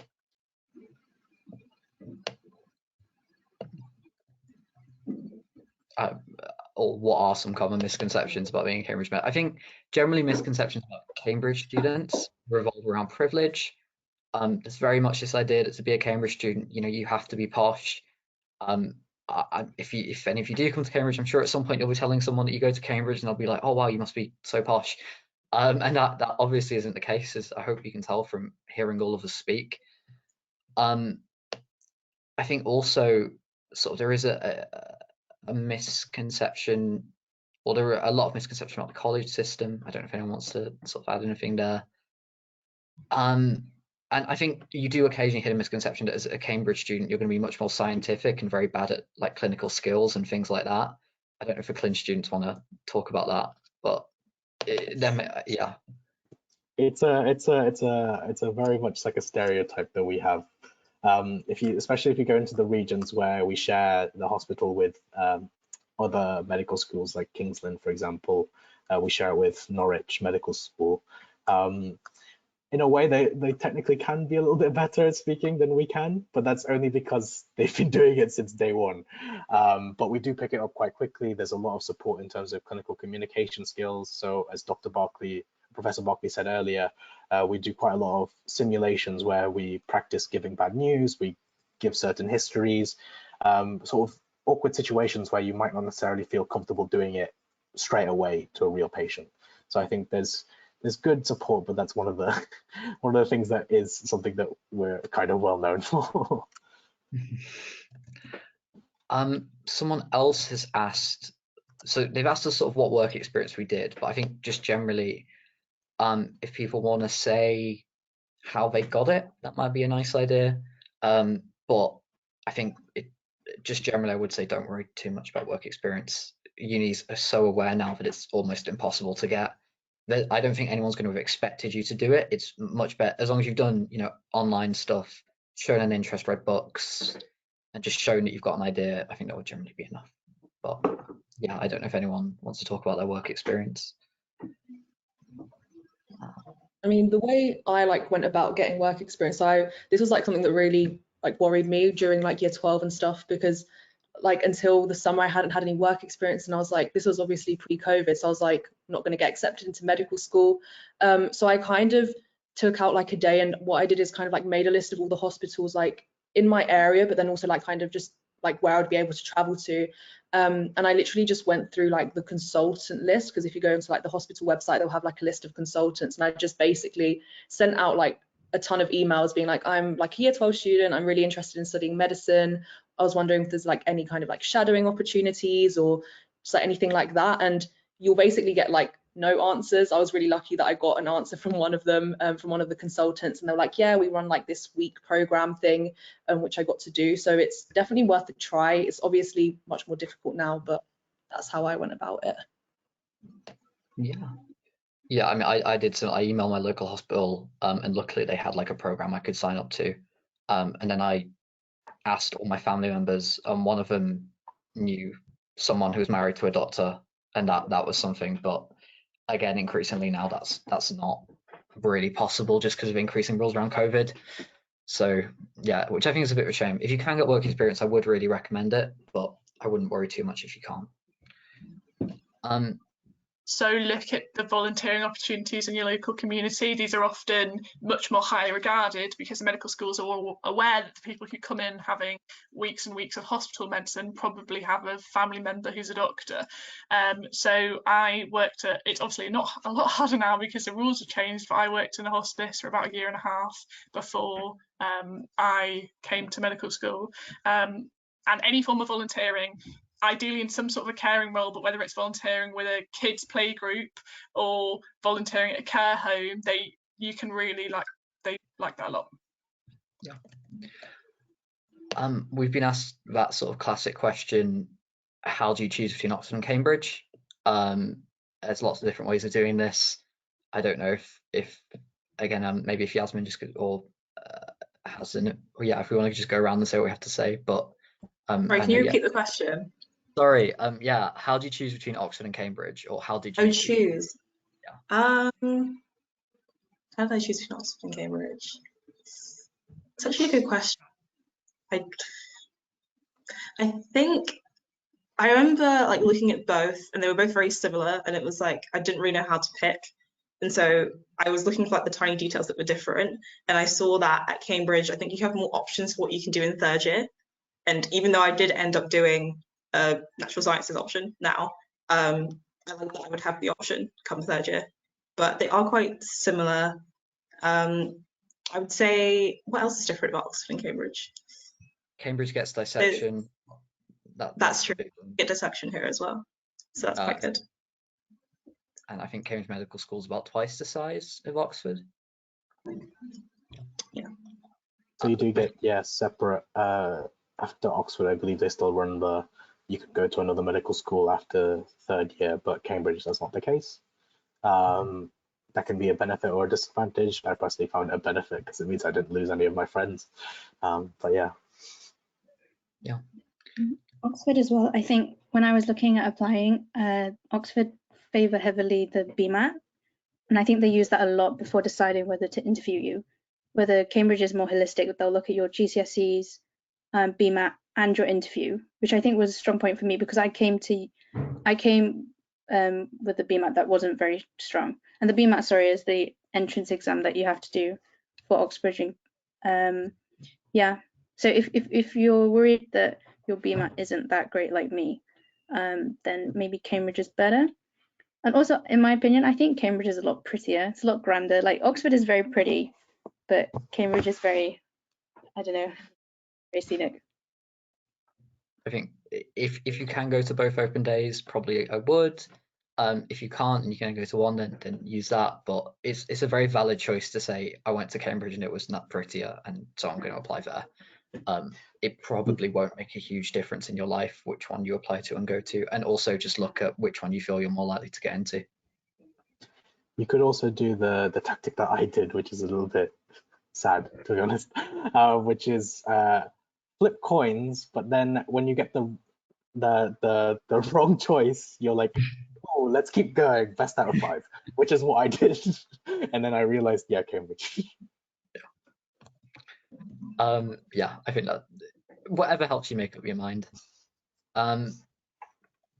Sorry, I had another question and I've just lost it. So someone's asked what was your other choice when applying to university in case medicine didn't work out? Sort of what was your backup plan? I was quite stupid in retrospect. I didn't put one down because I told myself that if I didn't get in, I was just going to reapply. That probably was the case, but there is no reason to not put down a 5th choice. I just didn't want to have to make another decision. So, your opinion may vary on whether that was good or not, but I think it's really down to you. I don't know if anyone else has had a distinct backup plan or any thoughts about that. I applied to. Oh, sorry, you go. Okay, thanks. I also didn't have a backup choice, only because I think when I went on an open day to Bristol, they told me that I don't know, if you end up going to your backup uni or studying your backup choice, then you might not actually enjoy it for that full year. And actually, graduate medicine is a lot harder to get into because of the GAMSAT, the medical entrance exam, which apparently is a lot more competitive than the UCAS and BMAT. So I told myself that if I didn't get into medicine this year, then I would take a gap year and reply.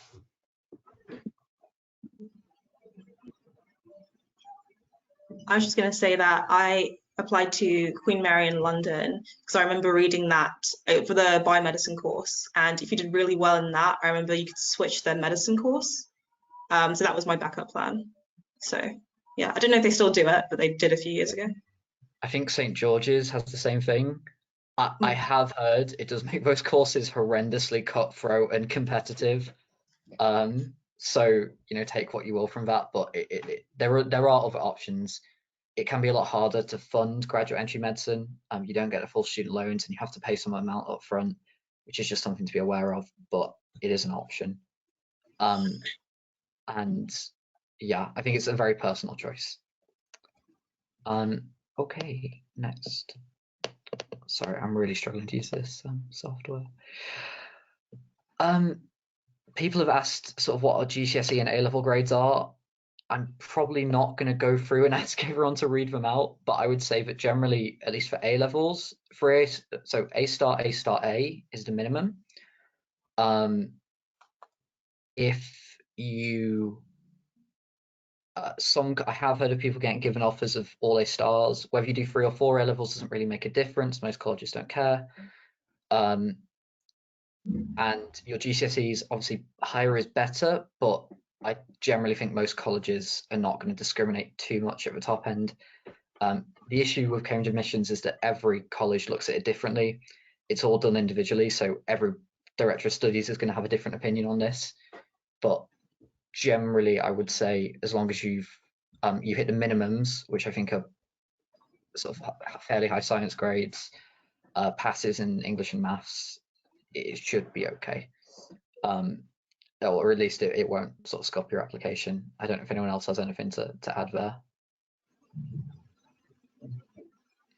Jump in and add a kind of widening participation approach on that. I think one thing to say is, although the grades might seem very, very high, it is worth being aware of kind of all of the universities, and whether you're looking at Oxford or Cambridge, there will be bursary options, there will be scholarship options available depending on either what grade you get or depending on personal circumstances. We heard a couple of the speakers today highlight actually they were first in their family to go to university and those sorts of things.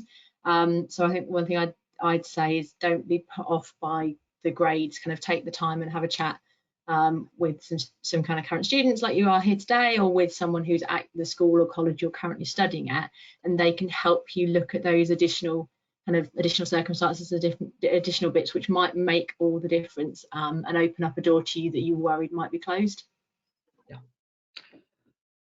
Yeah, I think that's a really good point. Thank you. So yeah, I think we'll be wrapping up pretty soon. So if anyone does have anything they just want to say, please do.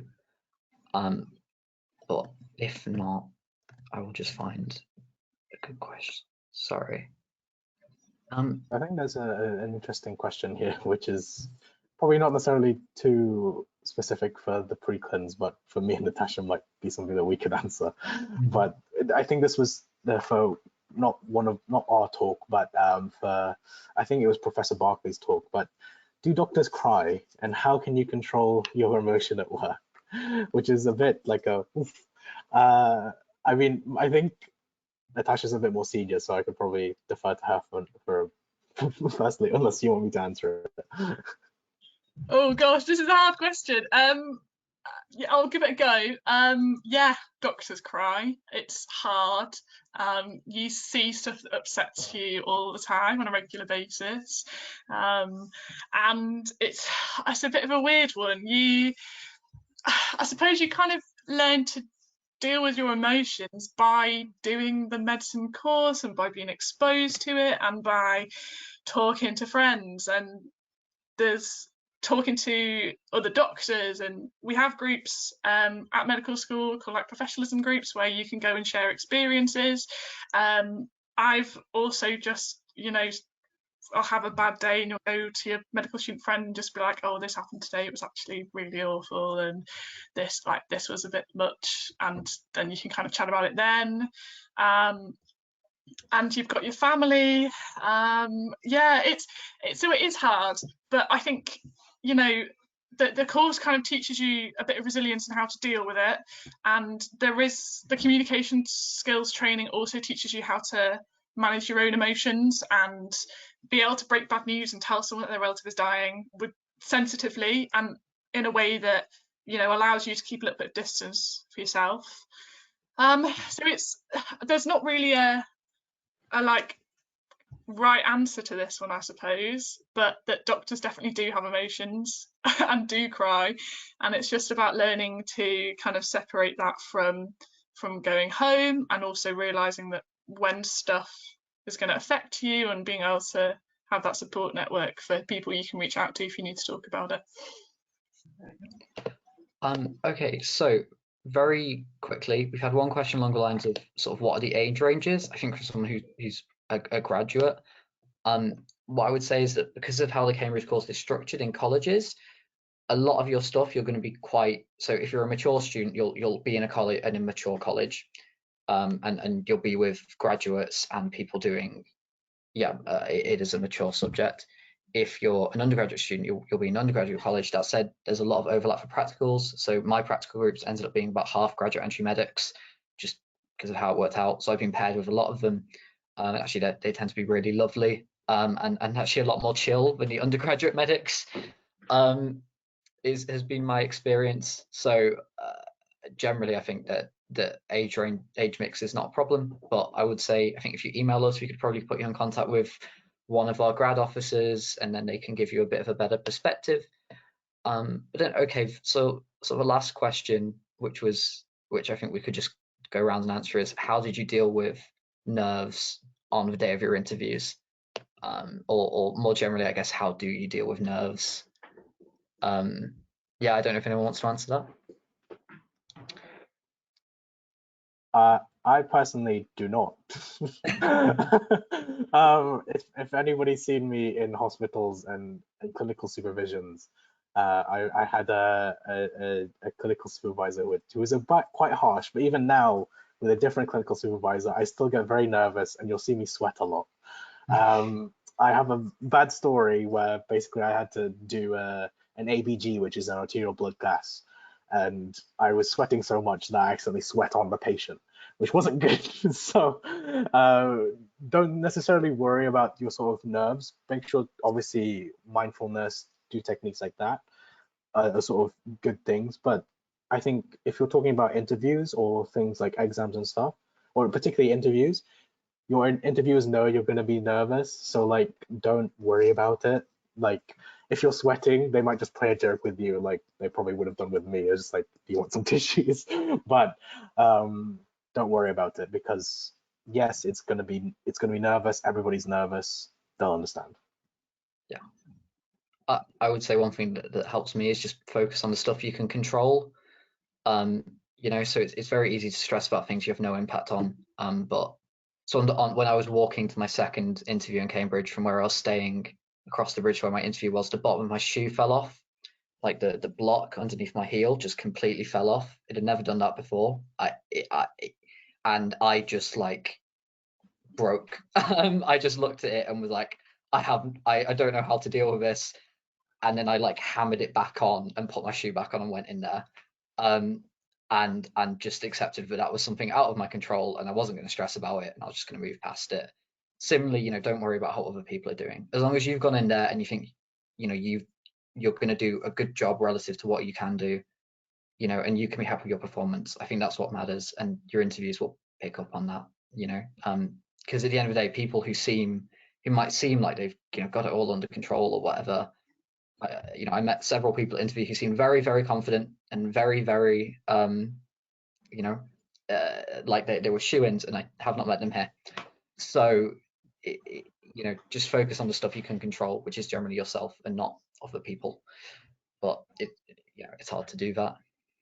I feel like, especially with interviews, it's like important to remember that, or at least in terms of my interview, I feel like a lot of people go into it, especially like Cambridge interviews, and you see like all these weird questions online about what they'll ask you in your interview. And in my experience, it wasn't like that. Like, it's really important to remember they're not trying to catch you out. And I feel like that can make a lot of people nervous, thinking they're going to get these really weird, like obscure questions.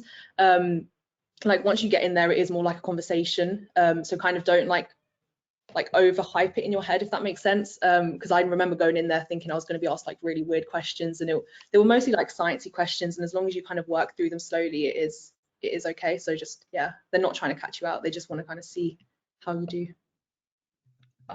And someone on that note has asked what you should wear for interviews. Wear whatever you're comfortable in, preferably something vaguely smart. But a friend of mine who I met at interviews was really stressing out because he was in a jumper, not a suit. He got in. I was in a suit. I also got in. It doesn't matter, as long as you don't show up wearing an inappropriate t-shirt or something that will stand out. They're really not going to care. As long as you're as long as you're comfortable, I think that's the main thing. I wore this, so this is exactly the thing that I wore. That wasn't intentional, but yeah, this is what I wore, and this isn't even real. So okay, so I think we're probably going to call it there. Yeah, I think we're probably going to call it there. So thank you so much to everyone who's come now for this Q&A. Thank you so much to the well over 100 of you who've been listening to us for like 5 hours at this point. Yeah, if you have any questions, you can email us. Please sign up to our newsletter and our social media so that you can see about all the future events we're running, which will include like an admissions talk. Yeah, and I think that's it. I'm sure I've forgotten something. Yes, please complete the feedback form that's on the chat. That would be really helpful for our speakers and also for us to and also Nico to be able to improve our events in the future. If you do that, you should get the recording for this webinar a little bit sooner than the rest of everybody else. So please do that. That would be really helpful. Thank you. Okay, so we're going to call it there. Thank you so much, everyone, for coming. Yeah, feel free to leave. If you can't find the chat, it should be on the control panel screen. There should be a little arrow that says chat, and it should be there. I believe Kate has put it on the chat there. If not, we'll send you out an email with it later, so don't worry. I've also put it as an answer to the question, so hopefully that might pop through as well. Perfect. Thank you. Okay.